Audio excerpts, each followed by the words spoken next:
always play it safe. Call 1-800-GRANGER, click Grainger.com, or just stop by. Grainger, for the ones who get it done. Dawn or dusk, I'm on the hunt. Skeeter here, Sacramento Yellow Mosquito and Vector Control District, and I'm wearing Skeeter Vision, night vision goggles that light up skeeters at dawn or dusk like the 4th of July. Mosquito, 12 o'clock. Got him. So fight the bite by wearing long sleeves and pants at dawn or dusk when they're most active. Apply insect repellent and drain stagnant water. It's a breeding ground. Dawn or dusk, the Sacramento Yellow Mosquito and Vector Control District reminds you to fight the bite. For more information or to report problems, go to fightthebite.net. Wow, what is all this? These screens, the food. All for the game, bro. Let us pitch in. No need. I'm saving $1,000 bundling my wireless and internet with T-Mobile. I've got it all covered. Goal! Here to score big with T-Mobile. Families save up to $1,000 a year when they bundle 5G home internet with 4 phone lines on Experience Beyond. Compared to regular rates after third line free on Experience Beyond plan with internet bundle discount via monthly bill credits and auto-pay discount. Credit stop if you cancel or change plans. Golf to Go is brought to you by the Hagen Oaks Golf Super Shop. Here's Frank LaRosa. Any golfer would be thrilled to listen to Jack Nicklaus talk, and I had to tap the enthusiasm brakes a bit when I had a chance to interview him. But over the course of 40-plus years, Nicklaus wrote enduring words in Golf Digest magazine. Max Adler compiles some of the best. Nicklaus says, "When I putt, I hold my breath before initiating the stroke to keep my head and body still." About putting, he said, "I visualize the putter shaft as being extremely limber, almost as flexible as a length of rope, which means the only way I can get the club head to swing truly is to stroke putts very softly." He said, "The harder I want to hit a shot, the slower I try to begin the swing." About the game, he said, "The key to playing well is to understand who you are as a person and then manage that. I'm finding now more than ever that the game of a lifetime can give you the time of your life without ever striking a shot." Sounds pretty much like life itself. That's your Golf to Go. I'm Frank LaRosa. Patrick was way behind on his IRS taxes. I was in way over my head. The total amount ended up being somewhere just over $30,000. $30,000. Then the IRS came to collect. Started getting letter after letter. A lien had been filed against me. They were going to basically hang me completely out to dry. He had to do something. That's when I reached out to Optima Tax Relief. Patrick's life quickly got a lot easier. It was very easy, pretty much hands off, They picked up the ball and ran with it. And how'd it go? I couldn't believe it. I had to ask 2 or 3 times. I saved an incredible amount of money. How does Patrick feel about Optima? Couldn't be happier. They definitely helped me. Optima Tax Relief, the best place to call. They're the best in the business. Do what Patrick did and call Optima Tax Relief for a free consultation. Call 800-375-2922. 800-375-2922. 800-375-2922. Optima Tax Relief. Testimonial from an actual client. Some restrictions apply. For complete details, please visit OptimaTaxRelief.com. KHD1 Sacramento. KYMX HD3 Sacramento. Sactown Sports 1140. Your local sports leader. This is the Drive, baby! The Drive Guys. Kevin Gleason and Alan Stiles. It's drive time with the Drive Guys. Well, Scott Perry spoke to everybody today, and pardon me, just have to turn up my headphone here. Can I borrow your headphone jack, Alan? You okay with that? Yeah. No. Thank you. My apologies. Scott Perry speaking with everybody today. What did he say, Alan? What did he say that really He said a lot. Hold on. Oh, my phone's charging over there. I got all my notes, Whitey. Oh, okay. I got all my notes. Good thing I got a photographic memory. I think the number one thing that stuck out to me was how he found the most politically correct way to basically say, we're waiting. We're waiting, right? Zach LaVine, we're waiting. If he wants to play kind of by our rules, if you will, then we're good to go. Domantas Sabonis. Hey, what about Domantas Sabonis? What did he say? Yeah, he's going to come in and compete. Like he's a junior getting ready to try out for varsity. And I respect it. Now, I will say this, Whitey. I don't know what else he could have said. No. And the whole thing was, it was more about free agency, not trades. You know what, though, Whitey? We got to call out Mr. Perry. You know we love Mr. Perry. So he has retired. It feels like he's retired the pillars, and he's not retired the pillars, but he's replaced That's a good point. He's replaced the pillars with playing our way. Being the hardest working team. Yes, being the hardest working team, playing our way, aggressive and athletic. Those are the new buzzwords. I didn't hear the pillars once because I think we haven't moved on from them. I did hear a prudent. He did get a prudent. He did. You had to fight for it. I don't think he went prudent and opportunistic, but he did go prudent. Yeah, and they had to fight for it to get it at the very end. I thought it was fascinating how somebody brought up, hey, there's one more spot. What are you looking for there? Point guard, whoever it is. And he said, we're honestly more so looking at players that play our way. It's not about position right now. Now, how much does he truly feel like that? I'm not sure. But when you see the fact that they decided to keep Precious and that they decided to keep Daquan Plowden, and we've said to ourselves, guys, well, that doesn't maybe make a ton of sense position-wise. Scott Perry said, honestly, we don't really care about that right now. We're bringing in guys that we like to play our way. The other thing, Whitey, and then I'll hand it right back over to you, was it felt like we finally won the battle. Call Jerry Reynolds.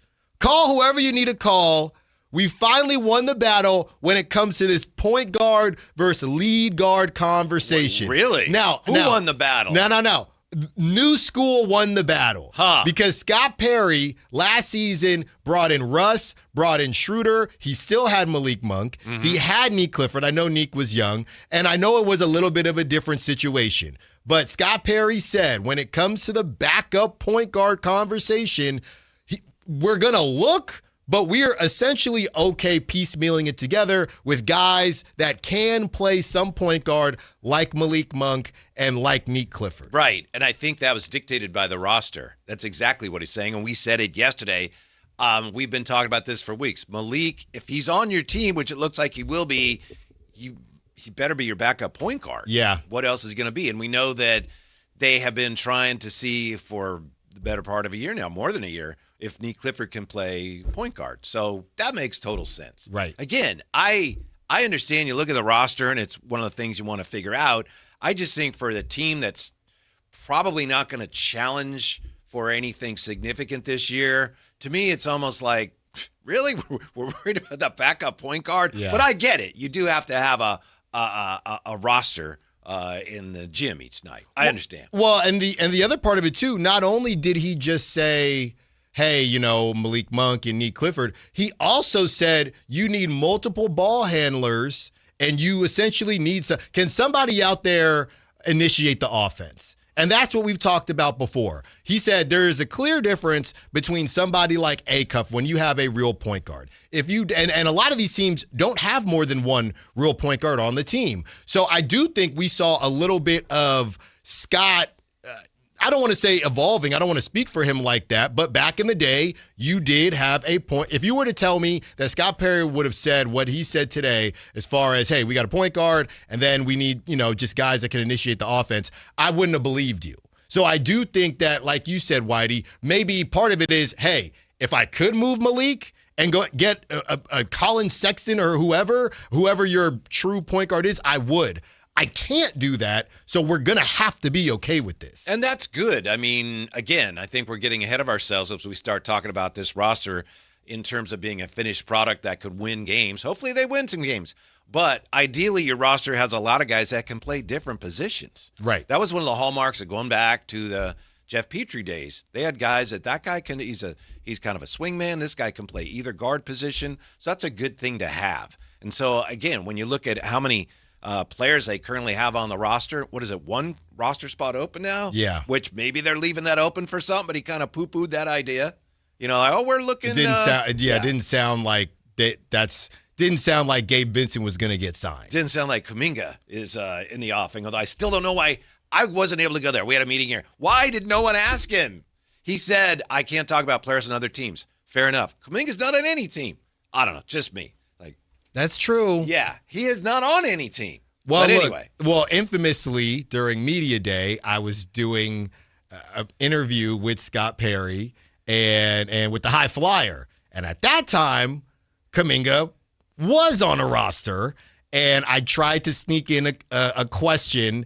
And obviously, Scott Perry, hey, we can't We can't go there. Right. But it is different, to your point, Whitey. It is different when he is not on anybody's roster right now. So anyway, I understand it. Kimberly points out that Scott Perry said there's one more roster spot to fill since it's not coming from free agency. It's coming from Summer League. So she says Kuminga watch officially over.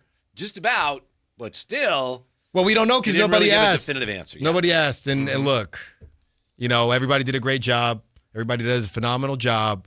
But, yeah. That's not what you told me earlier. No, that's not what you were definitely isn't what I said earlier. But what I'm saying on air is everybody did an outstanding job. No, don't be fake on the drive, guys. Be real. You knew that stuff at midday. Whitey said it already.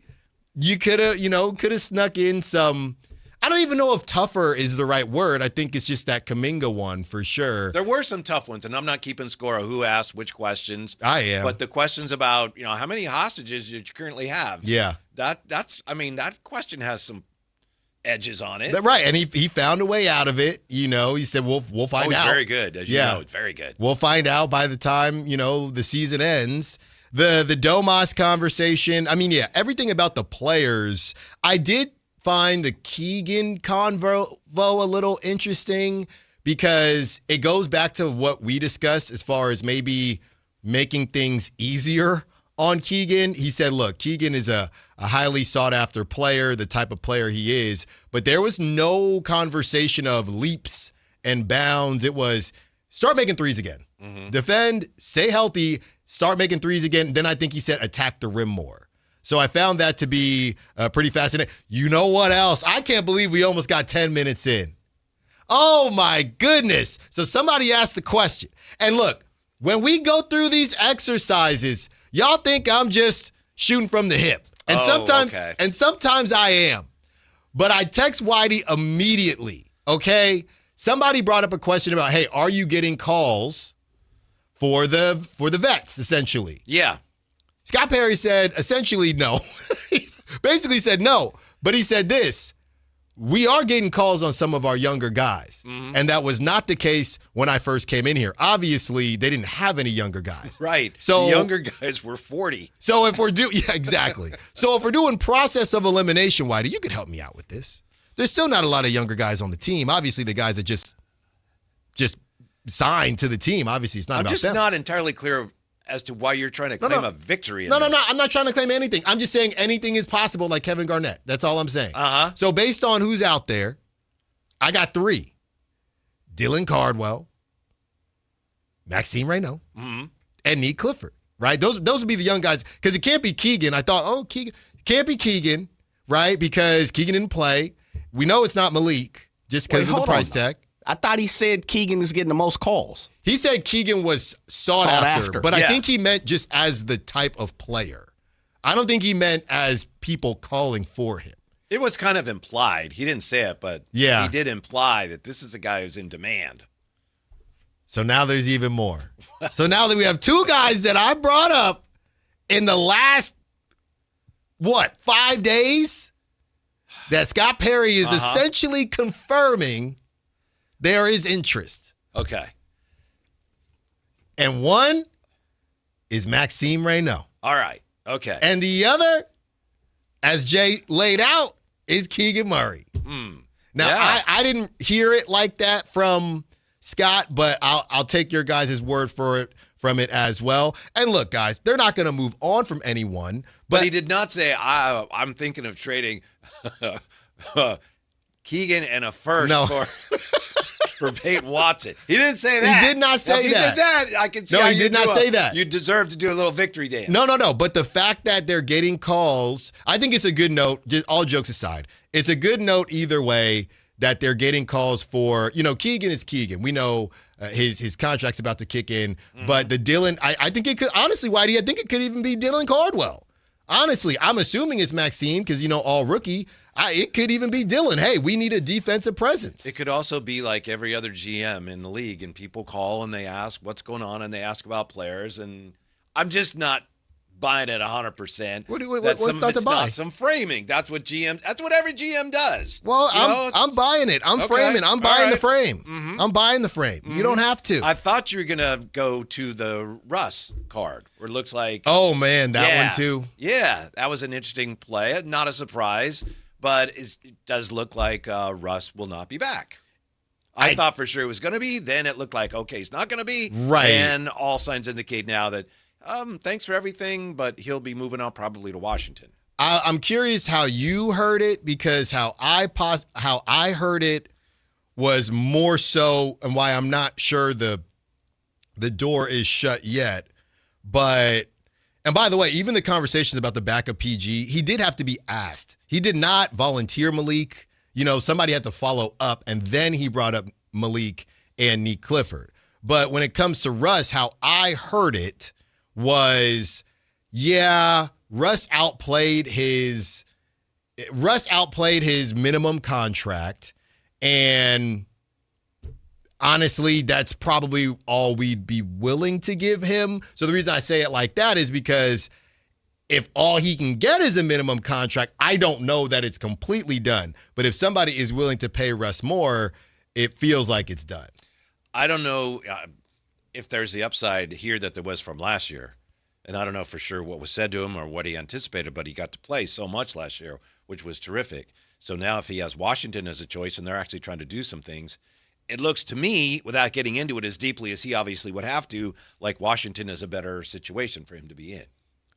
Depends on how much interest there is. And the Kings, as much as they apparently would like the idea of him coming back, I don't think they're going to go really, stretch themselves at all to make it happen. No, they're not getting into a bidding war. But right. There also has to be a bidding war. That was the big thing last season with a lot of the Russ fans. Basically, the conversation or the debate was whether or not Russ only had Sacramento, or if he chose Sacramento because he wanted to be on the West Coast, to be closer to LA and closer to home and all of that. So if he truly has interest in Washington, and for whatever reason, if he comes back to Sacramento, then that would essentially mean those conversations last season were probably true. I know the Bucks were brought up at that point in time too. So we'll see. But that was a big convo last season that he didn't want to go back east. I don't know if that was true or not. Yeah. As far as the backup point guard situation, here's how I see it. Maybe I'm putting 2 and 2 and 2 together and getting like 13. But from the first day he was here speaking with the media, Scott Perry talked about we didn't have a point guard the previous year. The point guard had been Malik. He has never really spoke of Malik in terms of being a competent point guard. Maybe he thinks he is. I'm just going on what has been said. So my read here is he doesn't think Malik's an ideal guy to be your backup point guard necessarily. He would like Nick Clifford, who is one of his guys, to do that. But I think he looks at it as, I don't really have an ideal fit here, but obviously because of roster constraints, this is what we have to go with. Right. Yeah. I mean, and I believe Malik has this season, and then he's got a player option, which he's probably going to opt into, because I don't see Malik getting $18-20 million for 1 year anywhere else. Yeah, for what it's worth, I think Malik does a good job as a backup point guard. I do too. I didn't know he could run point as well as he has since he's been here. Yeah, I do too. I think, what's so funny though, Whitey, I do wonder if the Malik conversation as a point guard is so connected to Domantas Sabonis, because majority of the playmaking that Malik has done has been the two-man game with Domantas Sabonis. If Domantas Sabonis may not be on the team by the time the season starts, or might not be playing as much since you wanted to bench him yesterday, maybe they see it as Malik being good at running the two-man is not necessarily the same as we have a pure point guard. I'm just going to let that go. I'm not even going to address it, but I am going to address this just in for Michael Scotto. The Denver Nuggets are waiving Jonas Valanciunas. You going to hit him with it? He had a fully guaranteed $10 million decision today. Denver will now owe Valanciunas $2 million for the 26-27 season. He's averaged just under 13 points and 9 rebounds in 14 NBA seasons. Come on home, V. No. Yeah, that was he got essentially salary dumped. Go back to Europe, V. I don't even know how much he played a good bit on the Nuggets, but I don't know. Do you think this conversation came up because he didn't really ever want to be on the Nuggets, so he was trying to find a way out? Maybe, and it's with them, you always have to look at the finances. Yeah. As good as they've been, they don't like to spend a lot of money. Right.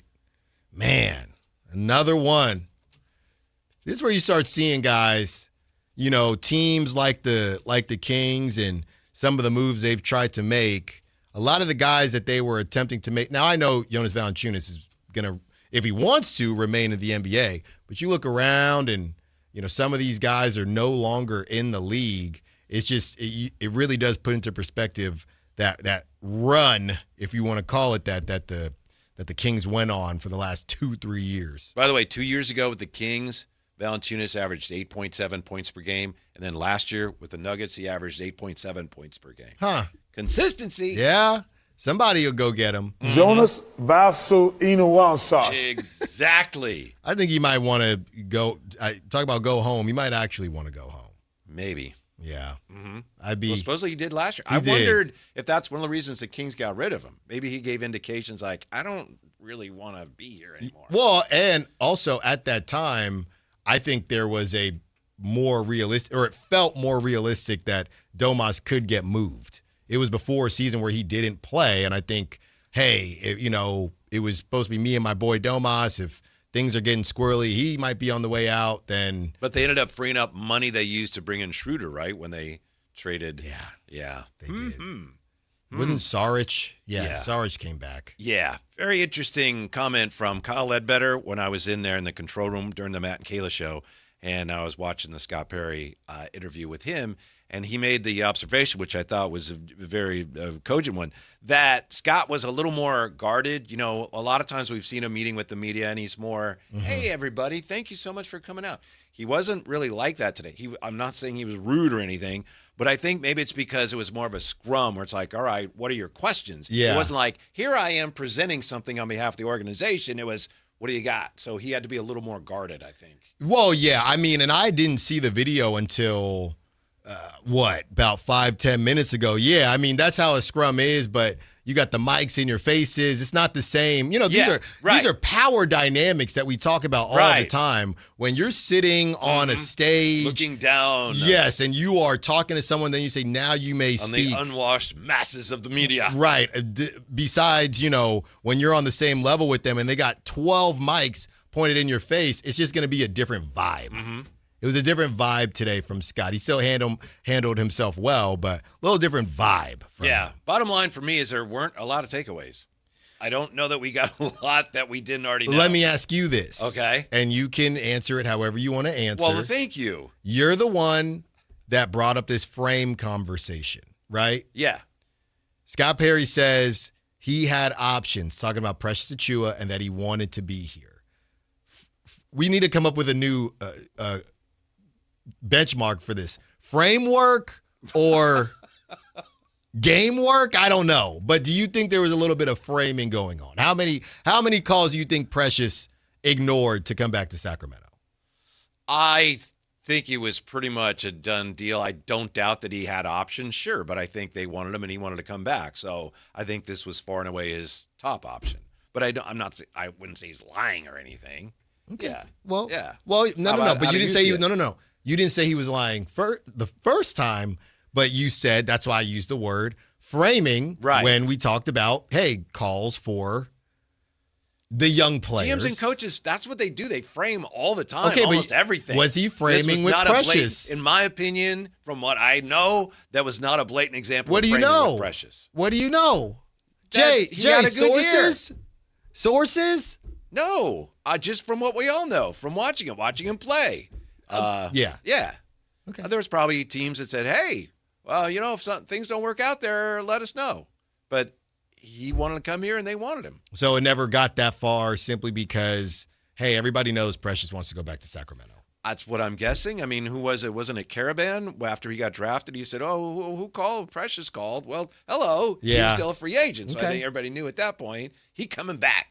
You know what? Which is great. I'm glad you brought up that name. I know we're talking about the media scrum, but I I was looking around again, Whitey, and I was looking around at Deuce, and people were saying, "What's wrong with Deuce? He looked like he had a stomach ache or something." I couldn't see. Okay. Like I said, I only listened to it, but I'm looking around at some of these names, and as the same way I do it sometimes with DeAndre Hunter, I remembered, Alex Caravan is on the squad, first round pick on the squad, and I am starting to wonder about some of these minutes for some of these young guys. I know we had talked about Nick Clifford yesterday, or Shaden Sharp, and then there's Malik Monk in there as well. I don't know. I think we all should enjoy Summer League because I'm just not sure how much we're going to see the Caravan if everybody stays healthy. I don't know how much we're going to see the Caravans of the world. I don't know. Caravan gets a big shot because the organization has a lot of equity there because we traded up to get him. I'm just saying it just is a numbers game. Yeah, I know. I understand that. What I'm saying from the organization standpoint, you got to look at it through the lens that they're looking at. It's like, well, he's got to get a shot because we got to show that we know what we're doing. No, I agree with you. Meek was also a first-round pick. You bring back Precious. And it was different, but he played a lot last year. I understand with you. I think Precious. I understand with you, but I think Caravan will get a chance. He'll play a lot.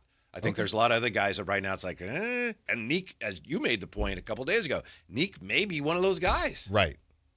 Yeah, because I'm looking at it from just the laying out the positions. You got DeAndre Hunter. We know Keegan. If Keegan is at the 3, they want to keep Keegan at the 3. Is Caravan backing up Keegan? So I was just looking at all of the roster spots and just wondering, okay, we'll see. I mean, moving on from DeMar is huge. Yeah. But it is going to be tight. Yeah. That may be kind of drilling down too far in it right now. But Caravan, who was it? We talked to an analyst or a writer who covered UConn. And he said, yeah, he's going to be a 3 NBA level. And Jerry Reynolds said the same thing. So, sure, in certain lineups, he could play. He's technically playing a 4, but I think he is going to be a 3 for the most part at the NBA level. Yeah, well, and that will be exciting when we do lay out, what the rotations. I believe Frankie Cardicelli already did that. We can check it out. If Frankie's doing it, it's exciting. You know that. That's right. Yeah, Livermore Pat says he will back up Keegan at the 3. Yeah. He'll back up Keegan at the 3. I agree with LP. So, DeAndre and Precious are your 4s?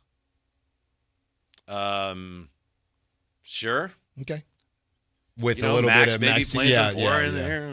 Dylan. If they don't trade him. Well, how many calls you getting for him right now? I'm just saying. Your Giants team, by the way, I don't think they have a hit yet. No, come on, Whitey. We're having a good time. It's Wednesday. I'm helping you out. I'm jinxing it.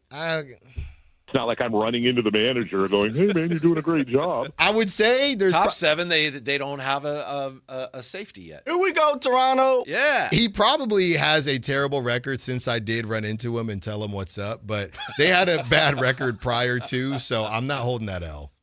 I'm not holding that L. All right, I can't do it. They'll get a hit.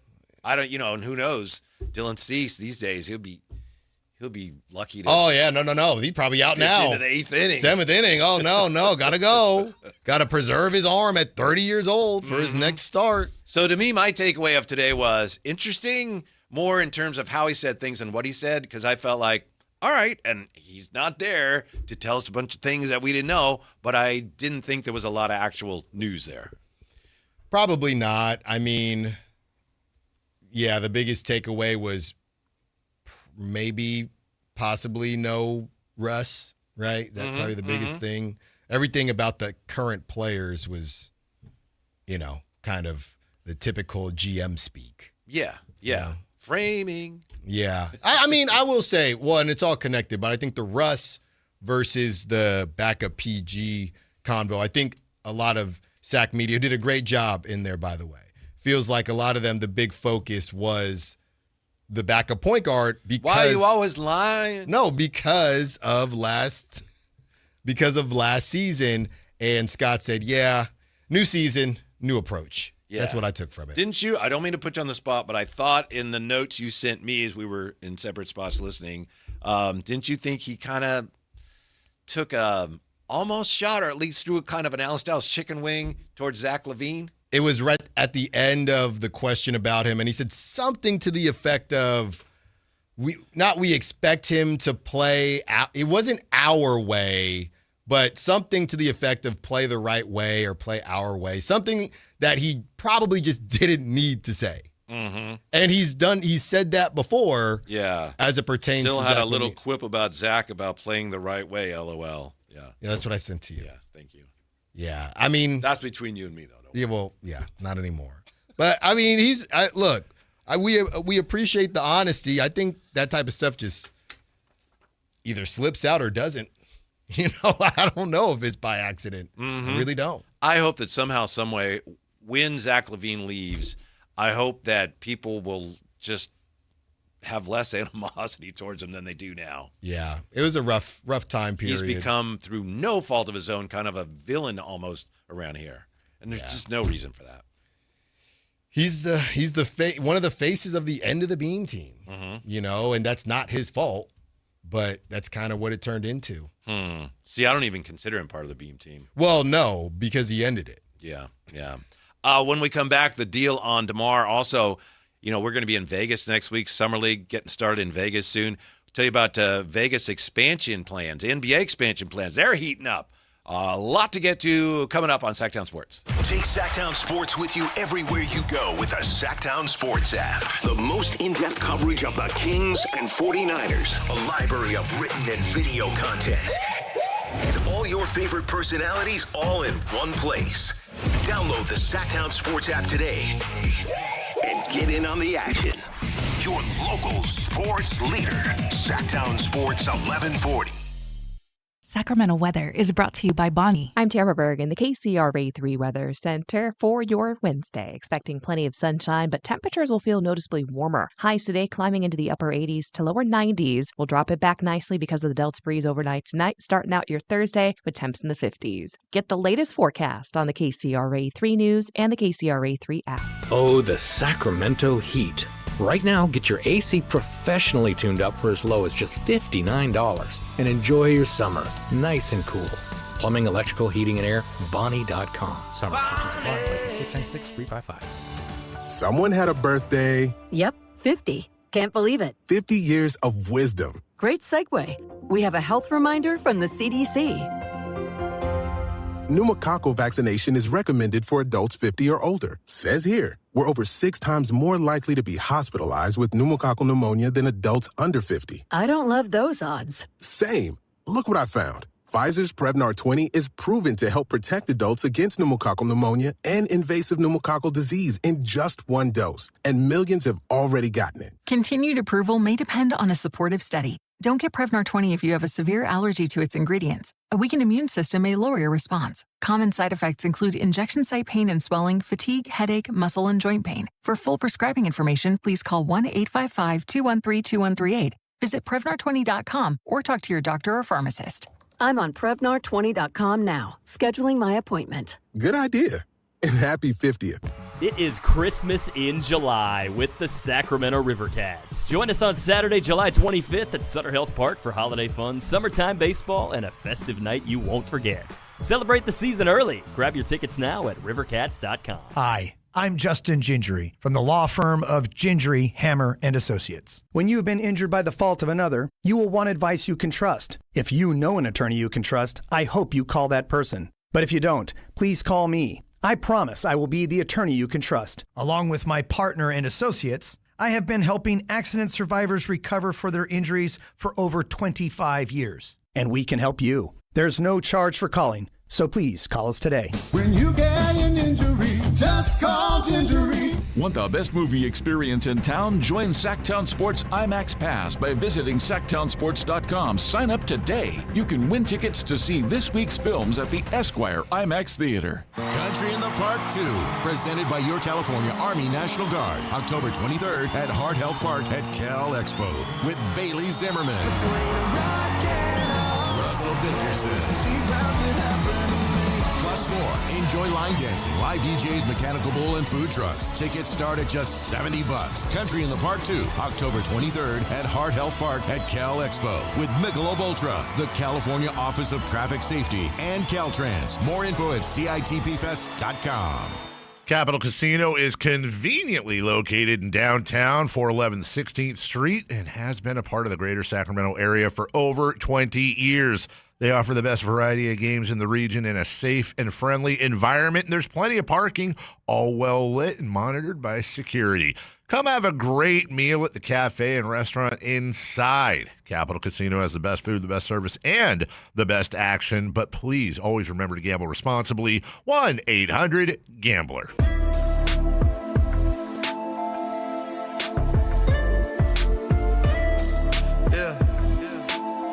I see my boy Jay pull up in that new Benz.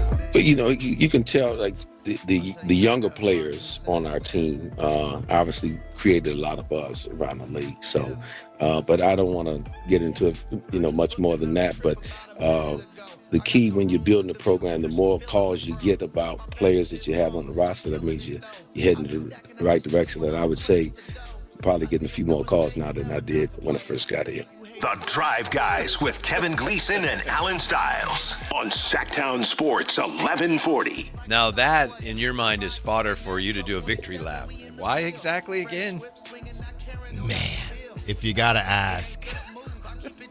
I mean, it's just everything we've been talking about. He's taking calls.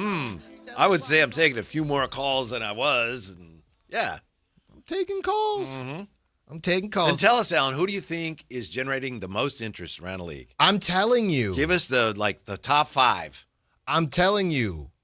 Well, I don't think there's 5 because they don't have 5 young players. They didn't at that time. Okay. Now they do. I guess if we're counting Keegan. Keegan won.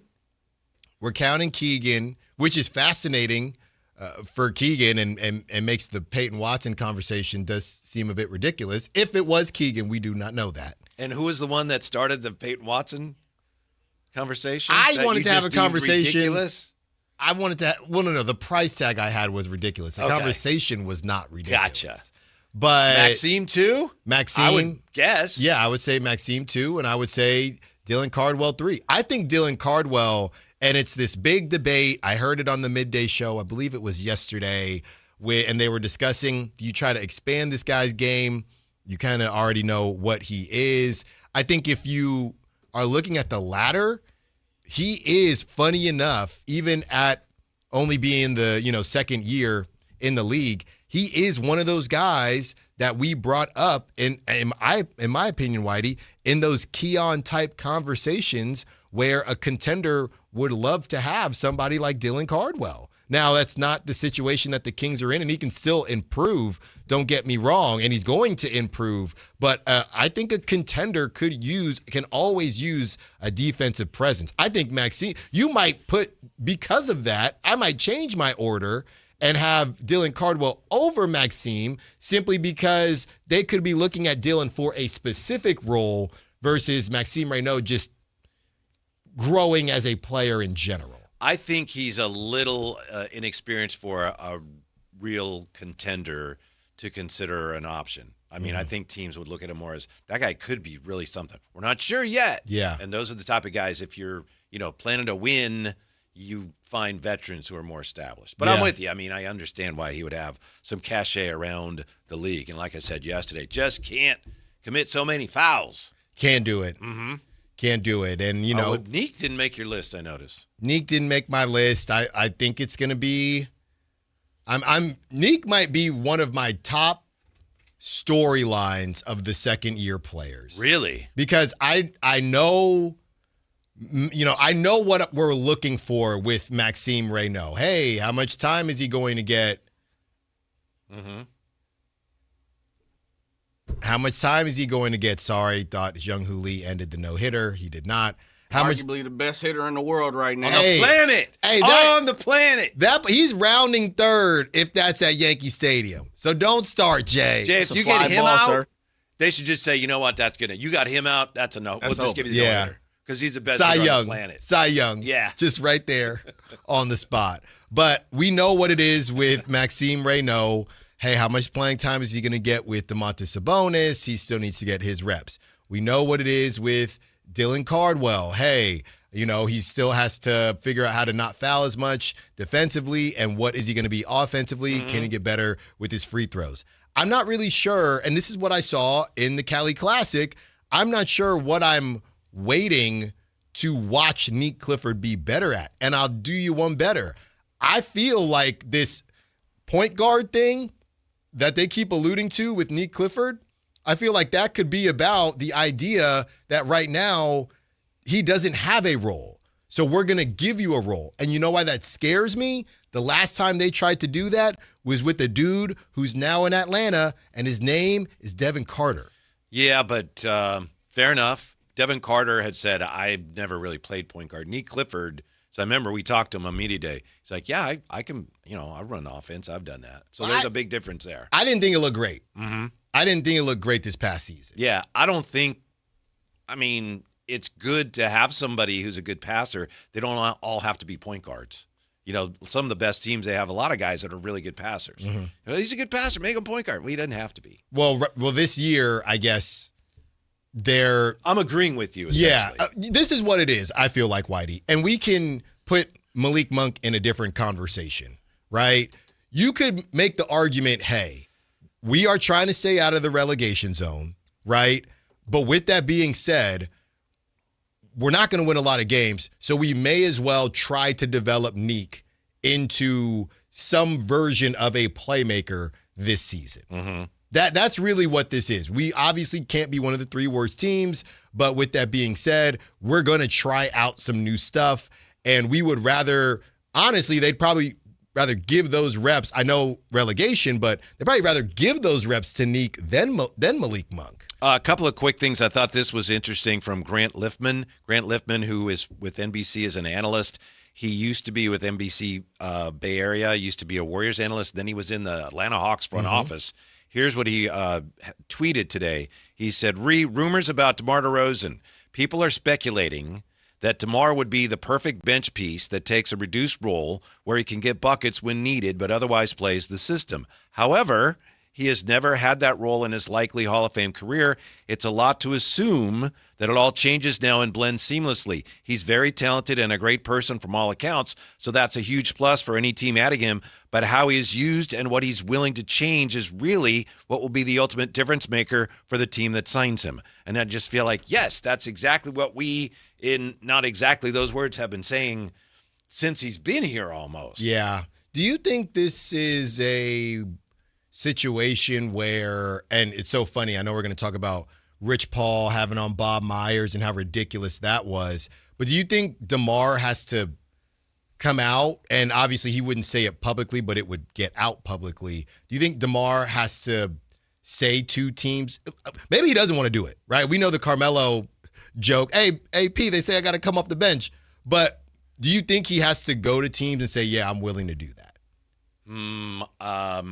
Well, not if he isn't willing to, but obviously, he may not be willing to. Well, what are your other options? Well, I don't know. We'd have to find a team that, if there is one, that's willing to, okay, well, yeah, we can, your usual role, we'll do it here. I don't know if there are any takers. At that point, yes, if he wants to keep playing, then clearly he would have to say, look, I want to play. No one wants me to do what I've typically done, so, yeah, I'm willing to come off the bench. Or maybe he says, I don't want to do that for anybody. I've played long enough. I don't know. Yeah, I think it's kind of frustrating how this is a perfect example of a guy that clearly teams are interested in, but because of his price tag, the Kings ultimately lost for nothing. Because we always knew, and I also think it should make us feel a little bit better that we weren't crazy. Whether it was you, whether it was Jerry Reynolds, whether it was myself, everybody, anybody that we've talked to in the King space, why is there no, why is there no interest in DeMar? Oh, well, it's just not going to fit, or it's this, it's that. And I know some of those things Grant Liftman is bringing up, but the reality is people or teams are interested in him. There's so many other factors that were not going to get addressed, essentially couldn't get addressed while he was on a roster.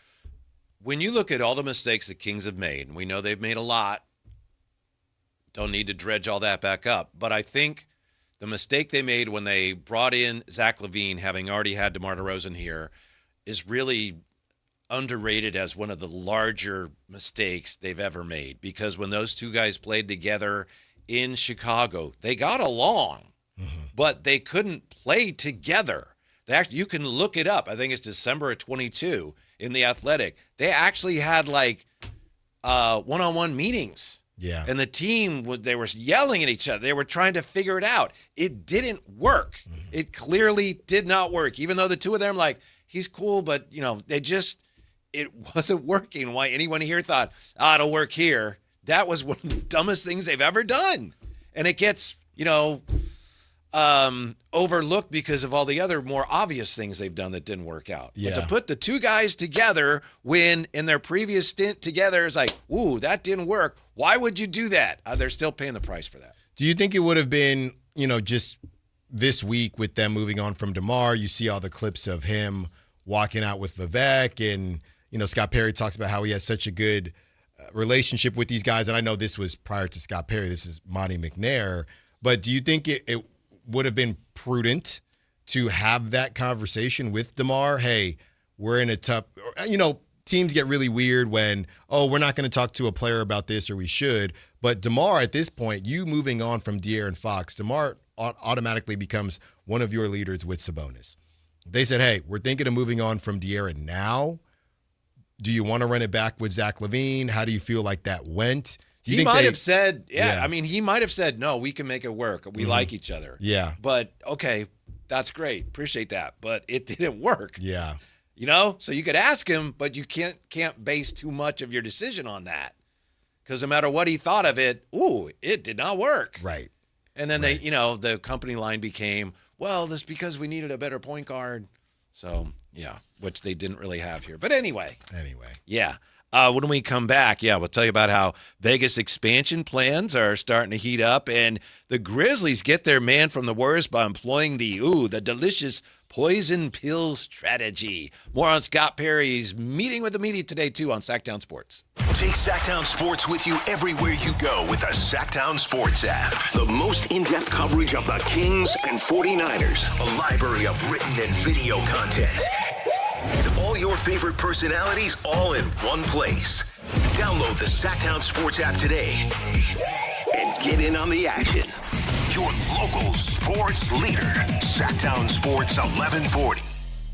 This is a special alert to all Americans who own a vehicle with less than 200,000 miles with an auto warranty about to expire or with no warranty coverage at all. Due to a decline in the economy, CarShield is announcing a low-cost month-to-month vehicle protection plan that is now available to the public to save any driver out-of-pocket expenses on future auto repairs. Call now to find out how you can pay almost nothing for covered auto repairs. Yes, you heard that correctly. Pay almost nothing for covered auto repairs. An open phone line has been established for all drivers to call for a free quick quote. Call 800-330-8323 now. Drivers who are covered will not have to pay for covered repairs again. This protection plan is at an all-time low. Additionally, drivers who activate this vehicle protection today will also receive free roadside assistance, free towing, and car rental options at no additional cost. Call us for your free quick quote today. 800-330-8323. That's 800-330-8323. What do you have to lose? Call 800-330-8323. Again, 800-330-8323. Everyone loves to be outside, and so do mosquitoes.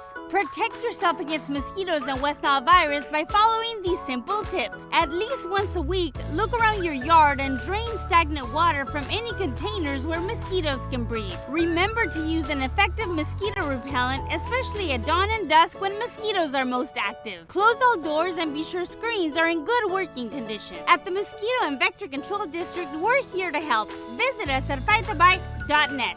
Power Business Technology is proud to be a 100% independent, locally owned and managed Toshiba copier dealer. Local ownership cuts out the red tape, allowing ourselves to never be too busy to personally answer the call when our clients need us. Recognized for excellence in service execution, training, and customer service, we're proud to be named a Toshiba ProMasters Elite Dealer since 2021. Contact us today for all of your business printing needs at 844-POWER-BZ. That's 844-769-3729. Or visit us at powercopiers.com. Card collectors know there's nothing as special as a rare one-of-one card. And now you can hear a very rare one-of-a-kind sports card show right here on Sactown Sports. Whitey Gleason here inviting you to join me and Mr. True Sports Cards himself, Emran Pilati, for the True Sports Card Show every Saturday morning at 10 on Sactown Sports. It's the only sports card radio show in the nation. For all your hobby needs, get to True Sports Cards, 6661 Stanford Ranch Road in Rockland. And for hobby, insight, and fun, join us for the True Sports Card Show Saturday mornings at 10 on Sactown Sports. And we're live from the living room as Doug eyes up the match day spread. He's reaching for the Buffalo wing. Perfect! Hang on, what's this? Oh, he's gone for a can of Pepsi too! Incredible! What a finish! Sensational combination! Look at the delight on his face. There's no doubt about it. It just tastes better. Match days deserve Pepsi. Food deserves Pepsi. Grab a pack of Pepsi Zero Sugar for today's match. It's poetry in motion. Wesley Financial Group is not a law firm. Ask yourself this question. Is it really worth holding on to that timeshare that you know you need to get rid of? Here's the truth. The average maintenance fee just went up over 17%. That could have been 117%, and there's nothing you can do about it. When you buy a timeshare, you give them a blank check for annual maintenance and assessment fees. I'm Chuck McDowell, founder of Wesley Financial Group. For 15 years, I've helped over 50,000 families cancel their timeshare. Not sell it, not transfer it, cancel it. Did you buy a timeshare because they told you it was a great investment and your maintenance fees would never go up? That's a lie. Are you ready to get rid of your timeshare once and for all? Simply call us and I'll send you our timeshare exit kit that explains all your options for cancellation. Call Wesley now for your timeshare exit kit. 800-822-1490. That's 800-822-1490. 800-822-1490. If you have unfiled taxes or are in debt to the IRS, this is important news. Did you know the IRS has programs specifically designed to help people struggling with tax debt? Powerful tax assistance programs that can save you thousands if you qualify. No one knows these programs better than the experts at Optima Tax Relief,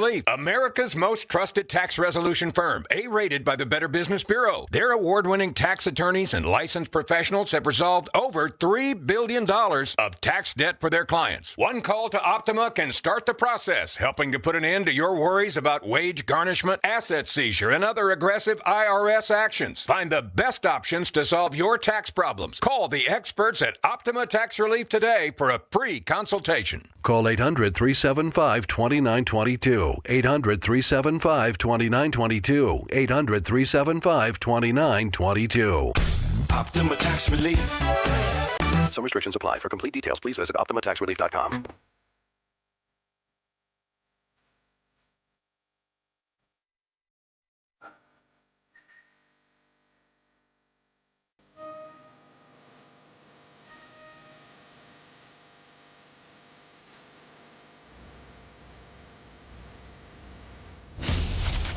Drive Guys with Kevin Gleason and Alan Stiles on Sactown Sports 1140.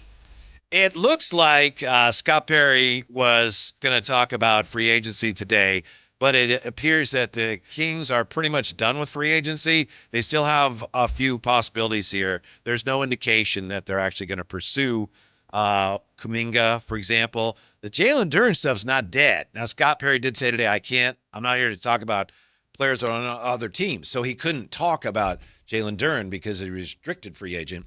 He could have said something about Kuminga, but didn't. So right now, all indications are now there's nothing going on there. Still a possibility. But speaking of free agency and restricted free agency, I'll go through this real quickly, but I love this, Alan. The Grizzlies got their man from the Warriors, Quentin Post, and they got him by employing the poison pill strategy. You know, if a restricted free agent, like we'll give them an offer sheet. Yeah, but the other team will match. They will unless we put something in that offer that they can't match. And that's what the Grizzlies did. Golden State decided not to match Memphis's offer sheet to Quentin Post. Offer includes 3 years, $30 million, plus $1.3 million in unlikely incentives each year. For example, all defensive team, $1.3 million. Well, he's not going to get that. But the extra money would count against the Warriors' apron salary, whether Post earned them or not. So it's a poison pill. they put that in there knowing the Warriors would we're not going to have to pay that, but it counts against our apron salary, so we're not going to match. Poison pill, it's brilliant.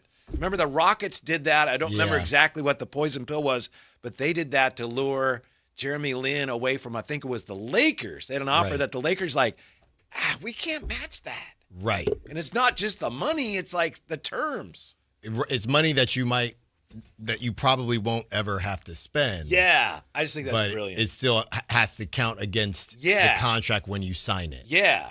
Like with DeMar, even though it was 10 guaranteed, you couldn't trade for him unless you had the 24, pretty much. Mm-hmm. Wow. Yeah. That's very smart. Yeah. You know what else is crazy, though? And I know we've gone nearly an hour here, but kind of crazy to think that Quentin Post got paid more than Jonathan Kuminga, right? Yeah. Now it hasn't happened yet, but same average annual salary, but the Grizzlies were willing to give Quentin Post 3 years. And I think they have him to replace Santi Aldama, right? They lost Santi Aldama. That's interesting. Who can shoot a little bit, and they're paying him less. Stretch it out, maybe play him with Zach Edey a little bit. See, this is all helping, and I understand. Damn Boozer, they're starting to scare me. I know. I was going to say, this is why you brought this up, because you have a little crush on the Grizzlies a little bit. I'm starting to get frightened of them. I feel like they got something going on. There's a Quentin Post? No, not so much because of him, but he's an example of how they're being opportunistic and prudent. And they have a bunch of picks coming. Yeah. And they already have they habitually draft players like, who's that guy? And then, he was second team all rookie. Yeah, that's where it all started, and I know he didn't have a great year, but that's where it all started with Jake LaRavia, too. Mm-hmm. They had to do away with Jake LaRavia. By the way, here in the chat, this is from Caleb. Emmanuel Sharp is going to back up Acuff. No, I don't think he is. Emmanuel Sharp's going to be a good player, but he's not going to be a point guard. I saw somebody, I think it was one of our No Ceilings friends, and they said, man, I've seen Emmanuel Sharp get steals before. Not sure if I've ever seen him, because he threw a lob. They said, not sure if I've ever seen him throw a lob before, because he threw a lob in Summer League. Mm-hmm. So he's not a playmaker, guys. Right. Let's not do it. Yeah. If you think he's a playmaker, just go look up his highlights at Houston. Maybe he works his way into that at some point, but he's not that right now. That's not what is on the bingo card for Scott Perry. Which actually gets, in some ways, back to your raging debate about traditional point guards or lead guards. Some guys can't play either one, but they're still worth having on your team. So you're saying what, like a shooting guard versus a combo versus a point guard? I think so. And Emmanuel Sharp, who they like a lot and who looks like he's really going to be a player, he's not a combo guard. He's he's just not a point guard. No, I mean, that's why we've talked about Keon Ellis. Yeah. I don't even know.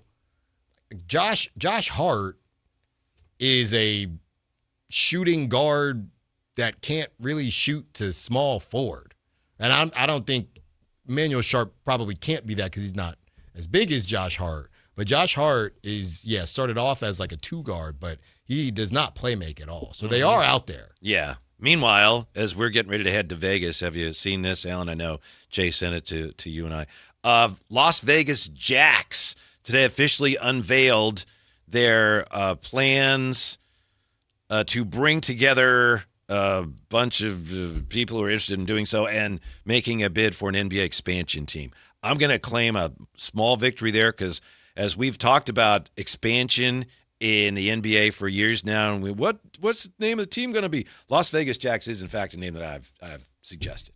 So I believe you. Yeah. I don't recall. I definitely have. But I believe. Mm-hmm. Wow. What do we got, Alan? In every no-hitter, there's always a crazy catch. Great defensive play. And Dalton Varsho just robbed Bryce Eldridge of a pretty surefire double. Mm-hmm. 1 out. It's only the bottom of the 8th, though. Mm-hmm. I know what you're clapping for, Jay. It's only the bottom of the 8th. I know what he's clapping for. I know, too. I know, too. Mm-hmm. 2 great plays back-to-back for the Blue Jays. 2? Are you ahead? No, last inning. Oh, yeah, that's right. Basketball, here's the group for Vegas, in case you're thinking of getting involved. Jerry Colangelo, Vinny Del Negro, David Levy, Scott Colangelo, Jonathan Thomas, former NBA number 2 overall pick, and investor Jay Williams. So those are just some of the big names involved in bringing the NBA to Las Vegas, Nevada. Something I think the Maloofs really would have wanted to do, but back then, early 2000s, it was just unthinkable. It's like, no, we're not putting a team in Vegas. Is that like an ownership group? Like a consortium, sure. So yeah. Jay Williams is going to get cashed out a little bit? I guess so. He's an investor here, yeah. Have you seen the money they've been able to create? They said they have an $8 billion bid ready to go. See? Come on, Sacramento. Come on, Sacramento. $8 billion deal. Yeah. You contrast that with where our baseball expansion bid is right now, and you see that we got a lot of work to get done. Comparison, Mr. Gleason. Give me a comparison. I mean, look, Matt was wearing an Al analogy. Matt was wearing the Sacramento pitch hats. I noticed that. If you sell them, top dollar, get them signed. Oh, the hats? If you sell the hats? I hadn't thought of that. I know you hadn't. By the way, Whitey, 916 says, Neek, this is from our guy, Rob M. And I think this is pretty well stated. Neek isn't tall enough to be a good small forward and can't shoot well enough to be a good 2 guard. Tough to find a spot for him. That is so true of so many NBA guys who are talented, but they used to call them tweeners. Yeah. I don't know what they call them now, but it's like you're tweeners, not quite that's this what or I call that. them. Yeah. Yeah. So, I mean, but here's the thing. Even with that being said, if he either is able to level up defensively or can start shooting it at a better clip, he'll survive. He'll survive. How tall is he? I thought they said he was 6'5". Yeah. I don't know That's what I was he thinking, was at the combine, but I'm pretty sure when he got drafted, Whitey, we had conversations of him playing the 4. If he's truly 6'5", and he can shoot, he's going to be fine. But he's got to be a really good shooter. Yes, that's why we had Josh Hart comparisons with him to start. By the way, the no-hitter for Dylan Cease is through 8 innings now. 7-0 Blue Jays. 3 more outs, Alan. So about Neek Clifford. 3 more outs. So what were we talking about? From the beekeeper, Dylan Cease. Yeah. Yeah. We'll see. When we come back, everybody wants to compare Acuff to Allen Iverson. Does that comp actually hold up? We'll examine it next on Sactown Sports. Sactown Sports is taking over NBA Summer League. Join Jason Ross, Whitey Gleason, and Alan Stiles as they broadcast live from Las Vegas, July 13th through the 17th. Presented by Power Business Technology. Over the air, online, and on location, Sactown Sports 1140 is your eyes and ears for all things Sacramento Kings this summer. Your exclusive home for Kings basketball. Sactown Sports 1140. This is the story of the one. As a safety manager at a manufacturing plant, he does everything he can to keep his coworkers safe. From finding ways to reduce risks to keeping safety supplies in stock. And for that, he relies on Grainger. Grainger offers a broad range of quality products and next-day delivery, so he can always play it safe. Call 1-800-GRAINGER, click Grainger.com, or just stop by. Grainger, for the ones who get it done. When a person is seriously injured, there's no substitute for the personal legal relationship offered by the local NorCal firm of Ashton and Price. From the first attorney meeting, every important decision is made with a direct consultation with, and I can't believe I have to say this, a real, live, experienced, flesh and blood local attorney. It's called Home Court Advantage for a reason. Ashton and Price, serious local attorneys for serious people with serious injuries with no fee until we win. For the best local advice, don't think twice. Call Ashton and Price. Sacramento's best selection, best quality, and lowest prices on kitchen and bath products are at the new Anova Cabinet and Stone. For a limited time, get stunning new quartz countertops starting at just $159. That's right, only $159 for gorgeous quartz countertops. Listen to this. For a limited time, cabinets for kitchens and bathrooms are up to 50% off. Yes, up to 50% off new cabinets. It's a must-see. The new Anova Cabinet and Stone at Florin Road and Highway 99. Learn more at AnovaCabinetStone.com. Is the volatility of the stock market driving you crazy? Is your retirement account sinking, yet you're getting older and you're starting to worry about, will I have enough for retirement? What about the money in the bank? These banks pay nothing these days. How do we get growth to get to retirement account? It's simple. Move into gold and silver. Want to know how to do it? Listen to my show, Striking gold with me, Kenny Michaels.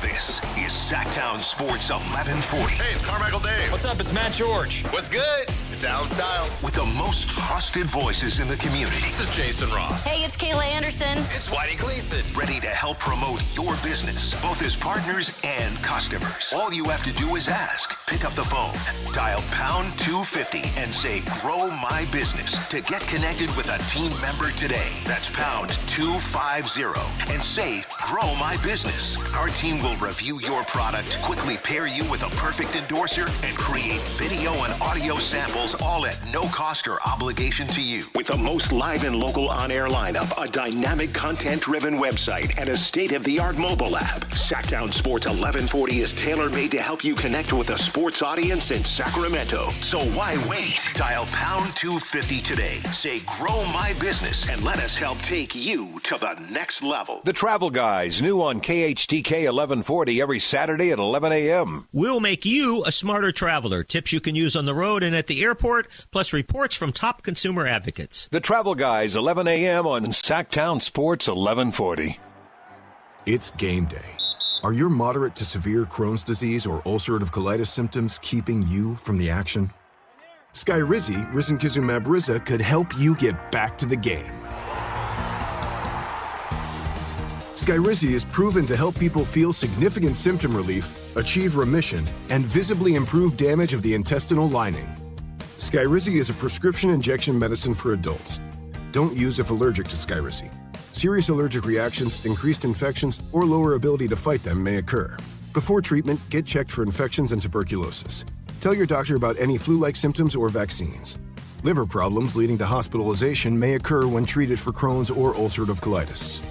Control is everything to me. Ask your doctor about Skyrizi, the #1 prescribed biologic in Crohn's and ulcerative colitis combined. Learn more at skyrizi.com or 1-866-SKYRIZI. KHTK HD1 Sacramento, KYMX HD3 Sacramento. Sactown Sports 1140, your local sports leader.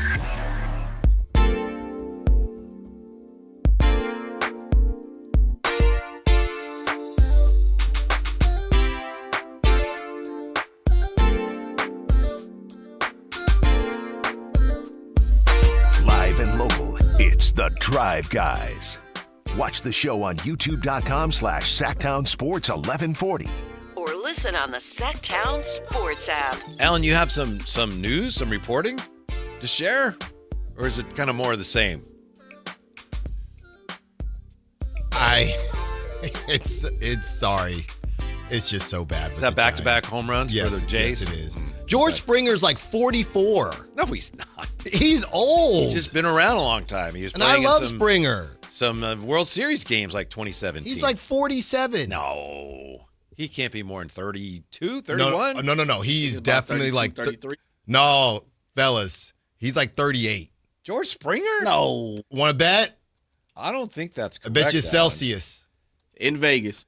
In Vegas. I'm going to say 32, 33. No, fellas. Trust me on this one. He's 36. He's up there. I told you. He's 36. And he just hit a bomb. Yeah. Off Ryan Walker. Mm-hmm. Just bums. Yeah. All right. Well, you're right. He's older than I thought. Stand corrected, Alan. Mr. Podcast, Mr. Giants podcast. This is from. Well, you can have fun on your next. No, you yeah, have fun on your next Giants podcast. Honestly, I would not mind being no hit. At least it's something. But this is something too, Whitey. Oh, there you go, Senior segue. Brett Siegel of Clutch Points is they do their Clutch Scoops and have their podcast that they also do their live broadcast. And he says, quote, Zach LaVine, and I'll tell you, you'll hear where it gets a little interesting. I know, you roll your eyes. Zach LaVine has not approached the Kings to ask for a buyout, and they're not actively going to engage in those conversations. I expect there to be interest from teams in Zach LaVine at some point this season. I don't think it's going to happen this offseason. I do expect him to remain on the Kings roster throughout the offseason and begin the season in Sacramento. So to me, the little point of that stuck out to me was I expect there to be interest from teams in Zach LaVine at some point this season. Yeah, then I think the Kings, assuming that there will be interest in him sometime around the deadline, then the Kings will have to look at, okay, are we going to get something for him? Because teams will say, well, we only have to pay him for half a year. Let's bring him on. Anybody who would do that. For the Kings, then it's like, if we keep him, we get everything coming off the books. Right. If we trade him, you have to give us something that's worth more to us than that cap space would be if he leaves. Exactly. And in my opinion, and I think this is what we were talking with Keith Smith about earlier this week, I mean, you'd have to make it worth their while because in his opinion, he was saying, well, cap flexibility is the most important thing.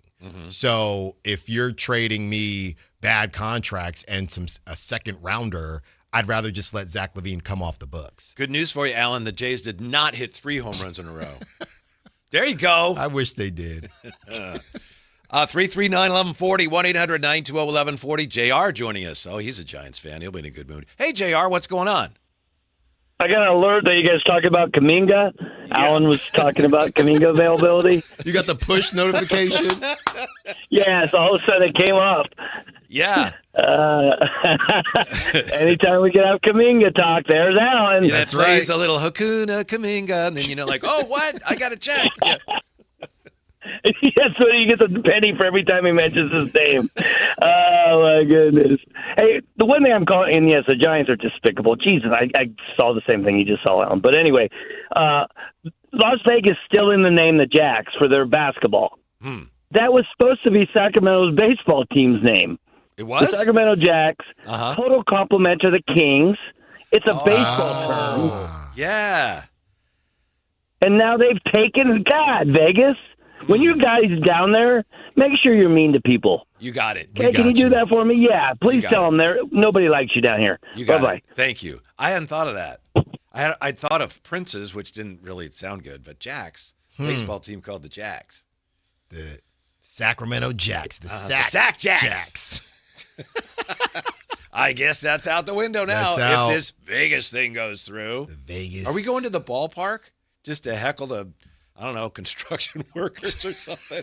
If you want to, we can go. If that wasn't on my list. Give us our team back. Yeah, wasn't on my list. I'm just trying to lay concrete. I have nothing to do with it. You just go there with the sell sign. They're like, come on, guys. Can you just, I'm just trying to go home. That's right. I have to go there with a cell sign. Don't. Just don't. Mm-hmm.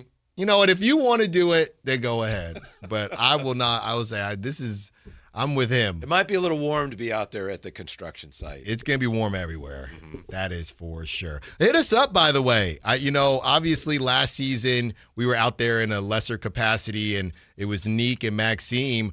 Anybody going to Vegas? Anybody going to Summer League this go round trying to see Maxime Reynaud, trying to see Darius Acuff? Let us know. Yeah. I think Ramsey's going.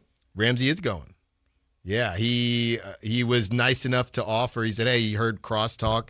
Hey, Alan, I could take your golf clubs. That's like the nicest thing ever. I know. I told him I don't even know if we're going to get 18. So if I'm only golfing 9, I'm not good enough to even need my clubs, but I need my hybrids.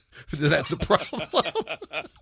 Because they save me. So I can get the ball in the air. So I can literally hit the ball. But if we're only golfing 9, and I still need to talk to Chris Watkins. He doesn't even know that this is happening. But okay. Well, we talked initially. How much room you got, Ramsey? I got a few things I wouldn't mind taking. He needs his guitar, Ramsey. Needs to take his guitar. So I said, Ramsey, I don't, for 9, I can just rent. It's Alan suggested I buy one of those, collapsible guitars or something? No, like my daughter has a little guitar, and it's got a little pick. And travel guitar? Yeah. You can you bring your daughter's little guitar? Maybe I could use that. I'm not. No, okay. I don't. Yeah, she's very territorial. Okay, good for her. She should be. Good for her. She does have 2. Okay. So I could say the lesser one you like less. That's okay. I don't want to cause any problems there. Scott Perry met with the media today, as you probably heard about that.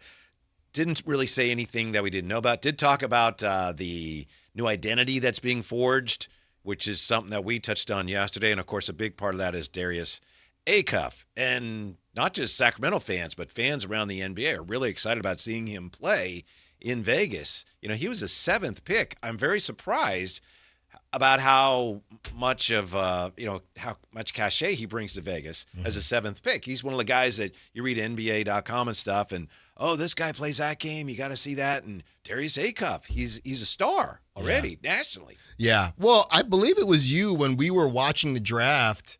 How they had it was 4 guys up, 4 big posters up, and they had the 3 amigos. And they did not have Caleb Wilson. The 4th picture they had was Darius Acuff. Yeah. He went 7th. Uh-huh.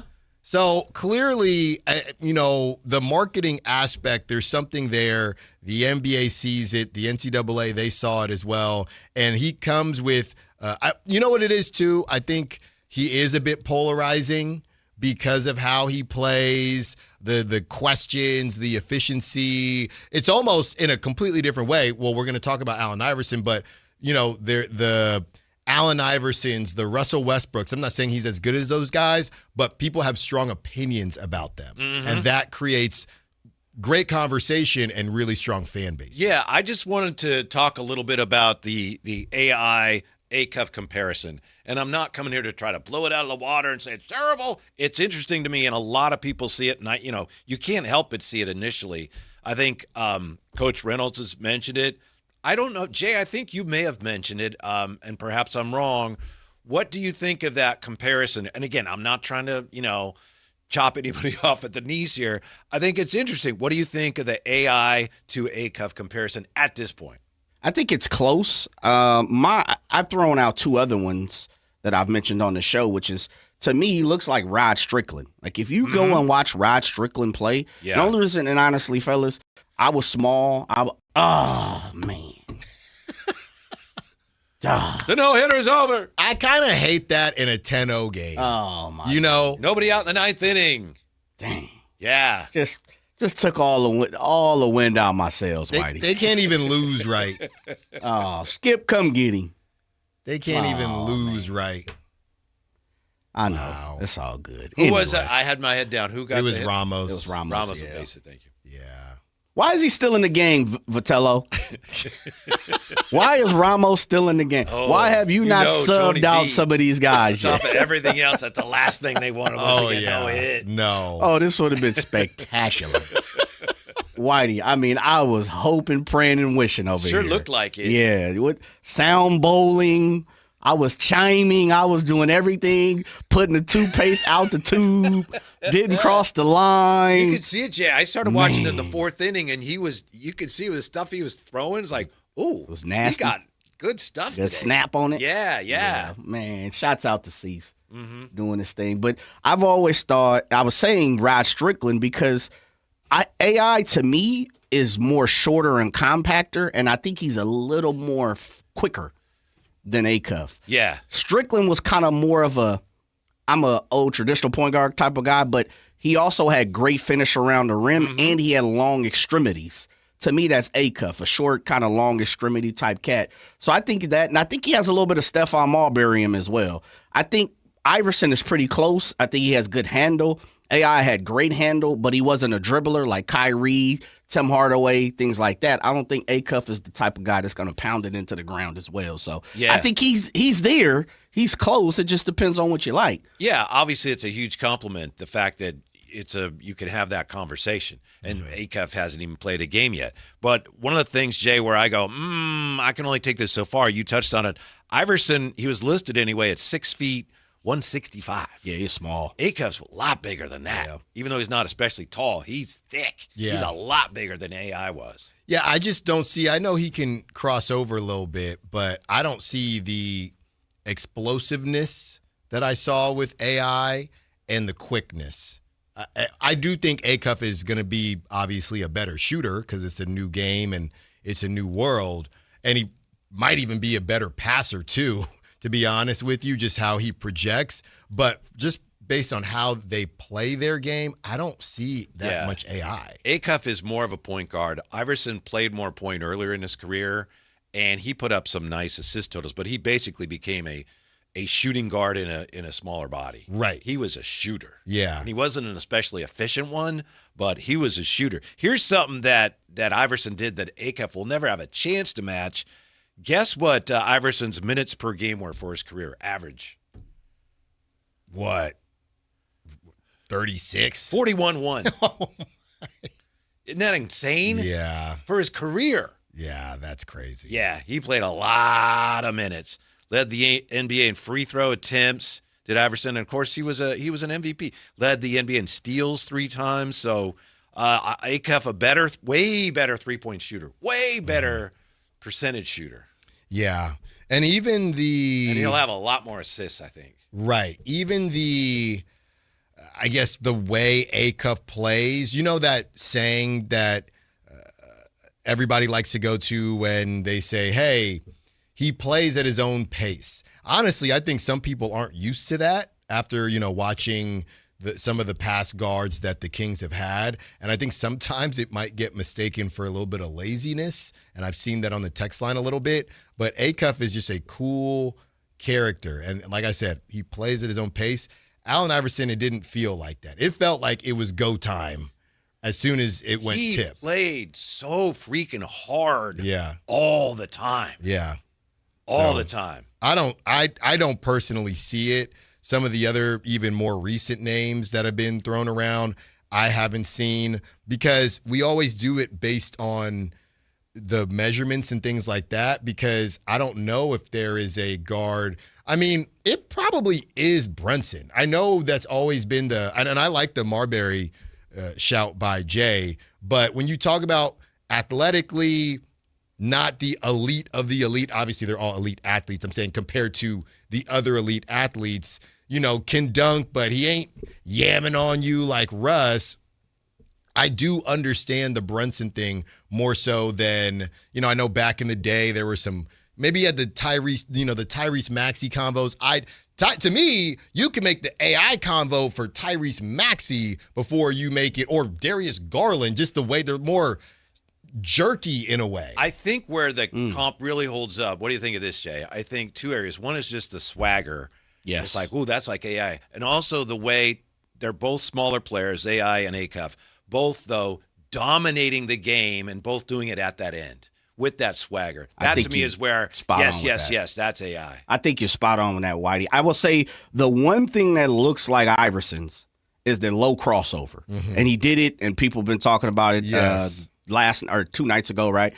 That's the one thing where it's like, ooh, that looks like AI. Yeah. That low crossover, that long, low step out left foot crossover, and I got you. To me, that looks like AI. But his game, I'm with you. He's got the swag. He's got the sauce.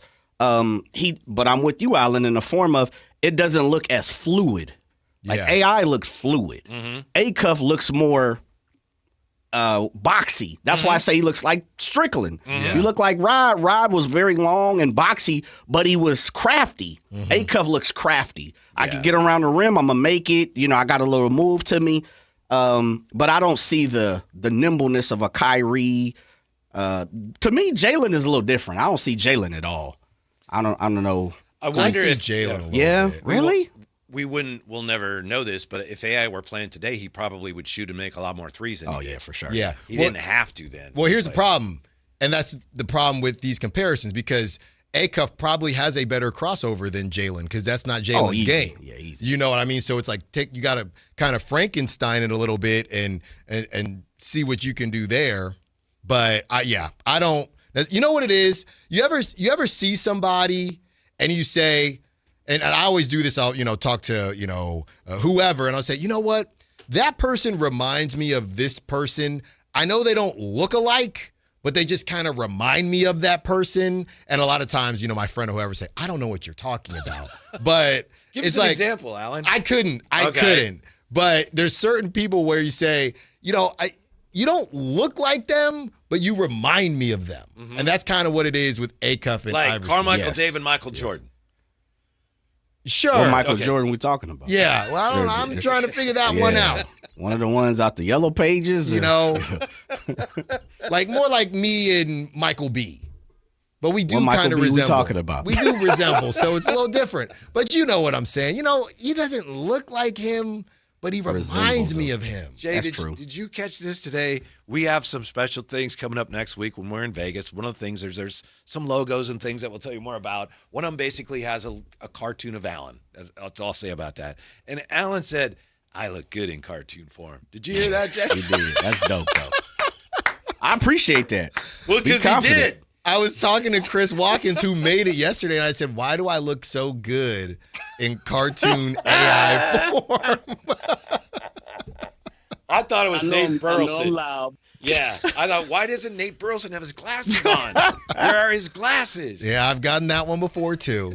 I've gotten that one. Hey, that's a good-looking dude, though. I'll take Absolutely. it. I'll take it. Ah, boy. 339-1140, 1-800-920-1140. Michael joins us, Sactown Sports. Hey, Michael, what's up? I'm doing good. How are you guys doing? Good. What can we do for you? Yeah. I mean, I'm kind of happy you guys are talking about ACUF and the AI comparisons. I know it's not completely, and I'll also throw another one out there, kind of reminds me of Stevie franchise. So I'm just super happy about the draft. Emmanuel Sharp, I mean, great pickup in the second. I love how Perry, I'm loving how Perry's doing it, man. The fact that he worked out Sharp and he stuck with his guns and, went with the guys that they worked out. And I think he did for Maxime Reynaud as well last year in the second round. But yeah, I love the rookie class. Caravan, I wish we could see a little more of. Time will tell with Caravan. But I do love how Perry has traded into the first round back-to-back years. And I had a question I wanted to take online. Has there been a Sacramento GM since we've been here since '85? Has there been a GM that's traded into the first round like Perry? I couldn't find anything. I don't think Jeff was that aggressive, but I'll take this online and hopefully you guys can let me know. Thanks, guys. Yeah, thank you. I have to check. Nothing comes to mind. You guys, anything come to mind? No, but it's also something that I don't know how many people pay attention to unless they're huge hits. Well, and the Kings have been historically not that good, so they've ended up with picks in the pretty decent picks anyway. Without doing anything. That's true. I'm sorry. I'm looking up these. I don't really remember anything.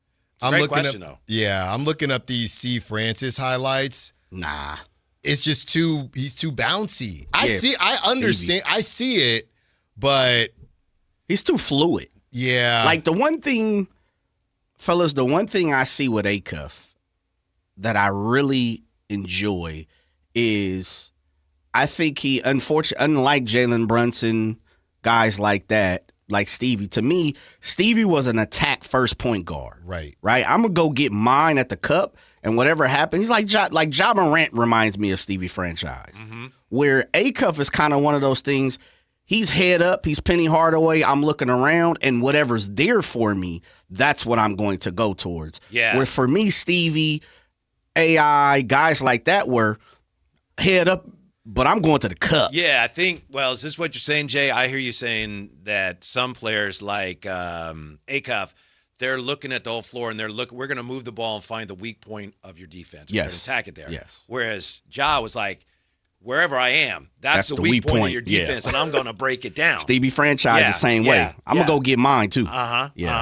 Stevie Franchise, who I believe he once asked his coach, Jeff Van Gundy, if he could skip a game because he wanted to go to the Super Bowl because it was in Houston. That sounds about right. That game's in February, Yeah, that sounds about right. I think Coach Van Gundy said, no, that is not an excused absence. Now I'm looking at Stephon Marbury highlights. We're getting there. The thing there. that always drove me crazy about him is he was a point guard who played with Kevin Garnett. To me, if you're a point guard, you can't believe your good fortune that you get to play with Kevin Garnett. Yeah. And he didn't really like it. He wanted his own. Yeah. Yeah. He's a Hall of Famer, no doubt about it. But they got a statue of him in China, right? Oh, yeah. But all these guys are getting, I don't know what it was about the 90s, early 2000s. All these guys are yamming. Oh, yeah. All these guys are yamming. I don't know what the calisthenics are these days. And I saw Acuff dunk, but these dudes are getting they're going to get it. Go look at Strickland. You familiar with Rod? No, I got to get Rod next. Yeah, Rod is he was a Knicks, right? With the Knicks and did he play back for a couple teams? Yeah. Yeah. He reminds me a lot of Acuff reminds me a lot of That's really Strick. interesting. I hadn't thought of that. Yeah. They kind of look similar. They kind of dribble similar. Again, when I didn't finish the story because Giants got a hit, but when I was young, I was a point guard. So I used to study all the point guards, and Strick was one of my guys because he was one of more, he's a New York guy. He's a guy that put the ball on the ground, but he was one of the guys that was kind of razzle-dazzle. Like, behind my back diamond, that was kind of my thing. Jason Kidd was like our West Coast guy, right, when it came to that. Penny was kind of a little different. So yeah, I don't think there's any point guard the Kings have ever had, that I look at and say, oh, he was kind of like Acuff. Acuff to me is not like any point guard the Kings have ever had. No, we're definitely getting warmer, Jay. I'm watching these Strickland highlights. Because right now, people are – did you see the Frankenstein that somebody created? No. Jeffrey. Acuff – all right, hold on. Acuff is a shorter Desmond Bain with Mike Bibby handles. So when we got to start Frankensteining people, then it's easy to Frankenstein. We got to find – and maybe there is no one. But I see the physical similarity with Bain. He ain't that big. Bain – Nah. Bain is in the gym. I know Acuff. I saw Acuff doing that military workout. He's in the gym too, but Bain, people talk about the arm length and he's yoked. Yeah, I know. Like, I don't look at Acuff. Acuff is strong. He's thick. But he don't look yoked like Bain looks like, how are you making these jump shots? And I think Acuff is more fluid. Like, I keep using the word. He's a little more sweet foot. Yeah, Bain. As they like to say. Bain is a little stiff. Yes, very. Yeah. So even if he's powerful. If you put Mike Bibby, like, unlike this, Whitey, if you put Mike Bibby handles. But Bibby, tell me if I'm wrong, Whitey. It's no disrespect to Bibby. Bibby wasn't known for the handle. He was more of a come in, set up the offense, and a jump shooter. Right. Yeah. I play off of. He was a DHO in heaven. Point guard, right? Him and Vlade, him and Webb. That's why they work. Point guard was Chris Webber. Yeah, for the most part. Yeah. This is interesting from Cole Jr. Fellas, he's not played one game yet. I know, but I wanted to talk about a Cole Jr. That's on me because a lot of people are talking about it. A lot of people. No, this is the time, Cole. Yeah, so I just wanted to take a closer look at it. You are correct. Rod Strickland, man. Yeah, that's a good Take one. your time. 916-339-1140, or technically you don't even need to call in, but Sacramento Kings fans, if you have an opportunity and you're not familiar with Rod Strickland, go watch Rod Strickland. I'm telling you, Acuff looks like Rod Strickland. I like it. We got to bring that up with Jerry next time we have him on. When we come back, do any Kings games make the NBA Summer League must-see list? And why is there a Summer League must-see list? We'll answer both questions next on Sactown Sports. Take Sactown Sports with you everywhere you go with the Sactown Sports app. The most in-depth coverage of the Kings and 49ers. A library of written and video content. And all your favorite personalities all in one place. Download the Sactown Sports app today and get in on the action. Your local sports leader. Sactown Sports 1140. Get in the zone, AutoZone. Summer's finally here, and we're kicking it off with a whole lot of free. Free brake pads with Duralast rotors. Free oil filter with 5 quarts of oil. Free Armor All wipes with Armor All glass cleaner, and more. More free, so you can have more summer. Celebrate free at AutoZone. Now through July 27th. Restrictions apply. Get in the zone, AutoZone. And Doug. Limu and I created a trick to help you remember that you can customize your car insurance and save with Liberty Mutual. You see, the shirts Limu and I wear are yellow, and yellow is the color of lemons, and lemons grow on trees, and trees provide oxygen, and oxygen helps us breathe, and breathing is how you live, and you can live more life when you save money by customizing your car insurance. I agree, Limu. It's really quite simple. Only pay for what you need at LibertyMutual.com. Liberty, liberty, liberty, liberty. Patrick was way behind on his IRS taxes. I was in way over my head. The total amount ended up being somewhere just over $30,000. $30,000. Then the IRS came to collect. Started getting letter after letter. A lien had been filed against me. They were going to basically hang me completely out to dry. He had to do something. That's when I reached out to Optima Tax Relief. Patrick's life quickly got a lot easier. It was very easy, pretty much hands off. They picked up the ball and ran with it. And how'd it go? I couldn't believe it. I had to ask 2 or 3 times. I saved an incredible amount of money. How does Patrick feel about Optima? Couldn't be happier. They definitely helped me. Optima Tax Relief, the best place to call. They're the best in the business. Do what Patrick did and call Optima Tax Relief for a free consultation. Call 800-375-2922. 800-375-2922. 800-375-2922. Optima Tax Relief.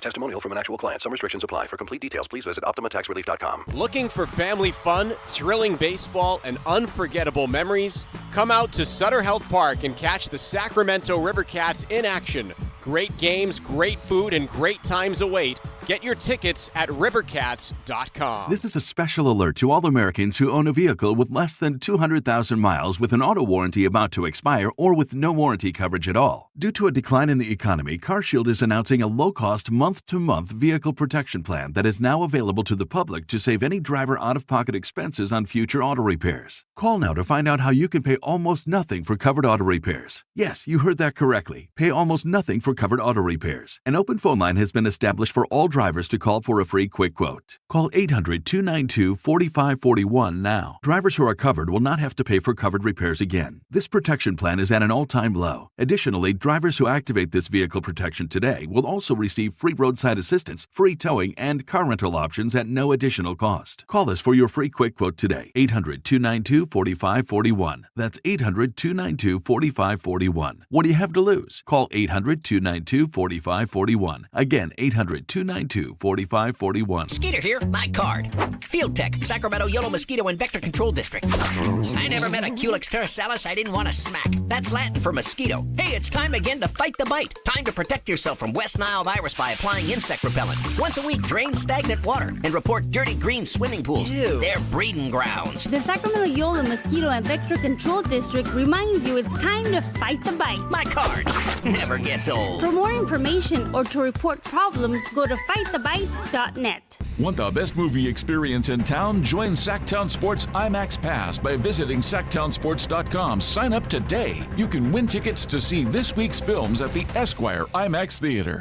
Card collectors know there's nothing as special as a rare one-of-one card. And now you can hear a very rare one-of-a-kind sports card show right here on Sactown Sports. Whitey Gleason here inviting you to join me and Mr. True Sports Cards himself, Emran Pilati, for the True Sports Card Show every Saturday morning at 10 on Sactown Sports. It's the only sports card radio show in the nation. For all your hobby needs, get to True Sports Cards, 6661 Stanford Ranch Road in Rockland. And for hobby, insight, and fun, join us for the True Sports Card Show Saturday mornings at 10 on Sactown Sports.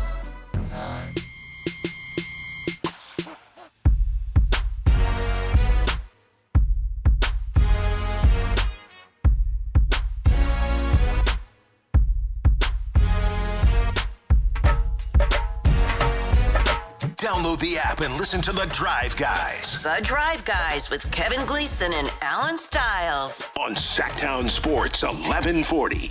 I think we need to take a moment to salute the Toronto Blue Jays, Alan. What do you think? And even though I know you're a Giants guy, don't you, as a longtime baseball fan, as a baseball player yourself, don't you have to applaud them for leaving Dylan Cease in when he had a chance for no-hitter? He'd thrown, 115 pitches, and they left him in. Yeah. That's what you're supposed to do, right, Jay? Sign me up. Yeah. Real baseball. Yeah. And none of that Tony V baseball. And it's all right. Oh, okay, I'll take a shot at Tony V.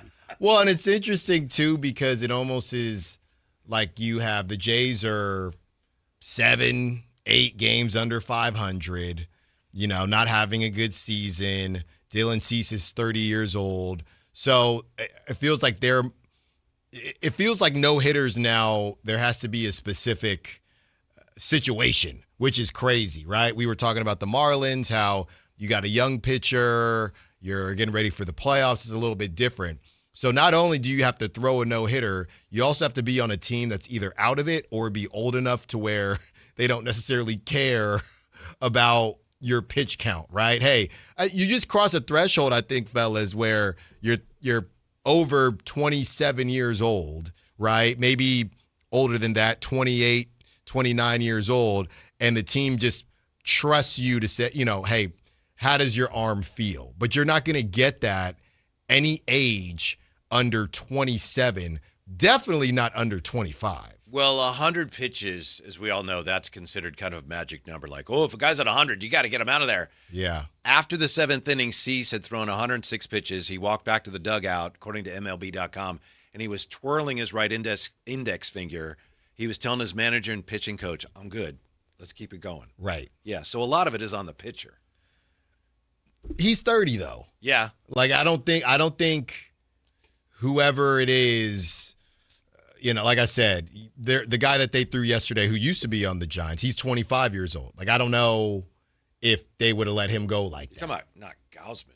No, not He should still be on the Giants. I know. Don't get me started about that. But they had a guy yesterday, the Blue Jays did, in Spencer Miles. So he went 4 innings, so not really a conversation. But at 25 years old, I don't think that he would have been able to give him the old twirly finger and say, hey, get on back. I'm fine. Mm-hmm. I don't think so. Well, we turn our attention to Summer League next week. By the way, no soccer tonight? No World Cup soccer? Nothing. You all right with that? No soccer, no Summer League. The Giants had a day game. You got some baseball on tonight. I'll tell you what. That Cape Fear, that thing is creepy as heck. I told my wife, we looked at each other after the last episode, and we said, hey, dude, we're going upstairs together. Wow. But it wasn't sold as a scary. It's not even scary. It's a thriller, right? It is a thriller. Not a horror movie. It's a thriller. But it's creepy. It's just creepy.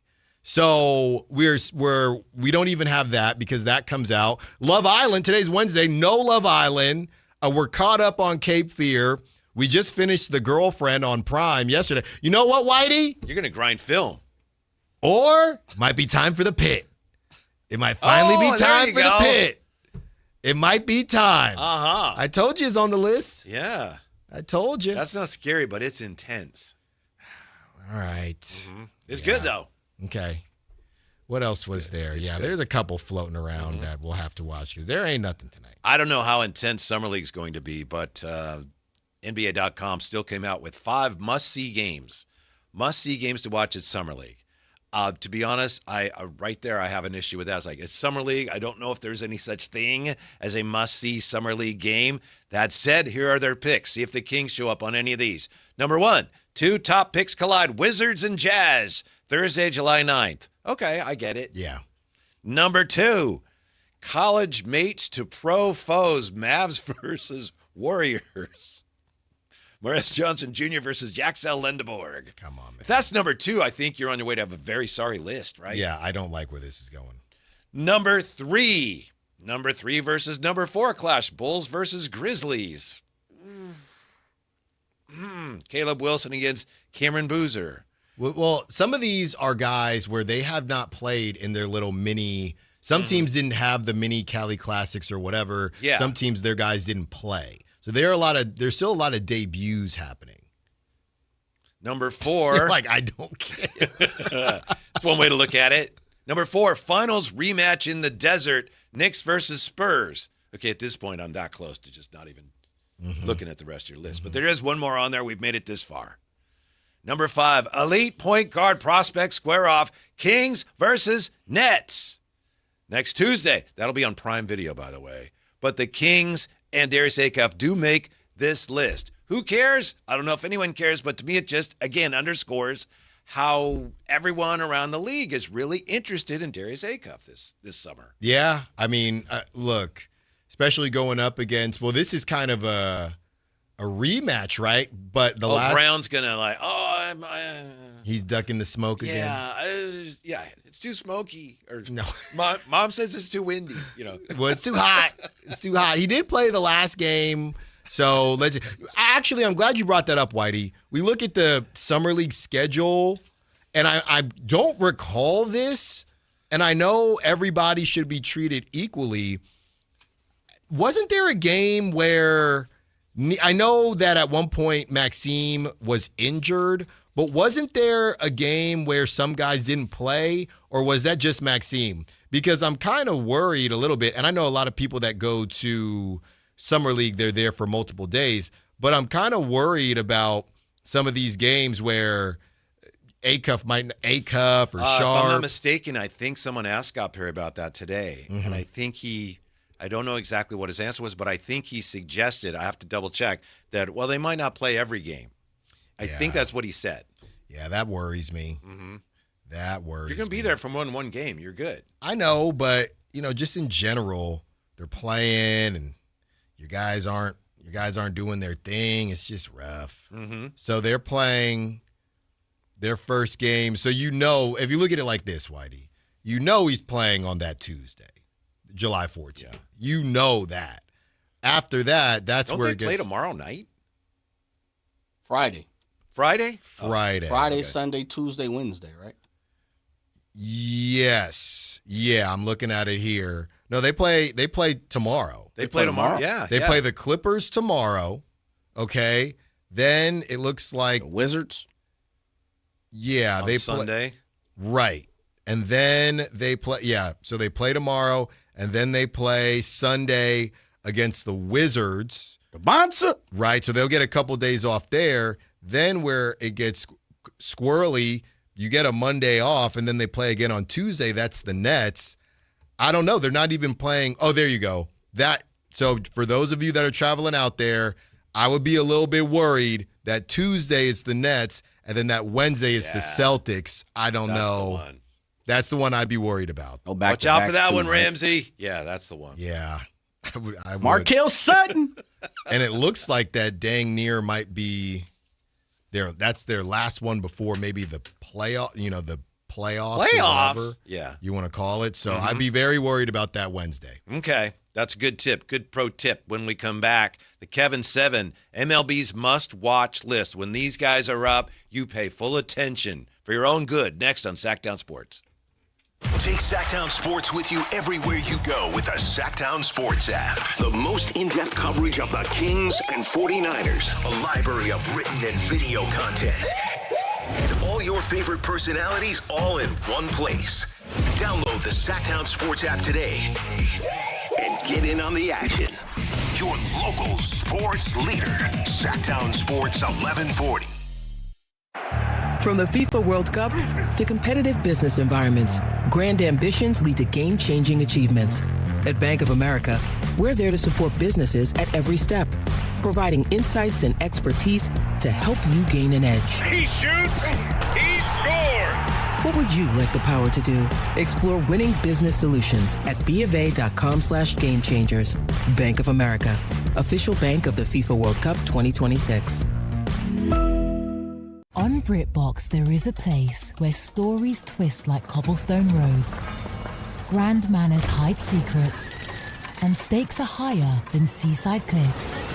Find places worth getting lost in on BritBox. Watch new series like The Other Bennett Sister from the world of Jane Austen and A Woman of Substance starring Golden Globe winner Brenda Blethyn. If you want to get away, you're in the right place. Stream the best of British TV on BritBox. Free trial at BritBox.com. Capital Casino is conveniently located in downtown 411 16th Street and has been a part of the greater Sacramento area for over 20 years. They offer the best variety of games in the region in a safe and friendly environment, and there's plenty of parking, all well lit and monitored by security.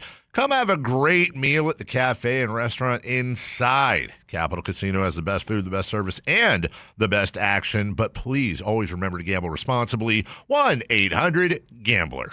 And we're live from the living room as Doug eyes up the matchday spread. He's reaching for the buffalo wing. Perfect! Hang on, what's this? Oh, he's gone for a can of Pepsi too! Incredible! What a finish! Sensational combination! Look at the delight on his face. There's no doubt about it. It just tastes better. Match days deserve Pepsi. Food deserves Pepsi. Grab a pack of Pepsi Zero Sugar for today's match. It's poetry in motion. Sacramento's best selection, best quality, and lowest prices on kitchen and bath products are at the new Anova Cabinet and Stone. For a limited time, get stunning new quartz countertops starting at just $159. That's right, only $159 for gorgeous quartz countertops. Listen to this. For a limited time, cabinets for kitchens and bathrooms are up to 50% off. Yes, up to 50% off new cabinets. It's a must-see, the new Anova Cabinet and Stone at Florin Road and Highway 99. Learn more at AnovaCabinetStone.com. This is a special alert to all Americans who own a vehicle with less than 200,000 miles with an auto warranty about to expire or with no warranty coverage at all. Due to a decline in the economy, CarShield is announcing a low-cost month-to-month vehicle protection plan that is now available to the public to save any driver out-of-pocket expenses on future auto repairs. Call now to find out how you can pay almost nothing for covered auto repairs. Yes, you heard that correctly. Pay almost nothing for covered auto repairs. An open phone line has been established for all drivers to call for a free quick quote. Call 800-330-8323 now. Drivers who are covered will not have to pay for covered repairs again. This protection plan is at an all-time low. Additionally, drivers who activate this vehicle protection today will also receive free roadside assistance, free towing, and car rental options at no additional cost. Call us for your free quick quote today. 800-330-8323. That's 800-330-8323. What do you have to lose? Call 800-330-8323. Again, 800-330-8323.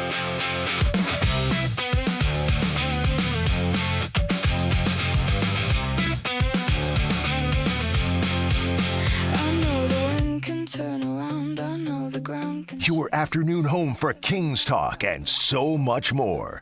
The Drive Guys on Sactown Sports. Just taking a look here at the Summer League schedule for tomorrow night. And you've got Minnesota, the Pelicans at 12:30 in the afternoon, 1:30 Spurs and Hawks, 2:30 Pistons Sixers, 4 o'clock Warriors Mavs, 4:30 Hornets Magic, 6 o'clock Jazz and Wizards, Kings and Clippers, 8 o'clock tip tomorrow night, Alan. 8? Yes, sir. There it is right there. Pacific? 8 o'clock PT on ESPN. That past your bedtime, Whitey, or what? Alan? I mean, let's see who's playing. I got to see who's Everybody's going to be playing. First game? No, is Keaton playing? Everybody's playing. Yeah, it's on ESPN, so. All right, yeah, I'm interested. It's 8 o'clock. That'll be an Is ESPN. that late, man? Honestly, that might work better because the first kid will probably be getting close to going to bed. Yeah. So it might actually work out. I think that's why they set it up that way. Thank you so much. You guys are saying 8 p.m. like that's late. I'm trying to get an answer. Is that late or what? That's a late, yeah, for a Summer League game. I like It's a to late come start. home Vegas, in the baby. game. Yeah, it's Vegas. I ain't in Vegas, Jay. Grab I'll a be steak home tomorrow. Grab a steak before the game. Well, now you're shaking your head, but I know you're not going to watch that whole thing, are you? Well, yeah, I'm not a big Summer League participant anyway, but I mean, you know, that fits better with my schedule. 8 o'clock game, I'm with all of that. I was surprised that it starts so late, that's all. Yeah, I was not prepared for that. I mean, it's fine. But Are you prepared, Ellen, for today's Kevin 7? I am, because I'm prepared to argue. All right. Kevin 7 today, 7 members of the Must Watch Club. Not 2, not 3, not 4, not 5, not 6, not 7. It's not 1, 2, or even 3. It's 7. Kevin 7 with Whitey Gleason. Here's the dang deal. Sometimes in life you got a ball game on TV. Maybe you're out having dinner. Maybe you're in the middle of stuff. And quite often baseball is kind of background. But there are 7 guys, when they're up to the plate, you owe it to yourself to drop whatever you're doing, Alan, and watch. Maybe the TV's on, and maybe you got to take somebody to the 3-year-old track league or something. That's right. Maybe you're late, but hold on. I got to watch because one of these guys on Whitey's list is up. Right. For your own sake, you got to watch them hit. So here are the 7 members of the Must Watch Club. Kind of like, and I know it's different now that we have streaming. Remember, you used to be going through channels, and a movie would come on, Fugitive or Shawshank or something. Oh, I got to watch now. That's right. When these guys are up, you got to watch. Number 1, easy one, his 9th season. He just hit his 300th homer last night. He's unreal. 294 average, 20 home runs this year. Shohei Ohtani. Might be the best ever. Yeah, he's on the list. Number 2, he's number 1 on the list. Okay. Number 2, Right now, he's hitting .313, and he leads the American League in homers, RBI, on-base percentage, slugging percentage.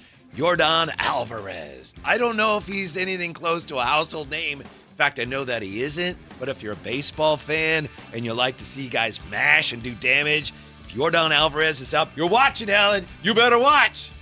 It's going to be a negative for me. Really? Yeah. Already? I didn't even get two in. Not how you described it. I got to pull over, watch the at-bat, or be late to the track league. No. You're doing yourself a disservice. Number 3. He's the first right-handed hitter on our list. He was a decent middle infielder. He had 15 homers last year. But this year, 27-year-old Otto Lopez of the Marlins. He's hit .343. He's one of the big reasons the Fish are currently swimming in the 3rd NL wildcard spot. Sure, you could say, I've never heard of him. The Marlins, you got to watch this guy hit. Jay, he's hit .343. Yeah, I'm out on that. Wow. He actually was on the Giants for like 2 months. What happened? They moved on from him. I don't know why. Great hitter, though. Great Number player. 4. I just feel like he's going to hit a home run every time he's up. 56 last year, 31 so far this year.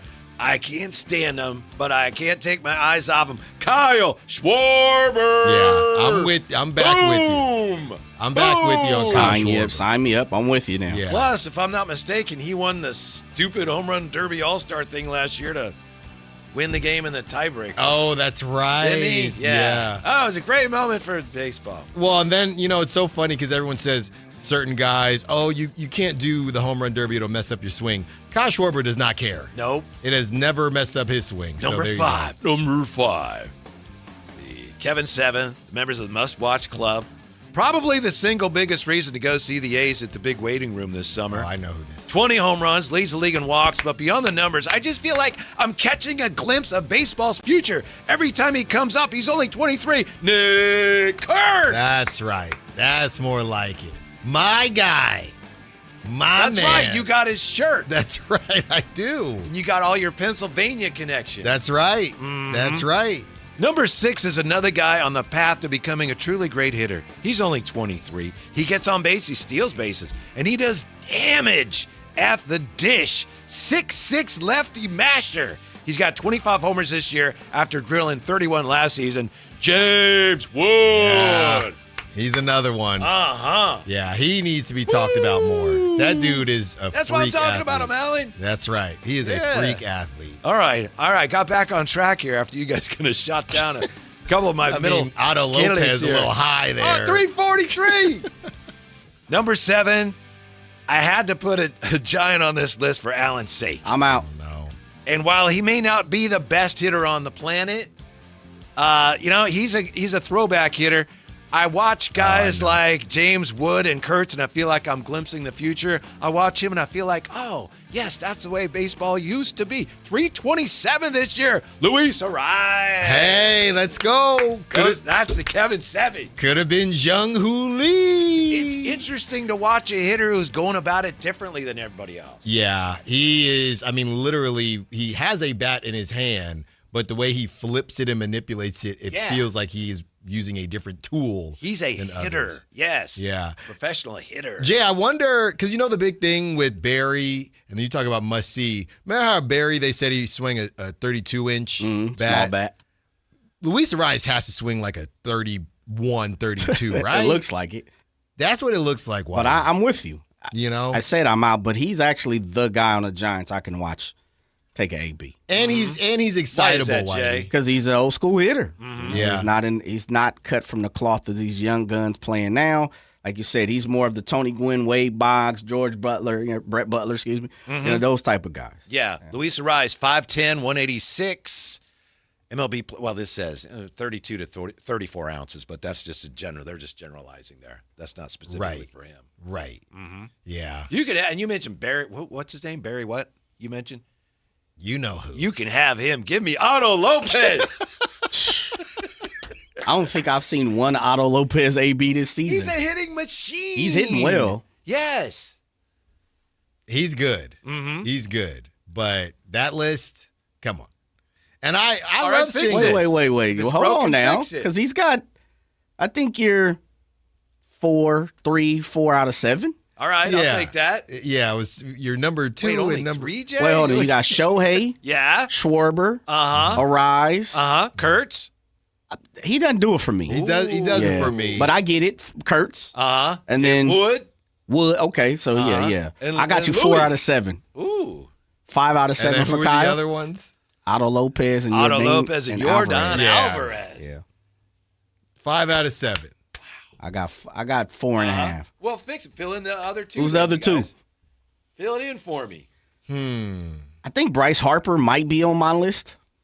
Are you not saying Judge because he's injured right now? Yes. Okay. But go ahead. Well, if you went Chalky Chalkerson, yeah. I won't put him. You know, I still get a kick. You know, he didn't hit well, but I get a kick out of Tatis. I just think you never know what's coming with him. Yeah, he definitely He was exciting. Yeah. Let me see here. He's got his average up to, 280 or something. Well, we know it's not Big Dumper. For me, these the 2 I'd give you. I'd go Vlad Guerrero Jr. I think he's a must-see guy. He do anything today, Jay? Yeah, he did. Bombs away. Yeah, maybe a little something. Give me Vlad and probably Judge. Okay. Probably those 2. Jose Ramirez, I probably should have considered. Well, I would say, I was going to say Junior Caminero. Caminero. He's really good. But I know what your list is. You're not putting your boy, Juan Soto? No. You know, it is something, guys, when you leave these big markets. I promise you, I'm just scrolling through the list right now. I have not seen Pete Alonso take an at-bat this season. Not once. The Polar Bear? Now, I don't know, and he hasn't been injured. You're not watching a lot of Orioles baseball? I'm not watching a lot of Orioles baseball at all. They just disappear. One more thing before we take a quick timeout. Did you see what Jackson Chourio did last night? They're playing the Cardinals, Cardinals, and he was facing a position player, what to know you hate. So he decided he was going to hit left-handed, and he hit a ball to deep center. Stop wasting everybody's time. It's disrespectful. That's more disrespectful than bat flips, than all this other nonsense. I think it's cool. No. As you say, if he hits a home run, you don't like that. That's disrespectful. No, if he hit a home run with his, opposite field or with his opposite hand, then that's impressive. Right, exactly. But the whole thing is a sham. The whole thing is ridiculous. I don't like any of it. All right. I'm glad I got as much credit from you as I did. Out of style. Kevin 7. Out of style is what it is.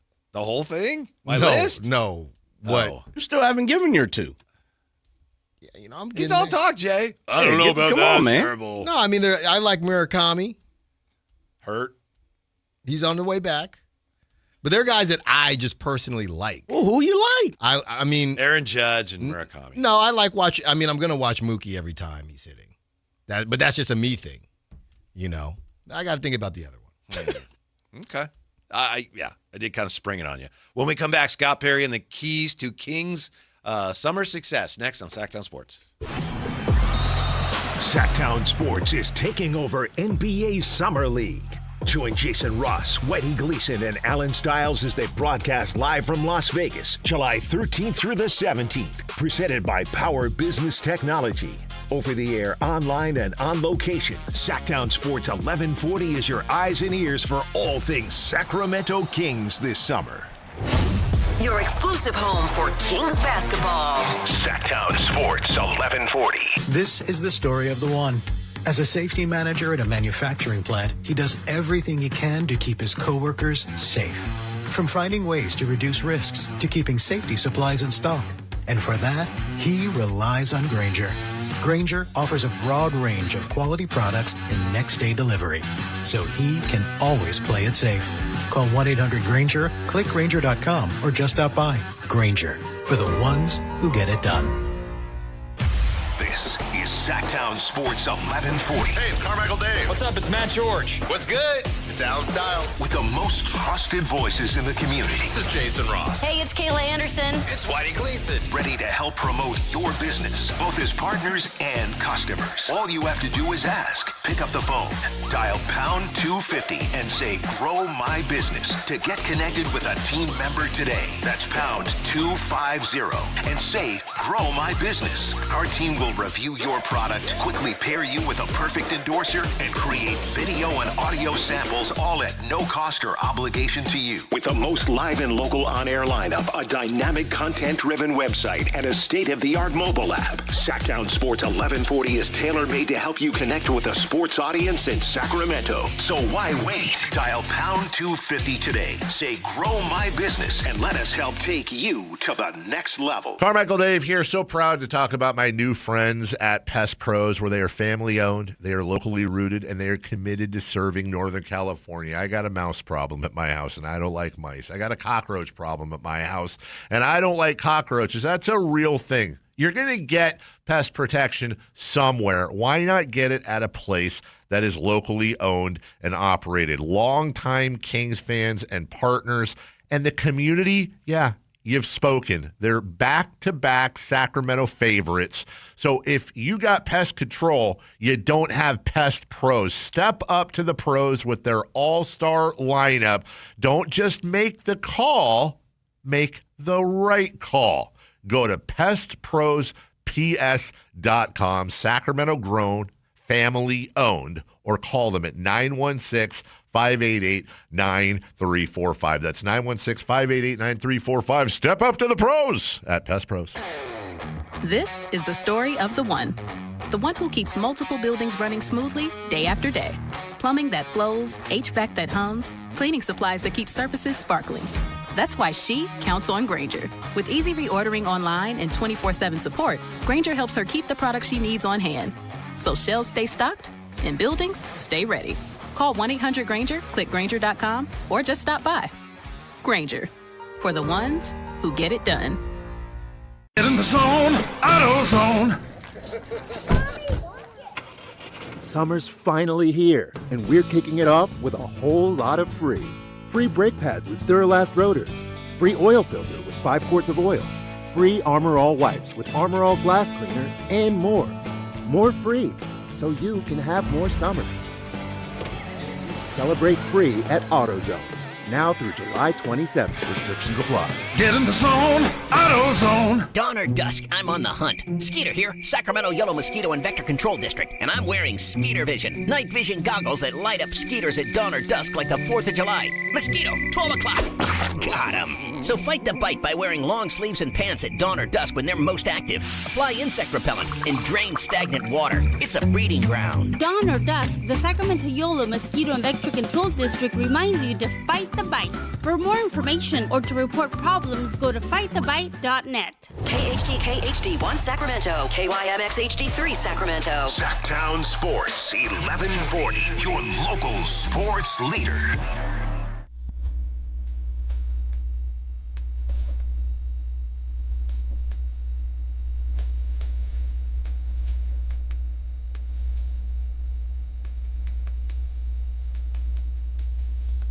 Live and local, it's the Drive Guys. Watch the show on youtube.com/Sactown Sports 1140. Or listen on the Sactown Sports app. Anything we got, Jay, is good. By the way, real quick here, the Giants were defeated today. Dylan Cease almost threw his second no-hitter against them, but the Giants got a hit leading off the 9th inning from Ramos. But do you think this makes Allen feel better, Jay? I mean, sure, they lost today. Things aren't going well, but right now, Bonte is talking to Adames about how many shoes he has. I know. So that's nice, huh? That's beautiful. The typical Giants middle of the year look at conversation. All my shoes. See that, Alan? Yeah, your team's struggling, tough one today, but look at Adames, all the shoes he's got. Doesn't that make you feel better? I've seen this feature before, and it feels like it's always after a loss. What store are they at? I don't know, and I don't care. Somewhere in the city for sure. Oh, yeah, for sure. They run this thing. I'm telling you, this feature. You get after a Giants game, you're getting a 30-minute post game. You're getting Bonte and Pavs sitting Yeah. with Tony Vitello at that same table at the restaurant. You're getting this feature with Willie Adames and his shoes saying, I want to play with as much joy as possible. And last but not least, you got a Barry Bonds feature and a feature from the 2010s. Those are your options after a Giants game. Okay. Yeah. All right. Before we get back to Summer League here, Brandon Ayuk has posted another video. I'm going to, some of these things you can't really say on radio. Well, you could say anything once. I could say some of these things, but that would be it. I wouldn't get to say anything else. So I'm going to, kind of sanitize it a little bit. So here's what he said. He's, quote, his reply was, I don't spend an awful lot of time surfing the web, my friend. Call me up if you want to have a discussion with me. I believe you have my number. I phoned him up, but I did not get a reply. So that's Brandon Ayuk on Jaden Daniels. Why? I can't keep asking why, but why? Mm-hmm. Like, why are you telling us about that? It was actually, he said, I don't do that internet bleep, bro. Hit my phone if you got to talk to me. You got my number. I called. He didn't answer. That's Brandon Ayuk on Jaden. So he's saying after he went crazy, or not crazy, I shouldn't say that, but after he did those things. You got to follow your mama or whatever he said, and then I guess. Oh, that's, yeah. Because the two of them have been. If your mom says it's okay. Yeah. Yeah, it's crossed. I mean, it's crossed over into a realm. I still don't think it's AB level, but AB level is more than a career. You can still ruin your career and not be AB level. Yeah. And he's definitely, it feels like he's ruined his career. It's definitely alarming. Yeah. And I don't understand why. Mm-hmm. Hey, look at those Ben and Jerry Nike Dunks, White. That's nice. That makes you feel better, right? Your It team does. lost, but hey, look at that. But Willie can buy all the shoes he wants. He can. With that untradeable contract, he surely can. Mm-hmm. Yeah. Yeah. Kings have a brighter future than the Giants right now, as you see it? Well, look, now hold on now. I just asked a question, Well, Alan. look, MLB draft is this weekend. Yes. I would say in the immediate future, it's tough, Whitey. I know we had this conversation. Was that prior to the draft? And the larger point was the fact that it's a conversation is crazy. But I don't know, man. And the only reason I'm not doing this thing because it's the Giants. But honestly, it's just the West. I think that's the bigger issue for me with the NBA. Like, I think Sacramento is doing the right things, the Kings, and they should be in a better spot than the Giants based on how the NBA works and the moves that they've made.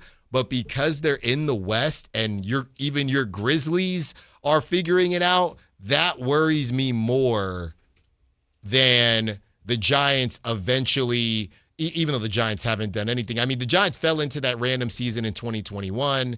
They haven't done much. It's a tough one. It's probably the Kings, but they're probably both in really bad spots. At least the Kings realized, wow, we're towards the dregs of the conference and we've got to start building this back up.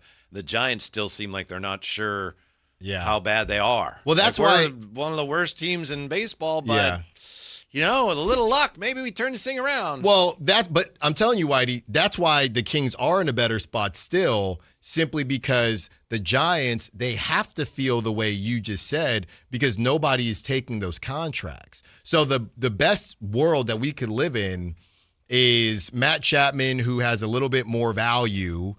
He could get moved. You just say, look, Devers, Adames, 2 sunken costs, but everybody around them is going to be young. And we're going to go out and get some pitching. We're going to develop young talent because we're stuck with these contracts. And that's about it. You know, Alan, we talk a lot here about how good the Kings might be. And I know yesterday I started to get, kind of hopeful. And Jay was telling me, don't do it. But do you have any clearer idea about what the Kings themselves are expecting this year after hearing Scott Perry speak today? I don't think it was unclear to me. I never thought they were going to rush to do anything crazy and try to buy out Zach LaVine or I don't even know, buying out Domantas Sabonis for 2 years is not something that's going to happen. So I don't think that it confirmed or changed anything. The one thing I will say about LaVine is that I would be surprised if they don't revisit their options. Mm-hmm. But again, I don't think that's very surprising. Right. But I would think they'd be looking at those options all season long. Yeah. And it's the same thing they said about Malik last season. They tried to shop him. It didn't work. Hey, we're comfortable going into training camp with him. They tried to shop him again. It didn't work, and they made it through the season as best they could. Mm-hmm. That's pretty much it. Scott Perry's been very careful about expectations and where he sets them for the fans. He still hasn't said your favorite word, right? He has not, and I give him credit. Yeah, still hasn't said playoffs. No. He said what he said today, because I was trying to listen for it. He said a good organization or a solid team. It was something very, very low bar. Yeah, still, the emphasis clearly is still on an identity. Mm-hmm. We're establishing an identity. We're starting to see that now, an identity as the hardest working team in the NBA. Mm-hmm. Yeah, and even when here's Scott Perry on the team's emerging identity. The identity that you and Doug were vocal about looking for next year, how much does that stay the same of what you're looking for coming into this year compared to, maybe making some alterations? No, again, I don't, in all transparency, I don't think we achieved what we wanted to achieve last season in terms of that identity. This year, we've got to be much further along in that. And again, that is, we want to be the hardest working, hardest playing team in the league. That's got to be our North Star. And so that has to be established this year and built upon throughout the season. That was the problem last year that they couldn't talk about as an organization without being disrespectful, is you had, Zach LaVine and DeMar DeRozan, who just have never really played the way the Kings say they want to play. Yeah. They've been outstanding players, but they just haven't played that way. So this is where I think it really underscores how tough Doug Christie's job was. Well, and the other thing, too, is when it comes to Domantas Sabonis, one thing I noticed when he was answering, the one or two questions about Domas, he said something to the effect of he can help establish a culture. And the way he said it, it was more about setting things up for our future versus, Domas is is he 30? He's not DeMar. These are conversations that you have when a guy is over 32 years old. So there was no conversation about, hey, he's going to kind of help us win games. I think that's a larger point, Whitey. We're still not talking about winning games this season. And you have two guys on your team that are in their prime. Mm-hmm.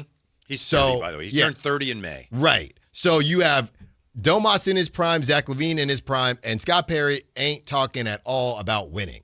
So there's a lot of things he can't say. There are a lot of things that he doesn't need to say because clearly this thing has an end date. We just don't know when it is because Domas at 30 years old is not there to establish a culture. He is there to try to win somewhere. That might not be, probably won't be in Sacramento, but he's there to do that. And Zach LaVine is interesting though. We don't know. Like if it comes out, they don't know. They don't know.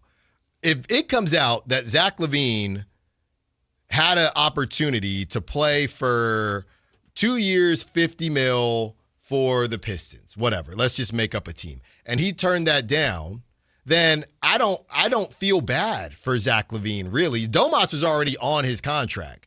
Zach LaVine, I don't want to hear it because you could have got out. And I'm sure if Rich Paul said to you, look, man, your market is probably about your next contract. You can just start that now if you want. You can leave Sacramento.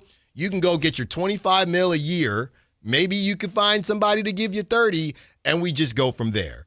Now, I know Rich Paul, he's probably just laying out the options, or you can take $50 million, which is your right to take $50 million, but we'll see how hard or easy it is going to be for you to get out of Sacramento. So I don't feel bad for really either guy, but I definitely don't feel bad for Zach LaVine because he did have a chance to leave. He chose not to. Can you guys think of any move the Kings have made, significant moves they've made in recent years that we did not know about ahead of time? I mean, I guess we didn't know like Schroeder for DeAndre Hunter, but we knew Schroeder might get traded. I'm hoping there's still something coming, but maybe not. I have the feeling like, well, if we haven't heard anything, there's a good chance nothing's going to happen. Yeah, I mean... And it shouldn't necessarily be that way, but that's the way it's been with the Kings.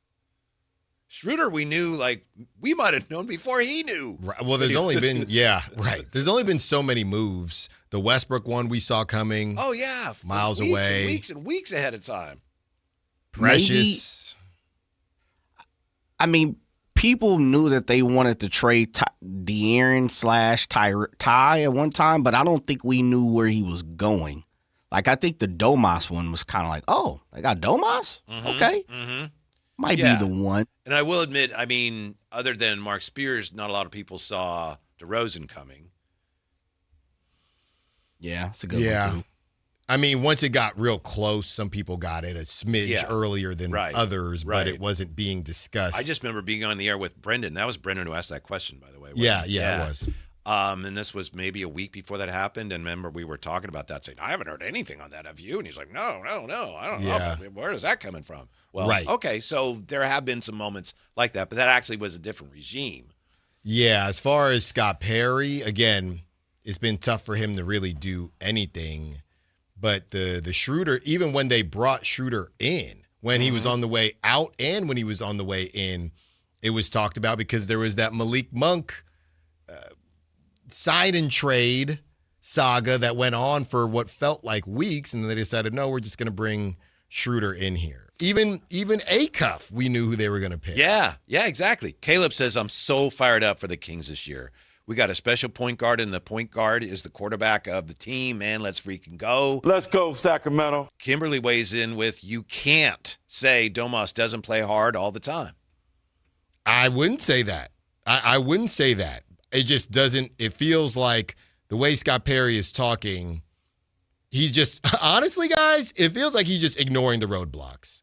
I don't know what conversations he's going to have with Doug this upcoming season, if it's about playing time with Domas and Zach LaVine, but I honestly couldn't tell you how much Scott Perry is thinking about Domas, LaVine, and I'll throw Malik Monk in there. He knows they have to be moved. He's going to have to make calls, but I guess I'm saying that as far as the basketball players. Those are assets that he knows he has to move. He is not thinking LaVine, about... you're probably not going to move him. I mean, you'll try and you keep the door open, but you're at the point now where you can see the end of it. Yeah. Even if you don't get anything done, it's like, okay. Domas, again, we've talked about this a lot. I believe you were the one that asked Jerry Reynolds the question about, hey, don't you at some point have to say, all right, let's figure this out because you're going to be here a while? Yeah. It's a little puzzling to me that a guy who's 30 is somebody who clearly they just are trying to get out from under. And I know he makes a lot of money, but he does fit some of the things that Scott Perry says he wants from his players. They just must have a vision of what they get at that position, and he ain't it, I guess.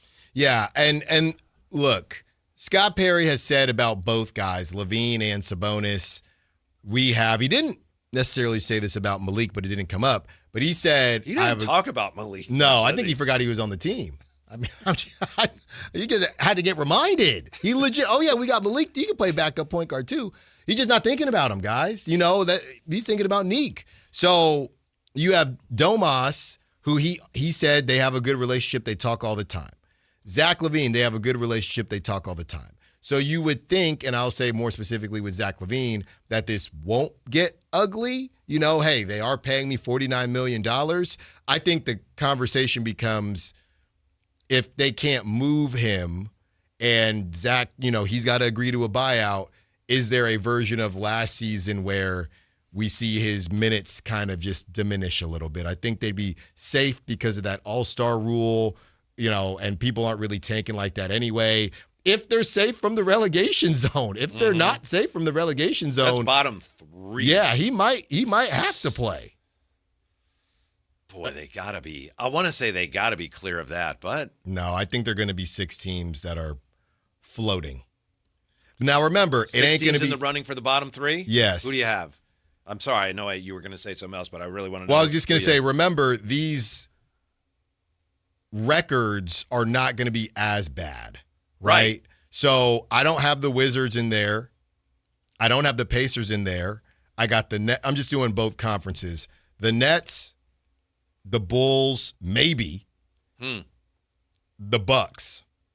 That's it for the Eastern Conference. And I'm not necessarily doing it 3 by 3, but I don't think the Hornets are taking a big step. Even the Magic, who have been there's no way they're losing that many games. So those are 3 in the East.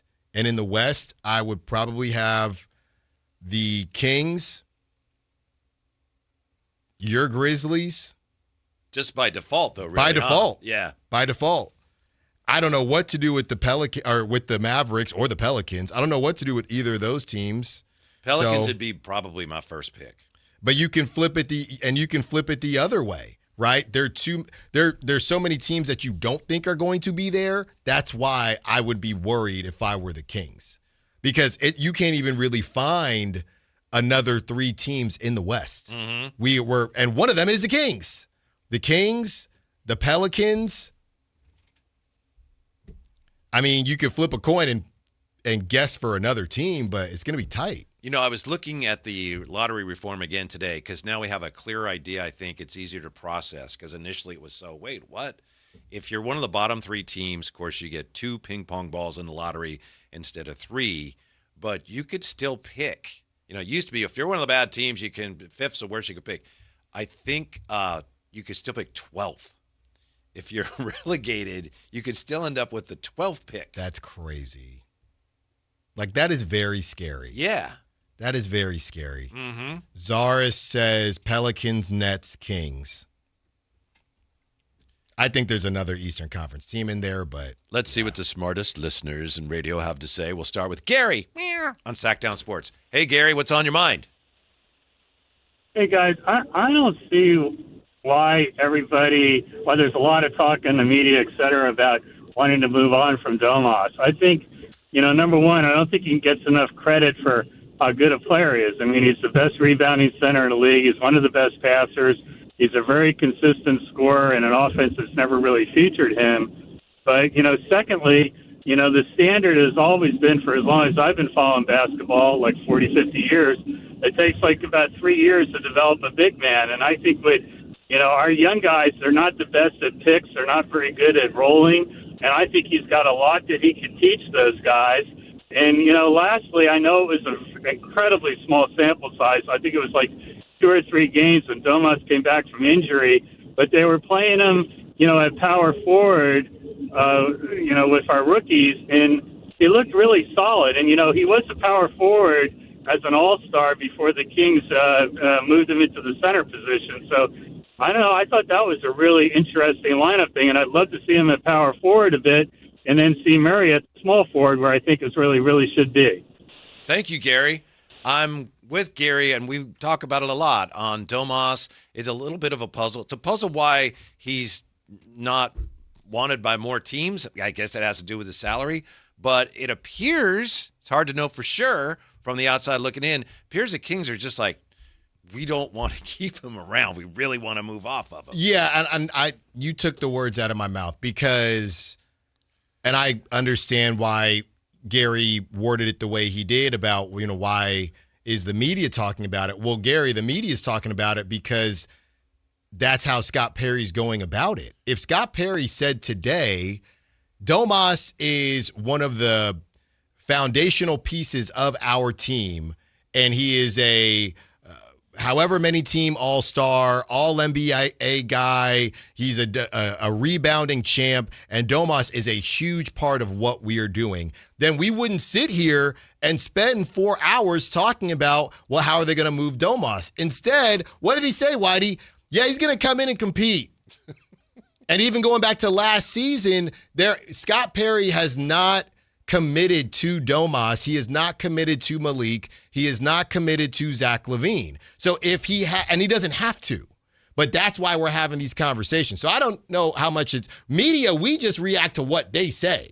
If Scott Perry says, no, Domas, we're looking, if I'm not mistaken, they could have extended Domas over the summer. And they came out early and said, and Zach LaVine, we ain't extending nobody.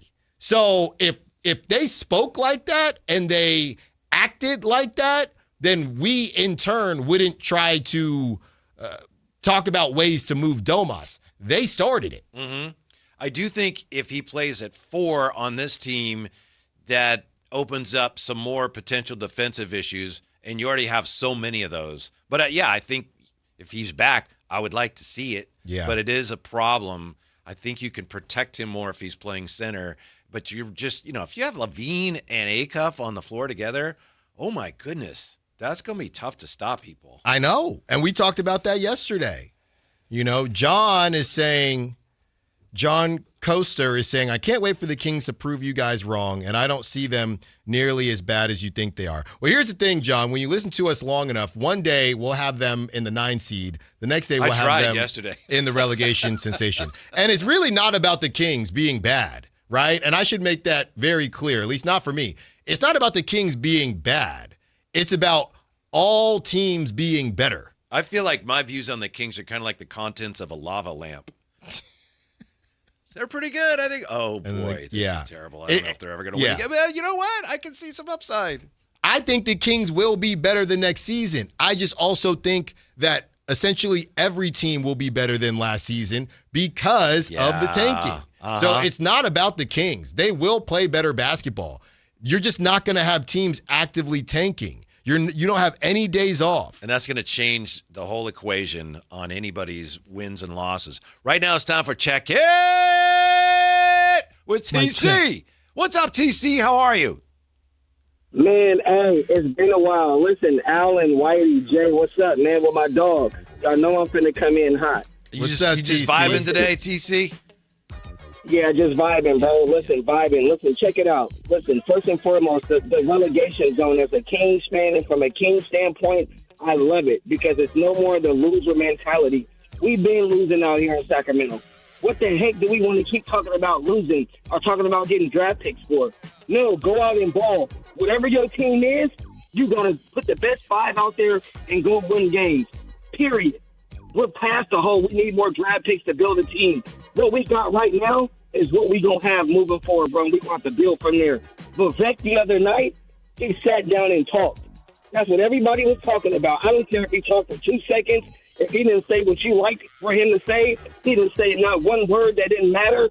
He sat down and talked.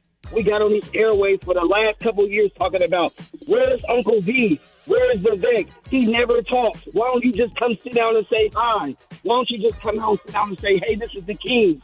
He never was doing it. Whether it was staged or not, bro, he came and sat down. He could have happily said, you know what, Mark Jones and Deuce Mason, I'm going to gladly pass. I'm going to watch the Summer League, but I'm not going to do the interview. And you know what? What would have been the next thing? We'd have been on these airways the next day talking about it. Uncle V denied the interview. He always denied interviews. He never talking to anybody. Why we got this guy? Listen, man, let that dude do him. He letting Scott Perry do his thing and put this team together. That's what Scott Perry came out and said today. Listen, man, check it out. I'm putting the team together, and I also kept it real with Domas and Zach. Listen, as long as you're going to be here until I find a trade, you're going to do as I told, right? You're going to play on this team, not get at them like this and that, but at the same time it is because you're not in our plans moving forward, brother. So as long as we have you, you're going to have to buy in. Doug, I maybe have to get rid of a few of your boys, bro, because I need you to be a real head coach, and I love Doug. That's my dog, and I believe he's going to work out. But I need you to make difficult decisions. That's what I mean by successful organizations make difficult decisions like sitting $90 million on the bench if they feel like that's the betterment of their team. Just like Doug Christie.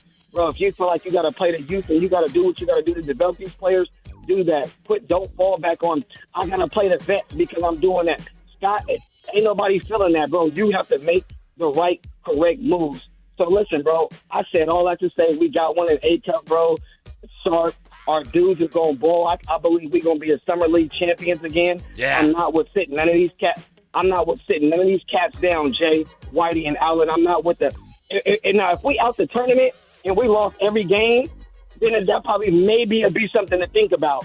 but I had to think hard. I'm not sitting on these kids down. I need all you guys to get run, whether it's against Summer League, whether it's against the G League squad or whoever. I need you guys to run together and get minutes and get any opportunity that you can playing against another team. I'm not talking about 5-on-5 at the Golden One Center. I'm talking about playing against another 5 players of another team, bro. You need that experience. So everything that's happening right now, bro, I'm with it. Scott's going to move off these guys when he can, right? And I respect that. Listen, I don't agree with it because I'm ready to give these dudes away for pennies. But I also respect him for being prudent, saying, no, TC, I'm not going to do that, big dog. I'm too respected in the league to do something stupid like that. I'd rather sit on these cats and let the money fall off the books before I jump out there and look stupid. Shot clock winding down, TC. All right, thank you. TC going a little long form on us. Thank you. Yeah, when we come back, how many hostages do the Kings currently have on Scott Perry's roster? It's next, Sactown Sports. Like and subscribe to the Sactown Sports 1140 YouTube channel at Sactown Sports 1140 to get the Carmichael Dave Show with Jason Ross, Matt and Kayla, and the Drive Guys with Kevin Gleason and Alan Stiles on demand and at your fingertips. Get your fix of the Sacramento Kings, 49ers, Giants, Athletics, NFL, NBA, and the latest in sports and entertainment all in one place at Sactown Sports 1140 on YouTube. Your local sports leader, Sactown Sports 1140. Sacramento weather is brought to you by Bonnie. I'm meteorologist Heather Waldman in the KCRA3 Weather Center. Nice comfy start on Thursday morning with temperatures in the upper 50s. It'll be getting a little warmer in the afternoon, though, with valley temperatures in the mid to even upper 90s as you head away from the Delta with a weak Delta breeze. Get the latest forecast on the KCRA News, the KCRA app. Oh, the Sacramento heat. Right now, get your AC professionally tuned up for as low as just $59 and enjoy your summer nice and cool. Plumbing, electrical, heating, and air, Bonnie.com. Summer restrictions apply. License 696-355. If the world were like a Sleep Number mattress, everything would adapt for your comfort. Your coffee would never get cold. Your flight would always be on time. And your mattress would always respond to you and your unique sleep needs. Sleep Number mattresses are designed to respond to your body and shift with your changing life, helping you fall asleep faster and stay asleep longer. To experience a whole new world of comfort, visit a Sleep Number store or go to sleepnumber.com. Sleep Number, to a good life's sleep. Rock fans, this one's for you. The Rolling Stones are back with the brand new album Foreign Tongues out July 10th. Experience powerful new songs, timeless rock and roll, and the unmistakable sound that has defined generations. From the band that helped shape rock history, don't miss your chance to pre-order today. Visit therollingstonesshop.com now and secure your copy of Foreign Tongues before the official release. Hey, this is Jelly Roll. As many of you know, my song Winning Streak is about my own personal struggles with addiction. I first sought help for my addiction at 14 years old. Start your recovery journey. Choose a proven addiction treatment option that's right for you at ChooseChangeCA.org. The real you is worth recovering. Choose Change California provides access to proven treatment options for addiction to opioids and stimulants. ChooseChangeCA.org. This is your chance to recover your life. With 25 award-winning years in Northern California, Ashton & Price is your local injury law firm. Pro attorney tip: if a firm presents it's local but they're in LA, red flag.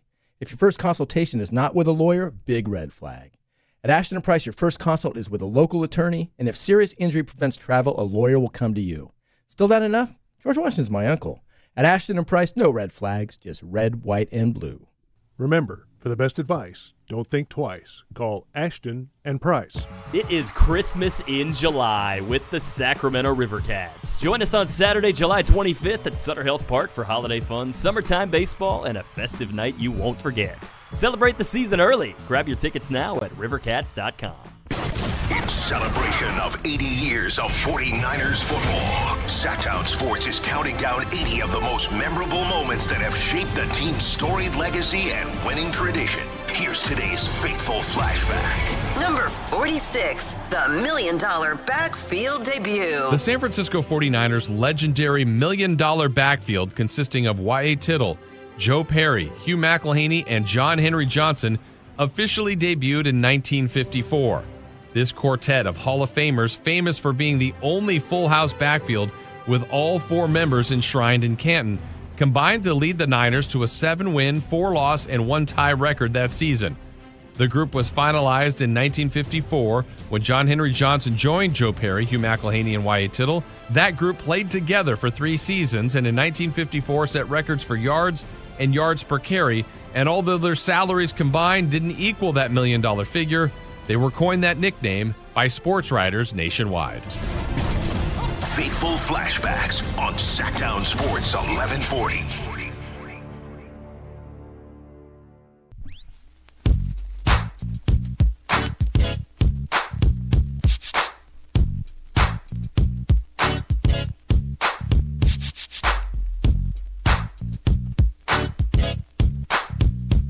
Download the app and listen to The Drive Guys. The Drive Guys with Kevin Gleason and Alan Stiles. On Sactown Sports 1140.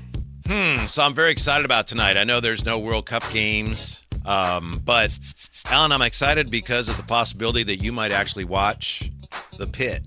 I have a feeling you're not gonna. I have a feeling you're kind of, leading me on here. But you might. So you're all caught up? Oh, absolutely. I'm getting ready for season 3. 3? Especially the way season 2 ended. Are you kidding me? Right? Wait. So, okay, is there a plot, or is it like is it one of those shows where there are new issues every show while there's like a underlying plot with the same characters? Is it kind of one of those? Like Law and Order, like believe it or not, I believe each season is 1 day. Each episode is an hour of a day. That's interesting. Yeah. That's interesting. Mm-hmm. Okay. And there's a lot that goes on. They have some pretty busy days. Okay. Yeah. Each episode is an hour of a day. Yeah. If I'm not mistaken, yes, I believe that's the case. So there's and you get to know, it's amazing how you get to know the characters, and you'd think, well, that must not be much going on, or how can you get anything done? And they do a great job. It's a great show. Great show. Okay. Do you have any affinity for medical dramas or medicine? It's not one of those hospital shows like, it's just a soap opera, but it happens to take place in a hospital. Right. It's about people who work at hospitals. Yeah, no, it doesn't sound like that. There was one. Yeah, I've watched a couple. For sure. Yeah, there was one. It was set like in the very, very long time ago. I think the name is. Oh, The Nick.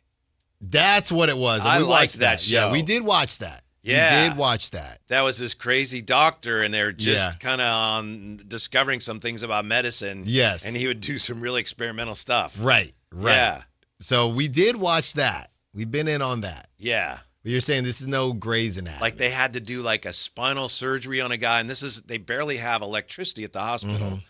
And so to anesthetize the guy, they shot cocaine in his spine. And the guy, as he's doing it, the doctor, who was a drug addict himself, right? Yes, he was. And he says, I only tried this one other time on my dog. And the guy says, did it work? And he goes, there isn't a day that goes by that I don't miss that dog.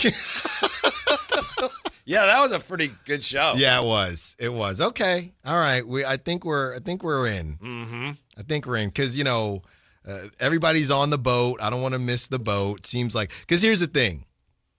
I do get caught up in the same type of shows. And my wife and I will joke each other about it. It's just one of our classics. So we like to expand and watch shows that we wouldn't typically watch. Mm-hmm. Because, you get stuck in, hey, this is my classic, murder mystery, pop it on. Have you seen One Battle After Another? It's a movie. No. Okay. Mm-mm. That was really interesting. Because With we Leo? had movie night, and the night before, Sheen had picked a movie. And then it was my night to pick the next one. And, I got to be careful about, hey, how about Wakanda Forever? Yeah. Because, sometimes I pick one of those, and she's nice about it. But, right. Yeah, I like those movies, too. So we went with that one, and it was one outstanding picture. But it's a little different, really interesting. Yeah, I've had F1 in my chamber for a while. Now, the problem is that bad boy, based on where you are in life, I am not going to have time to watch a dang near 3-hour movie. So it's either going to have to be on the weekend, and I should have done it when we had the 2 days off. Now that I didn't, I have to watch it as a show. And I don't know. I like to sit down and watch a full movie if I know it's not a show. So it's just been sitting in your next watch list for 2 months. Would you watch, I think, is it on Netflix, X-Men 97? It is animated. I know people like that. Okay. People like it looks that good, one. but I haven't watched it. What's the other one that people like? It's a superhero. It's cartoon. I don't know. But people like it a lot. And somebody just told me that because I finished The Boys and they said, Alan, you got to watch this. And I know someone's going to bring it up in 2 seconds here. But What yeah. What kind of superhero can Zach LaVine be for the Kings this year, Alan? That's a 4.5. That's a 4.5. And I'm not sure. Yeah, what type of superhero does he want to be? That's the real question. What does he want to be? He wants to be Mr. Give Me the Ball Man. Honestly, when he's had his best years, he's had very high usage rates. I wouldn't really even mind that from him. You know, Acuff's going to have a very high usage rate. They got to learn to work together. I mean, he knew, it's Invincible. Sorry. Oh, okay. No. Yeah. No, thank you. Everybody, everyone keeps telling me to watch Invincible. But here's the problem. There's been like 5 seasons, so I get overwhelmed. You know? And that's animated? Yeah. People love it. I know it's like gory, animated, but still gory. People love Invincible, and it's on the list. I got a lot on the list. Is the pit actually on the list, or is it on the list to be put on the list? It's on the list. How much do you have on the list? It's a long list. But it's on it, Whitey. Ryan But Coda says you got to watch Wonder Man. I already watched it, Ryan, and I loved it. But that's the thing. That was like 6-7 episodes. You know, I'm in, I'm out. I love a limited series. Did you see that most recent Superman movie? Yes. Was it Mr. Terrific? Is he the best character in the whole movie? I liked him. Yeah, he was awesome. I liked him a lot. Yes, he was really funny. And they had the music playing in the background. Yeah, that was a good one. Yeah. You like that better than Man of Steel? Yes. I think so too. Yeah, but I understand Supergirl. No, I'm ready to watch that. Flop. No, I got to watch that. Flop, Alan. I got to watch that. It's a Vlade Divac. It's a soccer player. Flop. I got to watch that, but I'm going to end up watching the live version of Moana. You're not excited about that? I mean, is The Rock in it? Yes. Oh, well, come on then. We already saw it.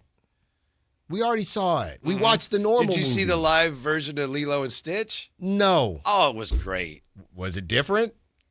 I didn't see the animated version. Come on, man. Yeah, I know.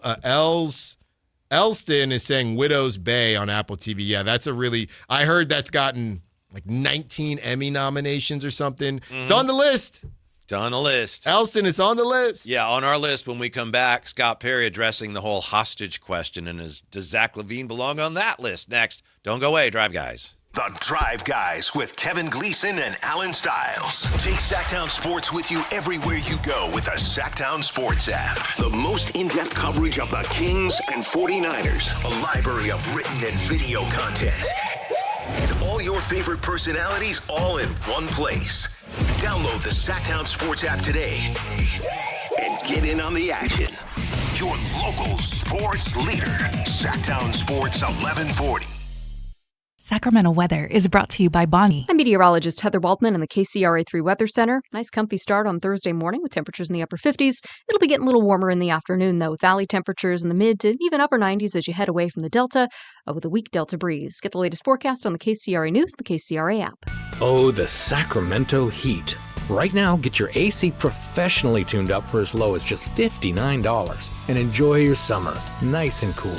Plumbing, electrical, heating, and air, Bonnie.com. Summer restrictions apply. License 696-355. Are you having trouble hearing? Hearing loss can devastate the quality of your life. Now, there's an affordable fix for you or your loved one. Rated the best hearing aids of 2026 by Forbes Health, Audion Hearing has the highest quality hearing aids at the lowest prices, starting at just $98 a pair. I actually like them better than my old $5,000 hearing aid. I could not believe how my hearing and life changed. Join over 1 million happy customers by going to audionhearing.com. That's AUDIEN hearing.com. Finding great candidates to hire can be like, well, trying to find a needle in a haystack, but not with ZipRecruiter. Its powerful technology actively finds and invites qualified candidates to apply to your job. So while other companies might deliver a lot of hay, ZipRecruiter finds you the needle in the haystack. See why 4 out of 5 employers who post a job on ZipRecruiter get a quality candidate within the first day. Try ZipRecruiter for free at ZipRecruiter.com/free. That's ZipRecruiter.com/free. ZipRecruiter. Congratulations, New York. The Knicks did it. Through battle after battle, they dominated to become this year's NBA champions. Day in and day out, the hard work paid off, and you were there every step of the way. Enjoy the crown. Own it, because this year is your year. A part of your legacy that will never be forgotten. So celebrate this moment, show your pride, and shop the largest selection of official NBA gear at NBAstore.com. A Fanatics experience. If you have unfiled taxes or are in debt to the IRS, this is important news. Did you know the IRS has programs specifically designed to help people struggling with tax debt? Powerful tax assistance programs that can save you thousands if you qualify. No one knows these programs better than the experts at Optima Tax Relief, America's most trusted tax resolution firm, A-rated by the Better Business Bureau. Their award-winning tax attorneys and licensed professionals have resolved over $3 billion of tax debt for their clients. One call to Optima can start the process, helping to put an end to your worries about wage garnishment, asset seizure, and other aggressive IRS actions. Find the best options to solve your tax problems. Call the experts at Optima Tax Relief today for a free consultation. Call 800-375-2922. 800-375-2922. 800-375-2922. Optima Tax Relief. Some restrictions apply. For complete details, please visit OptimaTaxRelief.com. Country in the Park 2, presented by your California Army National Guard, October 23rd at Heart Health Park at Cal Expo with Bailey Zimmerman, Russell Dickerson. Plus more. Enjoy line dancing, live DJs, mechanical bull, and food trucks. Tickets start at just $70. Country in the Park 2, October 23rd at Heart Health Park at Cal Expo with Michelob Ultra, the California Office of Traffic Safety, and Caltrans. More info at CITPFest.com. And we're live from the living room as Doug eyes up the match day spread. He's reaching for the Buffalo wing. Perfect. Hang on, what's this? Oh, he's gone for a can of Pepsi too. Incredible. What a finish. Sensational combination. Look at the delight on his face. There's no doubt about it. It just tastes better. Match days deserve Pepsi. Food deserves Pepsi. Grab a pack of Pepsi Zero Sugar for today's match. It's poetry in motion.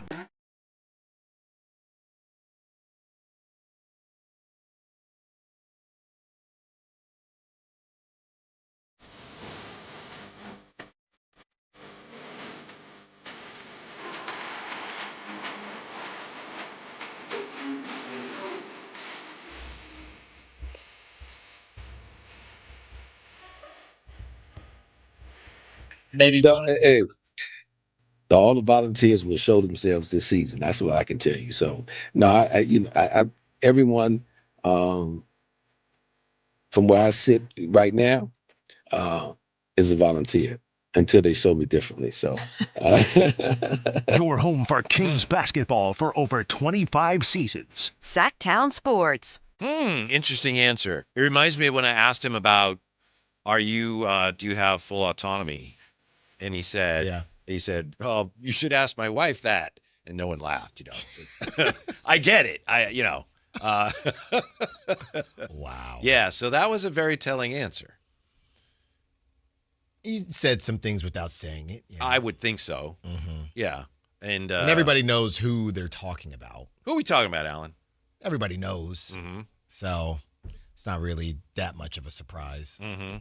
Is that, to a degree, I'm asking the question, is it his own words coming back to bite him? Is it like, well, you're the one that talked about how much you want volunteers, not hostages. No, I mean, I want a lot of things, but I'm not in full control of it. Yeah. And that's same with Scott Perry. We don't want hostages, but this is not a typical situation. If I had it my way, we wouldn't. Mm-hmm. Somebody wants to know, can you be a hostage if nobody wants you? I mean, they want you. And that's going to be the craziest part. As soon as these guys, Zach LaVine, because we just saw it with DeMar, and I know DeMar isn't perfect, but we just saw it with DeMar. So all of the guys, LaVine once he gets a new deal, Domantas Sabonis once he gets a new deal. All these teams are going to be interested. No one's going to talk about them like they have no value anymore once they're just properly compensated. It is very unfortunate that as the team is trying to take strides in a new direction of positivity and, playing hard, that you've got a couple of players who most of us assume are not happy to be there. And maybe we're wrong, but I mean that question and the answer there spoke to how there's some confusion. And it's unfortunate. I don't know what the team can do short of, you can't move on from Sabonis or LaVine right now. So at what point does a team have to say, okay, we got to do something about this perception? Or does it even matter if it's like, you know what, when we're on the court in the locker room, everyone's cool, so the noise doesn't matter? Or is it a matter of this could get in the way of what we're doing? We got to go to these people and explain where we are, and at the very least, get them on board in the short term? Well, I mean, I think today would have been the day for that, right? I mean, he got asked questions about LaVine and Sabonis, and to the point of, who was it? I believe it was Gary that called in. He did not change his tune. So, to your point, Whitey, if he's going to get there eventually, he ain't there yet. And the summer is young. That's a great point. But he is not there yet. Mm-hmm. We'll see if he gets there. And obviously, if he did have, and I have no idea whether he does or not, if Scott Perry did have an inkling that something might be happening on the Domas front or the LaVine front, he can't say that. We might be working on something there. Yeah, the Heat are interested. Oops. Yeah. Oops. Yeah. Did I say that? I meant to say it. So I understand all that. Yeah. But it just does seem, I think fans get frustrated, and it just seems listening to it and watching it like, man, that should be a situation that you should be able to extract the organization from. Okay, well, let me ask you this question. He didn't say much. Are you, in a way, saying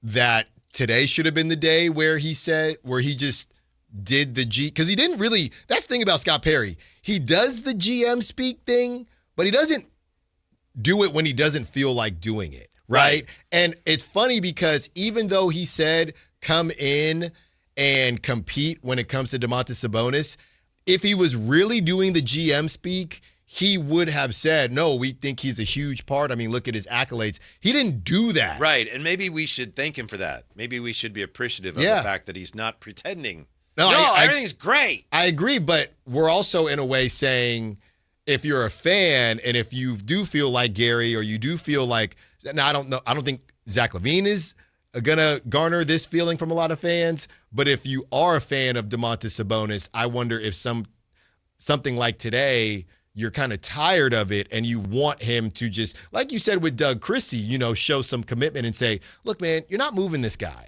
So either change your price tag and give Maxime some run or show this dude a level of commitment, right? I don't know if anybody feels like that, but I could see how some fans might be tired of so you're not committing to him. We know he's on the trade market. We're in a holding pattern, but you're not going to move him for a bad deal. So what are we doing?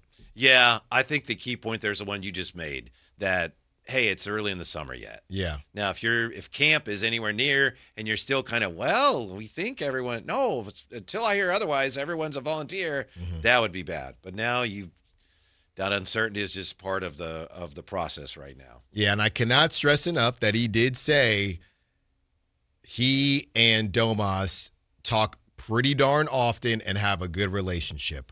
You can take from that what you want. That is what he said today. That is what he said. So they're on the same page in some capacity.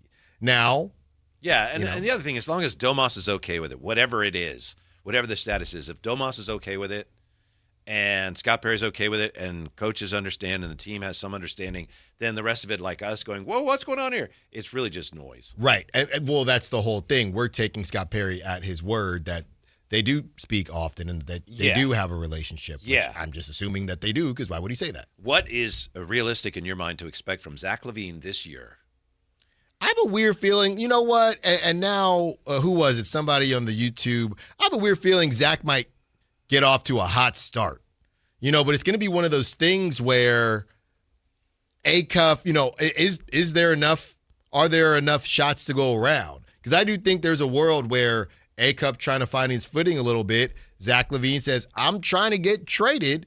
And he just starts going off. At the very least, I'm trying to show somebody that they should have me on their team next year. Yeah. So be highly motivated. Contract year. And he's getting an opportunity to play with the good point guard in Acuff. He doesn't have to. I know the usage is going to be split, but DeMar is a specific type of usage that they will not be dealing with anymore. I shouldn't say dealing with, but he's, the way he plays. So I don't know. I think there's a world where Zach LaVine is motivated. I mean, we talked about it yesterday, fellas, all this money these dudes are making. If somebody told me, now I wish I was overpaid, don't get me wrong, but if somebody told me. Some say you are, so you should feel good about that. Okay, well, it depends on who you ask. We're still working on it. If every day I woke up, people said this dude is overpaid and he is not worth the money, I mean, I don't know. I'm not playing a competitive sport. I'm not playing a professional sport. That would have me ticked off to prove them wrong or to prove myself right. So if Zach LaVine doesn't have that vibe, then we can kind of confidently say he ain't beating those allegations, he, just wants the money or whatever it is. Because you've been dogged. All of these dudes have been dogged all summer. Yeah, again, I know we've said this before, but the notion that, well, if he opts in, which he has, they should just bench him. No. It is so misguided. What do you accomplish? Why is there this much vitriol, this animosity towards Zach LaVine? I know things haven't worked out here. Why are people choosing him as a symbol, choosing him as the one that you blame for everything that's gone wrong? Yeah. Why do you wish to punish him? For what? For what? I mean, he came in because initially Domas wasn't looked at as that bad of a contract, right? It was an overpay, but not that bad. There were some eyebrows raised, but yeah. Everybody knew it was a bad contract. So I think you're mad at him by proxy. But he was third team all league. Yeah. So it's like, that's a lot, but all right. But you're mad at Zach by proxy at this point. It's just, we're mad that you're here. Well, people act like, what he's doing to the organization, he's holding the organization, speaking of hostages, and it's not fair. It's absolutely fair. Yeah. Well, I think it was a tough look. That first season they traded for him, he really didn't play poorly, but they didn't win games, right? Last season, he just didn't really play. So it's easy to hate on someone you don't have a relationship with. People, even if they're, might think Domas isn't as good or whatever, you have a relationship with Domas, right? He's been here. You have the memories with Beam Team. You lost De'Aaron Fox. You lost Mike Brown. And all you got back is a guy in Zach LaVine who hasn't really shown you that much. It's just that simple, and only he can change that narrative. Yeah. My worry with Zach LaVine is that he just needs the ball a lot to be able to play as well as he likes to play. Yeah. Let's not forget, before this thing completely went off the rails, Whitey? He got benched in the fourth, and I don't think he ever got benched as far as didn't start. Yeah, I've I've seen this before, like when Kyle Shanahan kind of was clearly not happy with Jimmy, and then the fans like, well, if the coach is mad at him, yeah. So I understand fans see that. What's going on? Wow, look how they're talking about Zach LaVine. Oh, he must be the problem. I understand that, but it's still misguided. Yeah, but I mean, that's what fans are going to do. They're going to, be in lockstep with their leader. And Scott Perry is the hot name right now, man, Scott's doing all this great stuff, and we don't get to see it because of those guys. Mm-hmm. Yeah, a lot to it that doesn't quite add up. I think it would be a lot different, too, if Scott brought in Zach. He didn't. Because a lot of people were mad with Mr. Best Man, with Monty McNair. And he's not here either. I do think that if you're in the position of Scott Perry and you're unhappy with a player, you keep 100% of that out of the public. You don't give the public. Do you think he's done a good job of that? Of your, well, I don't know. There's a perception there. Sometimes I hear something like, oh, that's a shot at Zach. There have been a couple. I think so. There have been a couple. And I don't understand that. I don't understand what the benefit and the is. podcast thing, when they brought in Scott Perry. Well, that was before he was here. No, so, I know that. I'm just saying it's it's the same contract. It's the same contract. Right.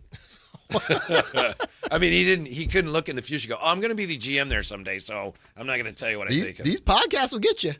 They will. ESPN says the Kings player to watch at Summer League is, not the player I'm going to be watching this Summer League, though. How about you? That's next. Sactown Sports.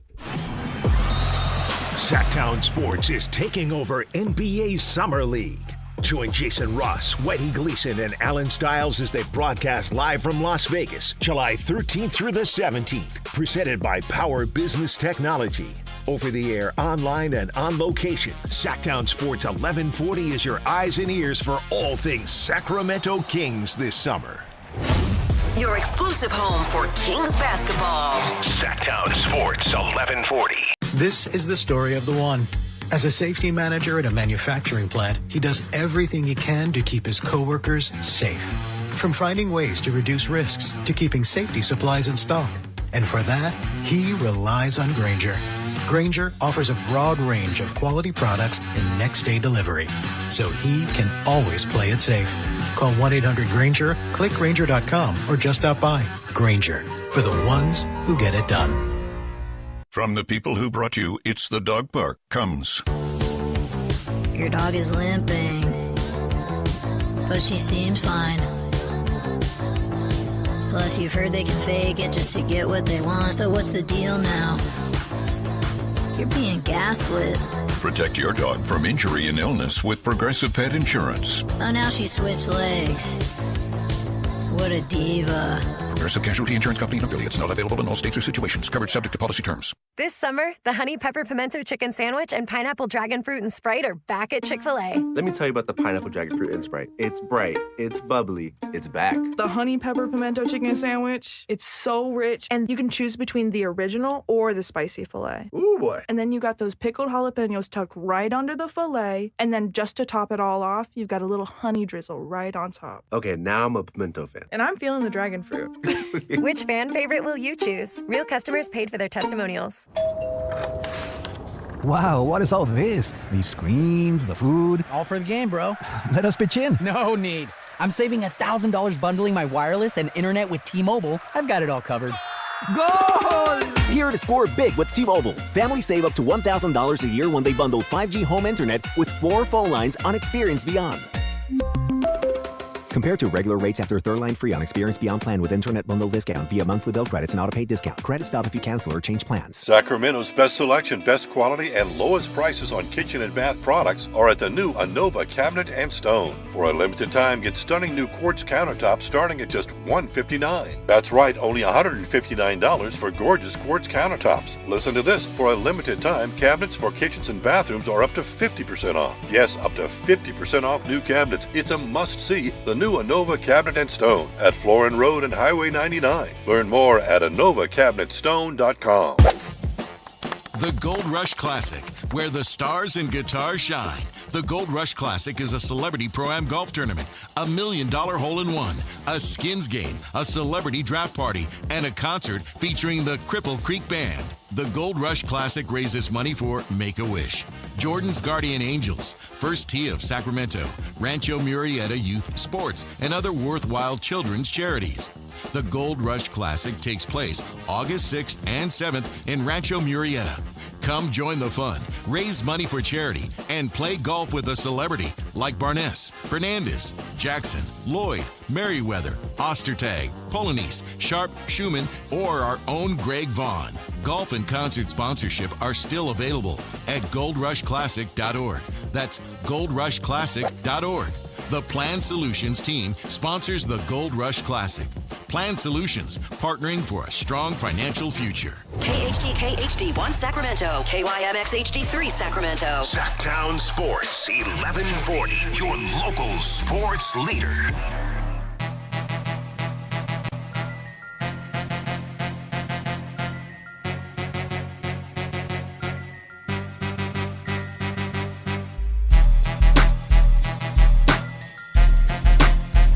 Live and local, it's The Drive Guys. Watch the show on youtube.com/Sactown Sports 1140. Or listen on the Sactown Sports app. We are looking forward to Summer League, looking forward to being there and bringing you the sights and sounds of Summer League. We've got a lot of special things planned. We'll be there next week. We got some special features, one of which includes a cartoon version of Alan. Alan's been, how long you worked here, Alan?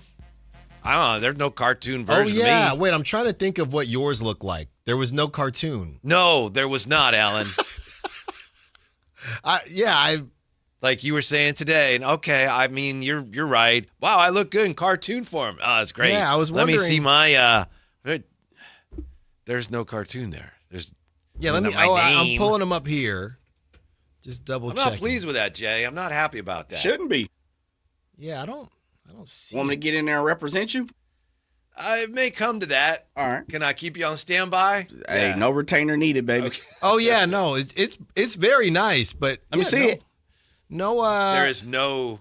It's real nice. Chris did a great job. Rendering. He did. He did. He does a great job on everything. But you already saw mine, Jay. Yeah. I mean, it was nice. He's got Nate Burleson on his. At least I could get out Craig Elo or somebody. Yeah. Well, I'm trying to think That's too. Nice. I just, I've been here a long time. Maybe I should get a cartoon version of me. We got to ask Chris how he's planning on using them.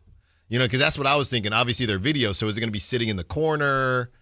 I know he's got big plans for it. So I was just wondering how they were going to get used. Yeah. Because everybody's got to see mine. Mm-hmm. I just want to show you, I mentioned to him, hey, there's no cartoon of me. Can you see this? He says, ah, ha, ha, ha, ha, ha. Wait, did you just send that to him? No, I sent it earlier today. To who? Chris. So you've been upset about this all day. All day. About but no I can't cartoon. really blame you. It's not your fault.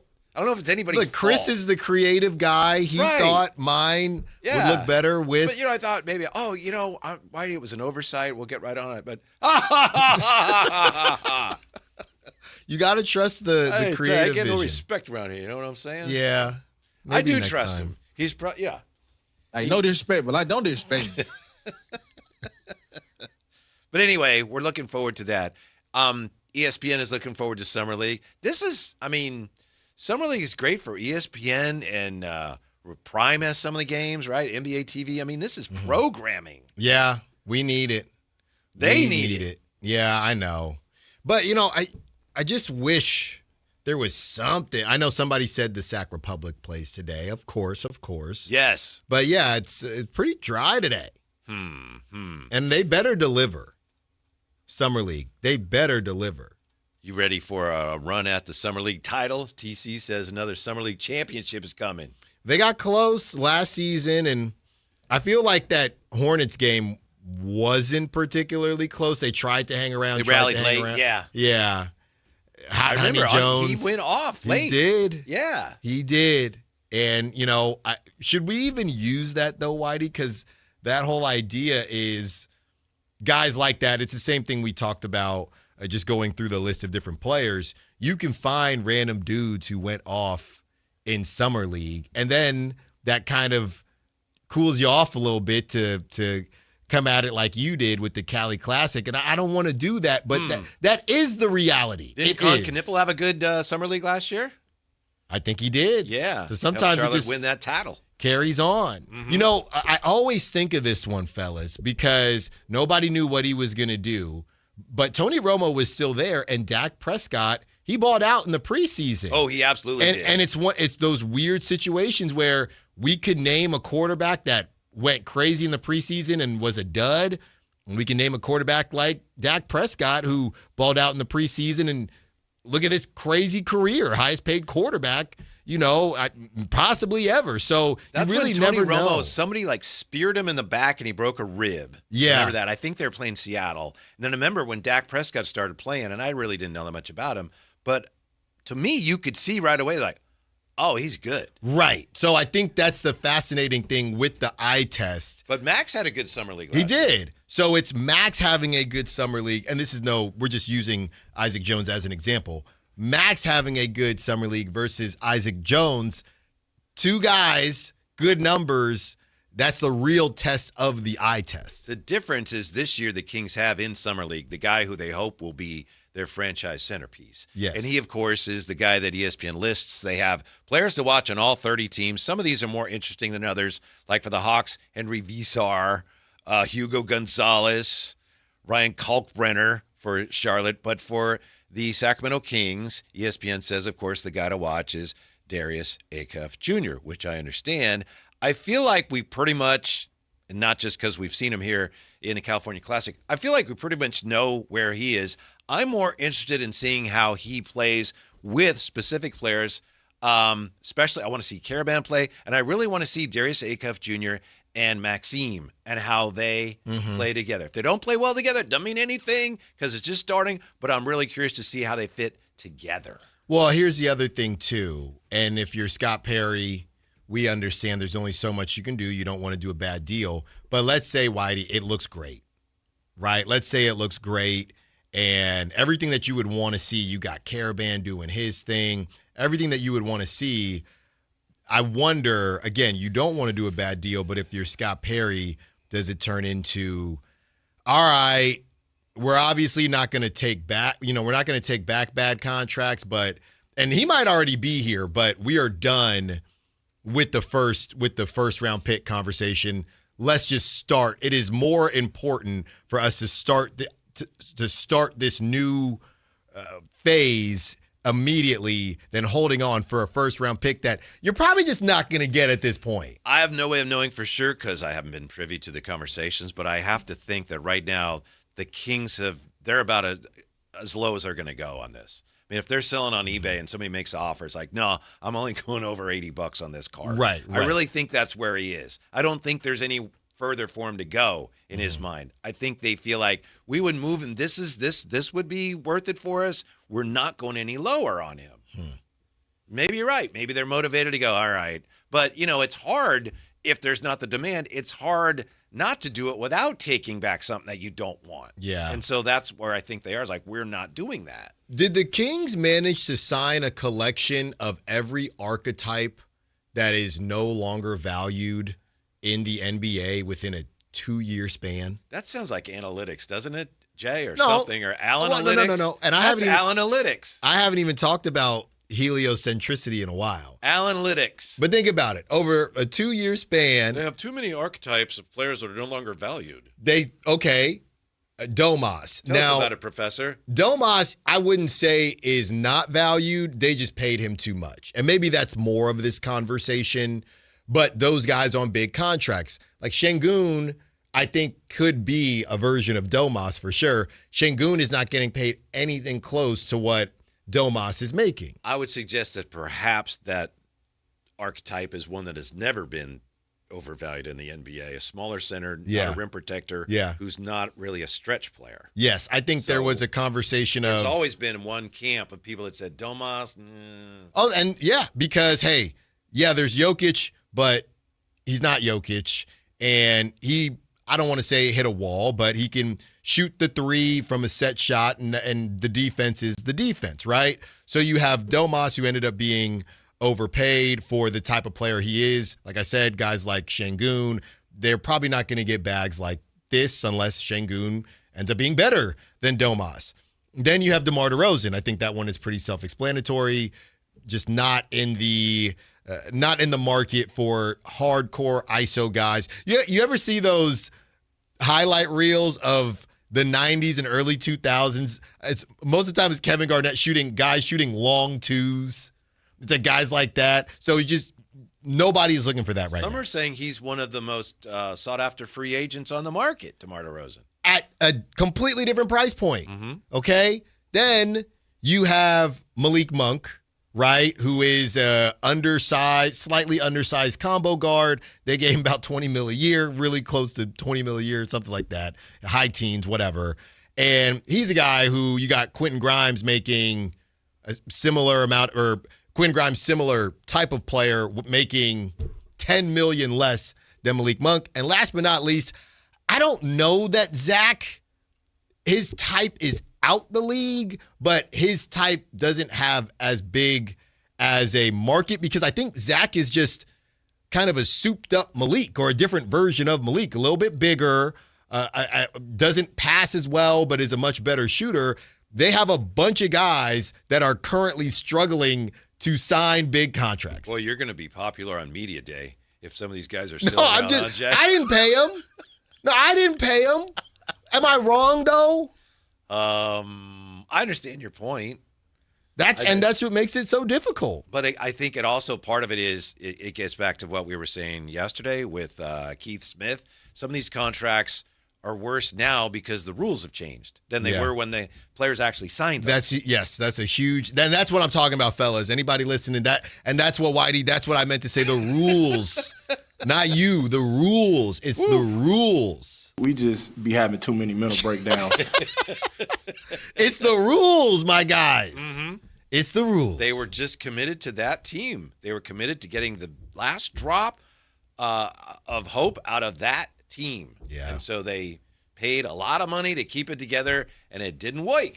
Yeah. Mm-hmm. By the way, somebody, I think it was Kimberly, points out, hey, one of the reasons people are down on Zach LaVine is because they didn't like the Fox trade. Is that? I don't know. I think that's a big part of it. Really? Yeah, I would say so. It's all connected. They just think the Kings got bamboozled on what they got back? Well, I mean, that if Zach had come in and taken the bull by the horns, then no, but that didn't happen. And like I said, I can't stress to everyone, he averaged 24 points in Chicago, which is what De'Aaron was averaging. He averaged 24 points in Sacramento. He was having trade. One of his best years in a while. Yeah. When they traded for him. Yeah. But he had very similar numbers after the trade. He didn't fall off a cliff. It just didn't work. 339-1140, 1-800-920-1140. Dean joining us here on Sactown Sports. Hey, Dean, what's up? How are you? Man, I'm good. I always listen to you guys every day, man. I love it. Thank you. I'm a super long time listener, man. Way back when even Carmichael Dave was a caller, he wasn't even. Those were the days, huh? Spot. Man. And so I'm just chilling like I am every day, driving, doing deliveries, listening to you guys. And then TC, I always love his calls, but he comes on fired up. Yeah. And I'm like, you know what? I'm fired up, too. That's right. Finally, he got on. I'm like, is someone going to call and be like, dude, you know what? I don't know. With A-Cup, I was so stoked we got A-Cup. And funny enough, I was on an airplane with Nick Clifford and talking to him. I took pictures with him and everything, posted on my Instagram, of course. He's hella cool, but I was talking about A-Cup. He's like, man, I can't really, it's not my decision. And he was just being humble. But when we got A-Cup, I was like, oh, it's on. And even with Sharp, everyone, and Caldwell coming back, it's just, I think it starts here. It's going to take a long time, but I think with this young group, it's going to start. And all the Kings fans, we're going to see it. And I think Perry's doing good with what he has and what he can do. And so, yeah, that's all. I'm just echoing TC. I think we're all going to see it's going to be a lot better and just funner basketball and just everything. And the young guys are going to be awesome. It's going to be a good future, I would say. Thank you, Dean. There Appreciate you go, that. Dean. Yeah.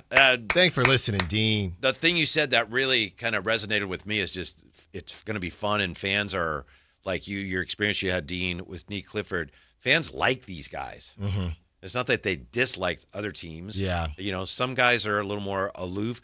People love these young players. Well, when is the last time Kings fans got this infusion of young talent in such a short span?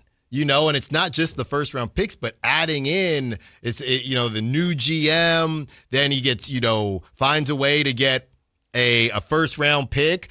And honestly, the second round pick and the undrafted free agent, those guys have stole the show. Then you get 3 more guys. That's a whole starting lineup in 2 years. So I'm glad people are excited. Yeah, I hope the results are enough to keep people engaged and excited. I think it will be. You can lose, but as long as it's our guys losing. And I don't know that people feel as if Zach is one of their guys. I think Malik is a very interesting one, and I don't know how people. He's the pizza guy. Yeah, I think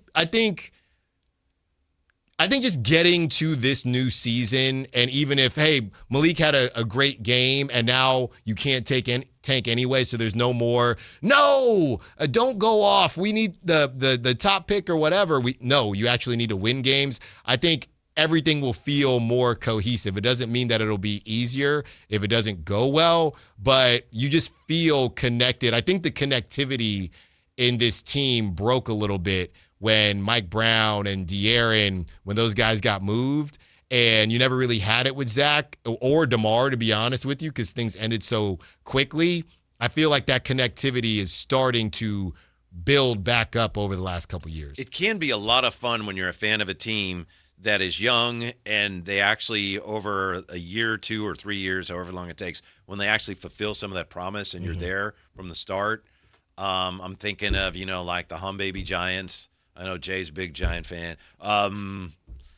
Teams like that, when you see a young team and it's like, these guys could be great, and then they actually are. Yeah. It's really fun.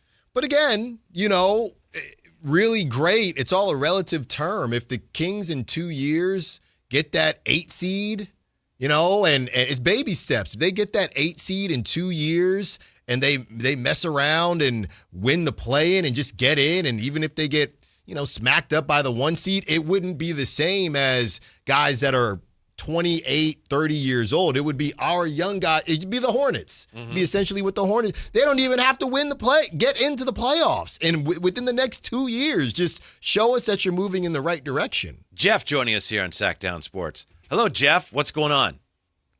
How you doing, Marty? How you doing, Alan? Good. How's it going? Not bad. But anyway, I was watching you guys on YouTube while I'm at work, so don't tell anybody.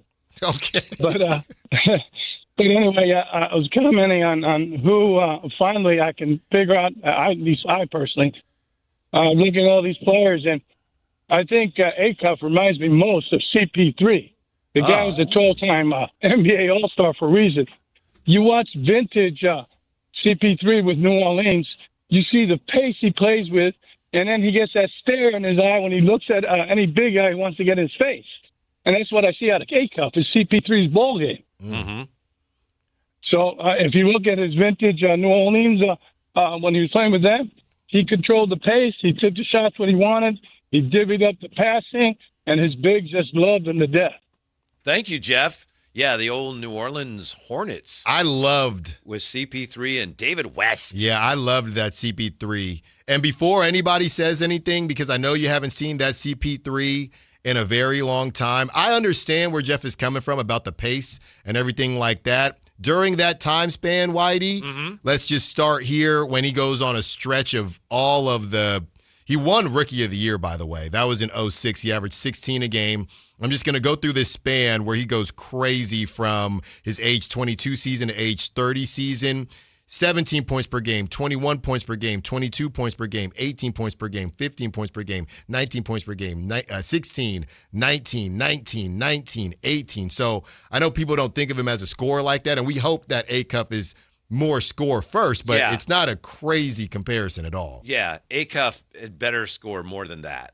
Right. Yeah, and Chris Paul's an all-time great. Well, on the flip side, his assists, of course, right. 11, 10, 9, 9, 9, 10, 10, He may 10. be the last of the what you could consider a true point guard. Yeah. He may be the last of that breed. Here we go, Jeff. And I know we said we weren't doing Frankenstein, but it's a soft Frankenstein. A more You're offense. the only one. Why can't we do Frankenstein? Because it starts getting weird. Like, he's got D Wade's fingers. It just gets too weird. But I'll give you this, I like Jeff. the Frankenstein. No, I don't like the Frankenstein. Well, that was the Desmond Bain body with Mike Bibby's handles. Yeah. How about this, speaking of Frankenstein, before you make your point? I gave my grandson, Kenji, I gave him some bobbleheads. Yeah. And so it's not unusual to go over there and see like a giraffe with Darius Sangaila's head. That's a little. Oh, yeah. He takes it out the bobblehead. He's still doing that? Yeah. It's like, hey, there's a giraffe, and it's got Bobby Jackson's head. That's Cool. just inventive. Yeah. That's inventive. Right. But I'll give you this one, Jeff. A more offense-focused Chris Paul. Scoring? One more time? Scoring or offense focused? I thought you said scoring. boring. Oh, no. No. A scoring-focused Chris Paul. I could see that. I know what he's talking about from old school CP3. He's got the pace for sure. He's got the pace. I'm with you. Come on, that. Jeff. Mm-hmm. Great stuff, Jeff. Mm-hmm. Now get back on I have to YouTube. look this up. Yeah, absolutely. Your secret is safe with us. Yeah. I'm wondering what CP3's usage rate was. How heliocentric was he? Felt like he was. They don't have that on Basketball Reference. But 3-point percentage. They do have usage rate. You have to go down to the advanced stats. I don't. Yeah. Yeah, it's on there. Well, it's Whoa, okay, but yeah. Yeah. No. All right. Usage. It doesn't even come It's up. right. Okay. Lawrence joining us here on Sactown Sports. Hey, Lawrence, how are you? What's up, guys? Shout out to Darius Sangala. What are you doing? Yeah. How's it going? Yes, sir. Yeah, I love it. I hope if A-Cup could be anything like CP3 defensively, amazing. He'd be a legend. But the comp I had, actually, I was thinking the same thing. When grew up Kings fan, but my second team were those Steve Francis, Cuttino Mobley Rockets. And I think A-Cup already has that Steve Francis level excitement that he would bring to the team. And those seasons when Francis started getting all-star games and his career went a different direction. But they were very exciting. The Rockets were in a very similar position. And if we can even get to that level of like development and excitement, I will be very thrilled. And if we hit threes next year, I think we could be the Hornets of last year, and thank you. And really put things together. That's what I think. All right, thank you, Lawrence. Appreciate that. The Hornets of last year. Yeah, unfortunate. Again, I want it. Trust me, I want it. But the Hornets got to play number one in the Eastern Conference and some tanking teams that aren't going to exist anymore. I don't even know how the Hornets look this season with no LaMelo, so it's going to be tough. Yeah, but they're rolling the dice like, we're better off without that guy. Right. Okay, good luck. I appreciate the optimism. Earlier, we brought up CB franchise. I didn't see the explosiveness, the bounciness that I That's the used to second see time he's come up today. with the franchise, but I understand it. Even Marbury, he's got on, A-Cuff wears the wristband, kind of throwback vibe to him. So it is a Frankenstein, and I don't tell fans how to fan. You want a Frankenstein? Look, it's 5:25. We open up the Frankenstein. Give us your best Darius A-Cuff Frankenstein. Got to play a little Edgar Winter Frankenstein for us, Jay, at some point. Fine. Yeah. Just do it. You want to do it, just do it. Chris Paul's highest usage rate, Alan, was he never got any higher than, his third and fourth year, 25.7, 27.5. So his usage rates were never too high. Later in his career, about 27 is about the highest. He was phenomenal. Well, give me an example. What was, I know you've looked it up before. What's Harden at, like 40? No, but I think I'd have to check. At least low 30s. I have to double check on him. He might have been around 40. Okay. But I have to double check that. Okay. Yeah. All right. 339-1140, 1-800-920-1140. Am I the only one that's excited about seeing Alex Caravan? I hope he will play. I know he's recovering from a sprained ankle. I really want to see him play. That's my dude. But he got to get on the court. Every other guy is. No, he was. Don't do that. Don't do it now that he's on the team. He was my guy. Okay. Who else today did you say was your guy? Mobo? No. Sutton's your guy. That was yesterday. Oh, okay. He's my guy too, though. Sutton, yesterday's guy. No, Tony Ray Harvey asked him about Sutton. Asked Scott Perry about Sutton. And he said Daquan is a great example for guys like that. He said he is Allen's guy. You have to ask Allen. And that's all I have to say on that matter. Mm-hmm. So Frankensteining is now open. If you want to say that A-Cuff is a little bit of this, a little bit of that. Also, what's cooking? Tell you about the signature dish of next week's All-Star game in Philadelphia. It's been named, but would you eat it? All that and more coming up on Sactown Sports.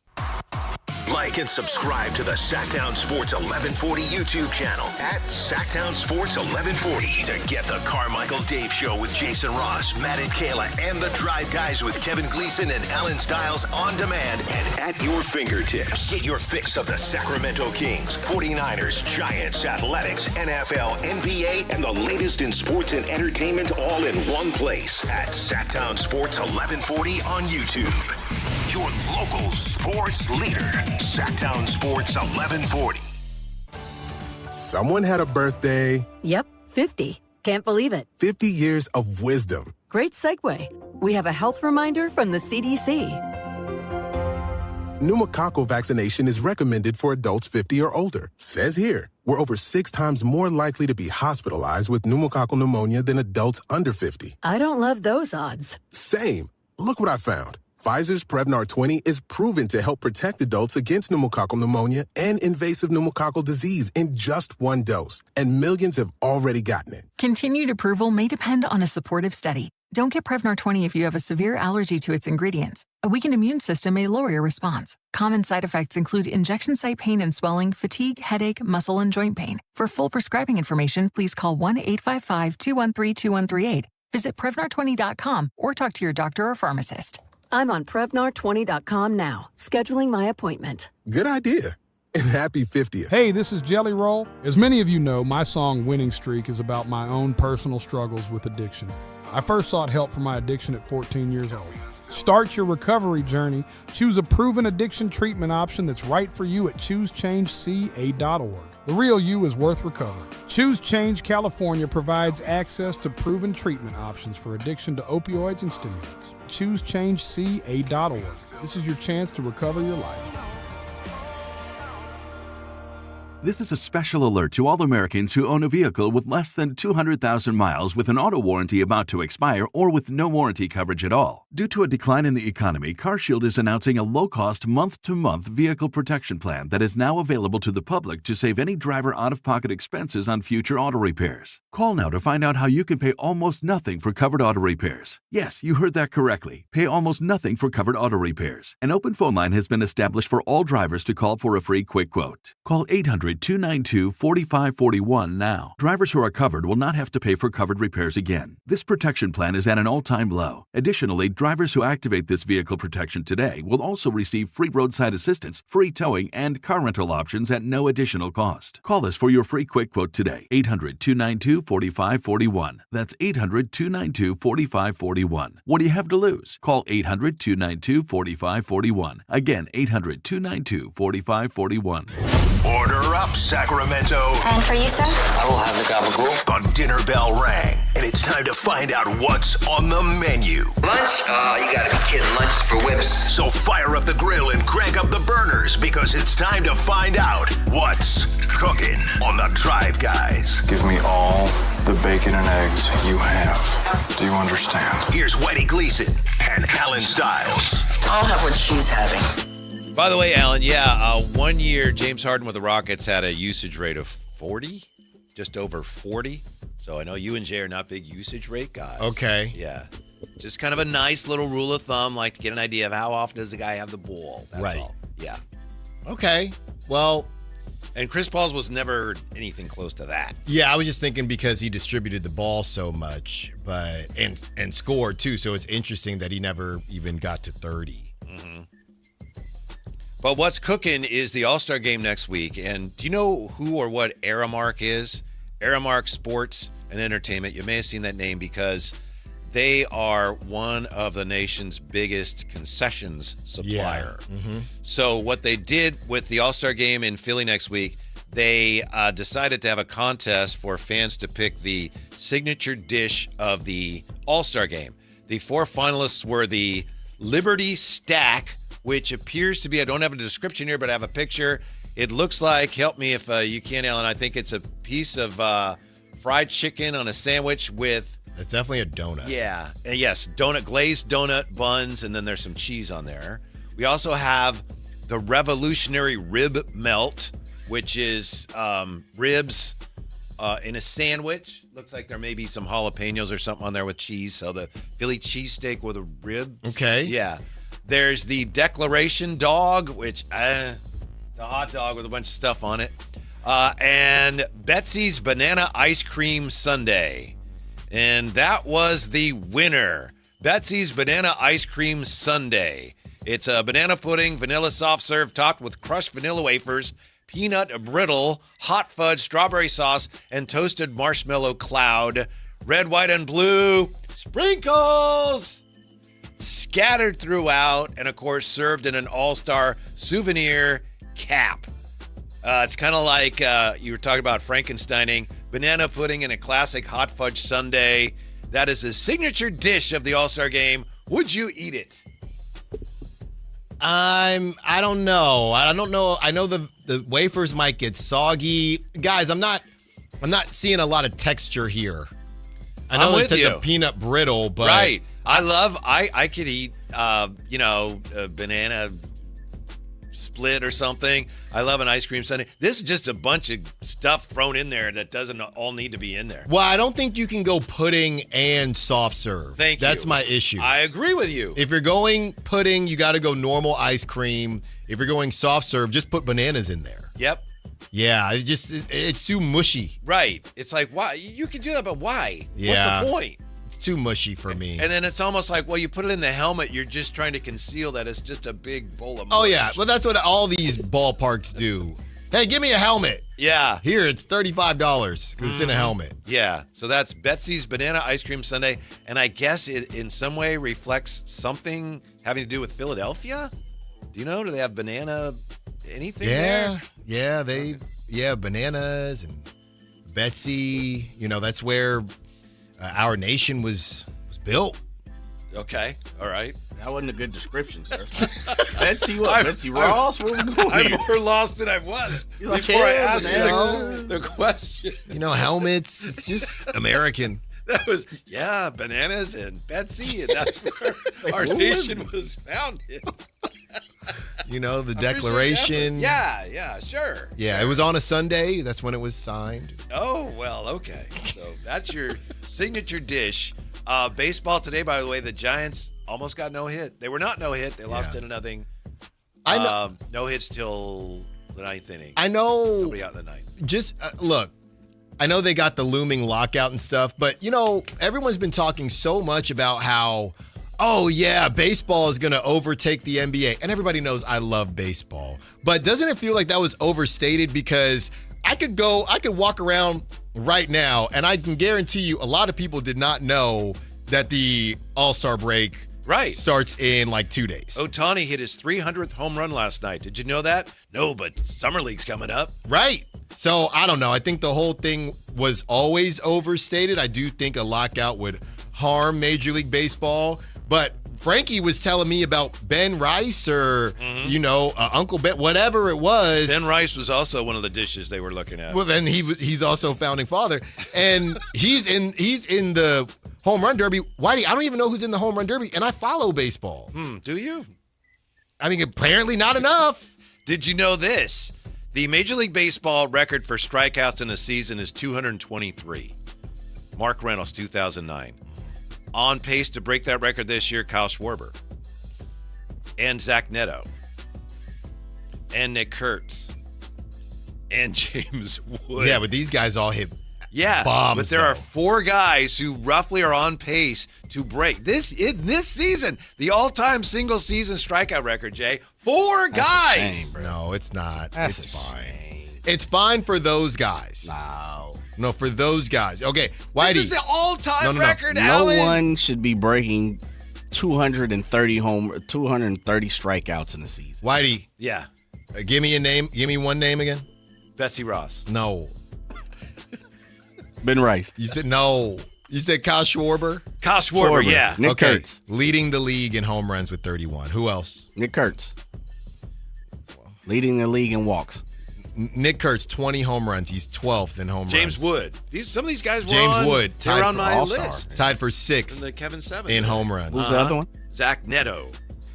Zach Neto, I know he can hit them too. Zach Neto, 22nd, 19 home runs. This is what they do. So you're excusing it? Well, maybe you're not excusing it, but you're saying it's being excused because these guys hit home runs. Did you strike out a lot, Alan? I did not know. I don't strike out. But I'm with you. Unless Kyle you get a Schwarber. changeup. But here's the thing, guys. We just talked about Luis Ariz. You know why he won the one advanced stat that we agree on is OPS. Kyle Schwarber over 900. Okay, James Wood over 900. So they don't care if you strike. If Allen doesn't strike out that much, but it's OPS or Jung-Hoo Lee is in the 7 is under 800. What are we talking about? Mm-hmm. That's what they care about. Jay thinks there's something lost, though. Something vital to the game that is lost when you have so many players striking out so often. Yeah, and didn't it feel like we were getting better from the 3 true outcomes? I felt like we'd been seeing more Otto Lopez's and guys like that, but here's where I'll end it. I don't mind when it's guys with certain roles, right? If you have a 3-point shooter, shoot the threes, right? I don't need Ozzie Albies anywhere near this list. Like, you shouldn't be on this list, but Nick Kurtz can be on this list. Guys swing so hard. I remember a couple years ago, the year the Giants won 107. I remember watching them play the Dodgers. Remember Chris Taylor, who was yeah. He swung hard. Yeah. And I remember looking at that going, man, there was a time when he'd have got plunked just for swinging like that. But him and Bellinger, no, I'm serious. But you can't swing hard. There was a time when that was a sign of disrespect. Come Like on, the 60s. Whitey. Yes, I'm serious. 60s Jay, and the tell him. 70s. No, I'm you're not talking saying about- it was no, right. you're I'm talking not saying about- it was better that way, but I'm saying if you like teed off and like, you get decked. It's Fergie? The only thing what I thought you were going to say is when you swing, foul it off, and you're like visibly upset, like, I just missed. Oh, that would get you shot. That wouldn't get. This is a better. Whitey, we need to find out if K's are on track to crush the whatever record. Because strikeouts might be down. This year? In the 70s, the strikeout rate was like 12 point something. I looked it up today. And today, league-wide, it's like over 22%. Okay, well, I'm not talking about the 70s. What you talking about? What are you saying, Betsy? I'm talking about, I'm just saying year to year. I'm not even talking about the 90s. I'm talking about year to year. Maybe, I don't know. Maybe year to year it's down a little. I don't know. But it's definitely, it's been. Yeah, it's been up, but now it's. Speaking of your pie, that pie chart. Yeah. Well, it's not even a pie chart. It's a graph. Boop, boop, boop, boop, boop, boop, boop, boop, boop. Yeah. That's just the way the game is played now. It's about OPS. Alan, let me ask you a question. As someone that's played baseball pretty much all your life, so when you see some of the major sluggers back when we were growing up, yeah, those guys didn't hit 225. No, I know. Like, they at least hit 275, 280, 290. Yeah. And the great ones, the Bonds, the Griffeys, guys like that, Tomes, they hit 300, right? So why are you good with that now? Because that's just the way the game is played? Yeah, I'm saying it's at least better than it was, it feels like, a couple years ago, when it feels like roles are coming back. So even if it's worse for certain power hitters, at least the non-power hitters do seem to be doing what they're supposed to. Nobody's hitting 300, though. In 1975, barely hitting 300. It's tiny victory for me, Jay. The league strikeout rate in 1975 was 12.9%, and it climbed every year. 95, it was 16.2, 18%. Right now, it sits at around 22.1%. That's high. And a lot of people say that it's like Zach Neto says, the balls are starting to move way more than they used to. Well, yeah, guys throwing 105. 70s, they didn't have a Mizorowski. But not just throwing 105, right, Jay? It's with a whoop. Yeah, everybody throws a sinker now. Mm-hmm. Yeah. Like, they're getting rid of. Where is the four-seam fastball? That's gone. Four-seam fast, that straight pitch, that's out of here. That's high school stuff. That's what Dylan Cease threw to Elliot Ramos. It is. And ruined Jay's the Giants day. got their hit today. That's right. Yeah. A four-seamer? That's what's cooking. We'll wrap it up with one last look at Scott Perry's comments today next on Sactown Sports. Sactown Sports is taking over NBA Summer League. Join Jason Ross, Whitey Gleason, and Alan Stiles as they broadcast live from Las Vegas, July 13th through the 17th. Presented by Power Business Technology. Over the air, online, and on location, Sactown Sports 1140 is your eyes and ears for all things Sacramento Kings this summer. Your exclusive home for Kings basketball. Sactown Sports 1140. Sacramento weather is brought to you by Bonnie. I'm meteorologist Heather Waldman in the KCRA3 Weather Center. Nice comfy start on Thursday morning with temperatures in the upper 50s. It'll be getting a little warmer in the afternoon, though, with valley temperatures in the mid to even upper 90s as you head away from the Delta with a weak Delta breeze. Get the latest forecast on the KCRA News and the KCRA app. Oh, the Sacramento heat. Right now, get your AC professionally tuned up for as low as just $59 and enjoy your summer nice and cool. Plumbing, electrical, heating, and air, Bonnie.com. Summer restrictions apply. License 696-355. If the world were like a Sleep Number mattress, everything would adapt for your comfort. Your coffee would never get cold. Your flight would always be on time. And your mattress would always respond to you and your unique sleep needs.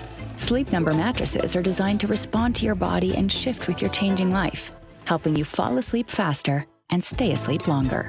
To experience a whole new world of comfort, visit a Sleep Number store or go to sleepnumber.com. Sleep Number. To a good life sleep. Rock fans, this one's for you. The Rolling Stones are back with the brand new album Foreign Tongues out July 10th. Experience powerful new songs, timeless rock and roll, and the unmistakable sound that has defined generations. From the band that helped shape rock history, don't miss your chance to pre-order today. Visit therollingstonesshop.com now and secure your copy of Foreign Tongues before the official release.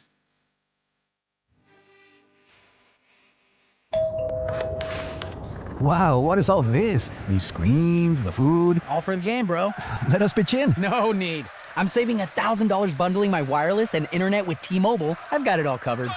Goal! Here to score big with T-Mobile. Families save up to $1,000 a year when they bundle 5G home internet with 4 phone lines on Experience Beyond. Compared to regular rates after third line free on Experience Beyond plan with internet bundle discount via monthly bill credits and auto-pay discount. Credit stop if you cancel or change plans. Country in the Park 2, presented by your California Army National Guard. October 23rd at Heart Health Park at Cal Expo with Bailey Zimmerman, Russell Dickerson,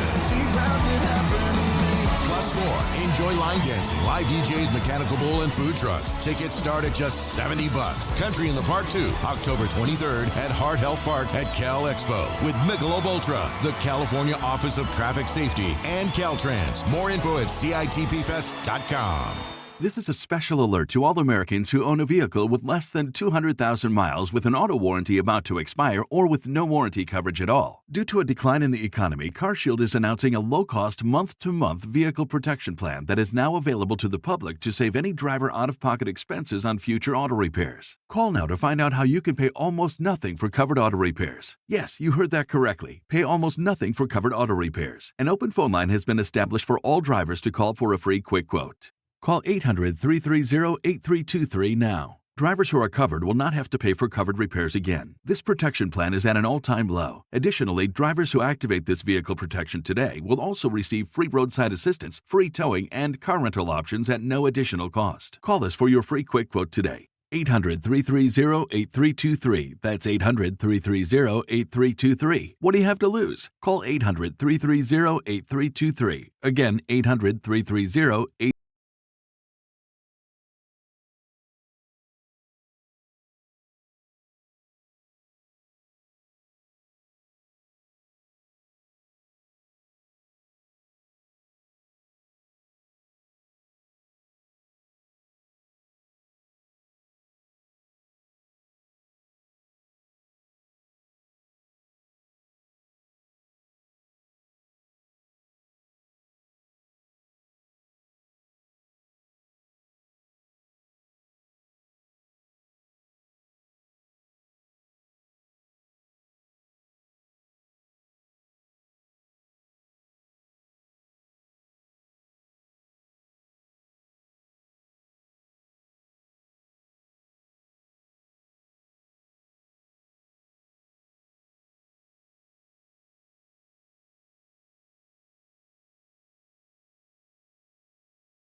Looked smooth, and I was watching those. Okay, let's get to some of these Frankensteins. Now, some people weren't doing this correctly. That's people, all right. It's they were saying what they wanted him to be. Okay, and then others, they did do it correctly. And you have first on the list, So 530 says, I'm okay with the Frankenstein comparisons as long as nobody says that A-Cup has DeMar's toenails that are always on the line when he is shooting a three. All right. Okay. I might not have started with that one, but here we go. Real hate, man. That's like an art form. I'm going in order. Then you have from the 970 from Colorado, a higher ceiling of Tyreek Evans with a sprinkle of Bobby Jackson. Ooh. All right, King's flavored. I don't see much Tyreek in there. Mm-hmm. But that's the beauty of this game. Yep. Right. Someone says 916 Rondo's. This is what they hope. Rondo's reach, Chris Paul knowledge of ball, Fox's footwork, Bird's buckets, and Steph's shooting. That's what they're kind of hoping for. So that's it, Whitey. Of all the things that he does that we think he can do, which of those areas do you think he has the highest ceiling? You know, ball handling, defense, everything. Take each one of them individually. Which column would you say, whoa, he actually could get higher in that than any other category? Because I asked that because when you said Steph, I mean, he's a really amazing shooter. At least he was last year in college. Mm-hmm. I don't mean he was a good shooter. He was a knockdown shooter. No, he was an amazing shooter last year. Yeah, I'd have to see more. Would you say that because the thing about Steph is he gets that thing up quick. Right, and I'd have to see. Oh, definitely. I'd have to see A-Cuff more because that was the thing. Steph, a little bit undersized, but he shoots it so quick. You know, he's able to kind of avoid because you rarely see Steph get it blocked. We've seen A-Cuff get it blocked a couple times in the Cali Classic. So we got to see. I think it is his shot making ability. I don't know about it's three specifically, but I would say his shot making ability. It's just hard to say, it's going to be his passing because that's not really how he's. I know he gets a lot of assists, but that's not really what we're focused on in a way. Right, but he made some nice passes too. He did. Some of those one-handed, Steph, that's one thing. Even when he was in his prime, he'd make some horrible passes sometimes, but he was a good passer. Yeah. I was afraid that Acuff would end up being the type of player that would get assists by driving to the basket, and then at the last minute, there's no shot. So you dump it off to a big who scores. Oh, you get an assist. Right. But he's more than that. He's a good passer. Yeah. And he has good court vision, which to me is one of the few things in basketball. You can't teach that. So I don't know, guys. This is a King special from the 408. Again, I don't know if this is what they want or what they see in him so far. Jay Will, ball handling, Mitch Richmond scoring, and C. Webb's vision. You lost me at Jay Will's ball handling. Yeah. Because we're talking wizardry. Rarefied air. Yeah. Yeah. Okay. You're right, Jay. Wizardry. It's like otherworldly, magical stuff. Okay. But yes, good to have things to aspire Another to. Stevie franchise.